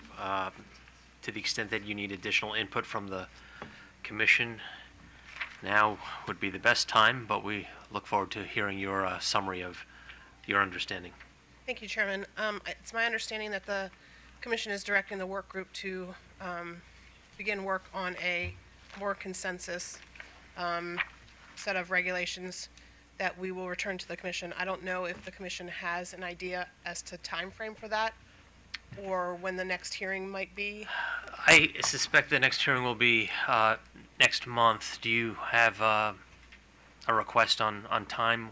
Or you could work with your work group and get back in touch with the executive secretary to schedule a hearing date. Okay. As to the first issue that we discussed this afternoon, I guess, the standard offer service issue, I understand that the commission is directing the work group and specifically Montgomery County to come up with a way to hold all customers outside of Montgomery County harmless for incremental costs due to the CCA, returning them to where they would be but for the CCA, whether that be by compensation or some other mechanism, and if reimbursement, whether that be from Montgomery County ratepayers or the CCA or the county. But the expectation is that there will be some protection from bearing incremental costs for customers outside of Montgomery County. Do I have that right? That is my understanding. I see fellow commissioners shaking their heads in agreement. Commissioner Richard? Yeah, I'd like the parties to work it out. That might be a little stronger than I think the statute goes. I just would ask for fidelity to the statute, but again, to give some deference to the county to allow this to be a success. So, on opt-outs, it's my understanding that Montgomery County should be set up to accept opt-outs upon the mailing of the first notice. I'm unclear as to what the commission's ruling was on the narrow issue of, since the statute allows customers to opt out to the utility, upon receiving an opt-out and the utility giving the information to the county upon request, should the utility simply give the county the note of the opt-out, but still include the account number? The account number is the specific issue. Or should the utility, like it will do with shopping customers, should the utility send something that says, this person has opted out, here's all the rest of the information, but we're holding the account number? Will the utility be able to process the opt-out without the account number? So the utility is not processing the opt-out. Right, they're just logging it. They're just logging it, and they're sending a master list back to the county when the county asks for it. And the master list will have, for customers, for regular customers, it will have, the billing address, the service address, the name, a whole list of things, but it will also have the account number. For shopping customers, the utility will send to the CCA all of that information, plus that it's a shopping customer, but will not send the account number. So the question is, for folks who have called the utility to opt out, we all know that the utility will send the opt-out information when they receive the call, what the call said. And the utility will send billing address, service address, all of that information. But the narrow question is, should the utility send the account number like it does for all other non-shopping customers, or should it not send the account number like it does for shopping customers? I don't believe it should be sending that account number. Okay. I'll see if there's any disagreement. Seeing none. Is that right, I would just Commissioner? note my previous position that I supported the county in their opt-out plan. So that I think is contrary to the majority here, but that was my position, and I would have voted that way today. And if that were to be an option next time we vote on that, that's how I would vote in favor of the county's language on opt-out. Okay, thank you.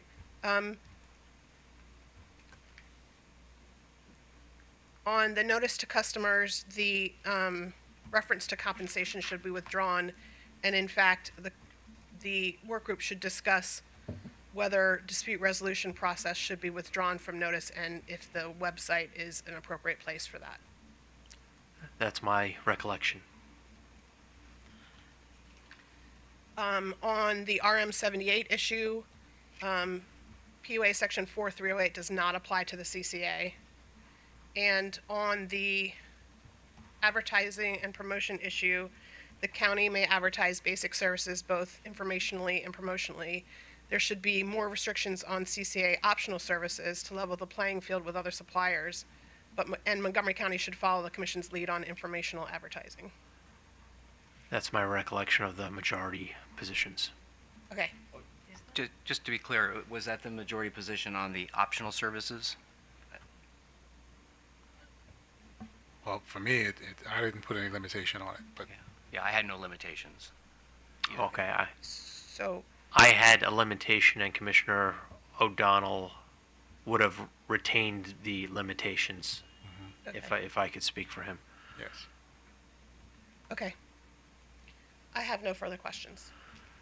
Thank you, Judge. Good luck. I would remind the parties, so we don't need to delay this hearing a fourth time, because today is the second hearing. There will be a third hearing sometime in the not-too-distant future. The parties need to move from their intractable positions here. If we are to experience the CCA, you'll need to see the forest, not the individual trees. We got started on the wrong foot this morning, and we had to deviate from our plan to go through step by step these regulations. So it is my expectation, I think I speak for my colleagues as well, their expectation that when we receive the next letter from Judge Grace, there's not going to be a lot of bubbles, not be a lot of primary colors across the proposed regulatory text, and we could get this off the ground. So good luck to you, Judge Grace. Good luck to all the parties with that today's. Mr. Chairman, Oh, I'm sorry. I'm sorry. I just have one minor suggestion for the work group. To the extent when we've had this hearing back in February, we thought we got rid of all the big challenges, and we were, I'll say, pleasantly surprised to see there were more big challenges that we had to address. In the future, and this is just a suggestion from one commissioner, there's always a way to kind of move a little faster by producing something in writing, just to send us a request for a clarification of a particular issue. And it's an option. That's something that might help move things along a little, as opposed to coming to a proceeding like this and we see ourselves in a different type of challenge where we have to hope to get some regulations complete and then find that we have to, that we aren't able to do so. So, just a thought. May I ask a question? Yeah. If we do that, is it something where it needs to be noticed, sent out to other parties for comment? And so I'm mindful that we need to have regulations before the end of this year. No, well, I've done it before when I was a work group leader, and typically the work group as a whole would agree on the question. So there's an issue that needs to be addressed, and among the work group members at a meeting, you just determine that, okay, we need this particular question answered, and the work group leader can send it to the commission and can obtain a response. And it could move a little faster. If it comes to the point where the work group is unable to even settle on how to ask the question, then that's a bigger problem. That you might need a little more discussion, but it's one option, something to keep in mind as a tool for trying to make the work group move along a little smoother.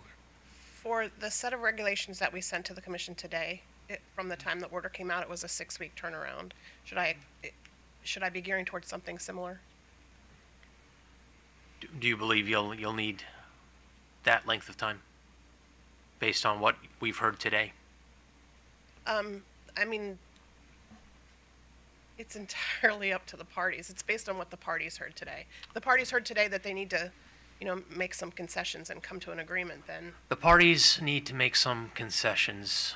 The retail suppliers, our staff, the utilities, and Montgomery County all need to move off your positions. Otherwise, this commission will not meet the statutory deadline, and we'll hear the county executive of Montgomery County criticizing individual commissioners, as he did in Annapolis earlier this year, that the county's already been a year delayed. Well, if the parties to this room continue to drag their feet and don't budge, then it will be a 2-year delay, not a 1-year delay or a 3-year delay. And that doesn't serve anybody good. This pilot needs to get off the ground sooner rather than later. So please behave, work with the judge, and we'll see you back here at a date in July. Judge, please, after conferring with the parties, be in touch with the Office of the Executive Secretary and work on squeezing a hearing in at some point. thank you. Anything else from my colleagues? Thank you. We are now adjourned.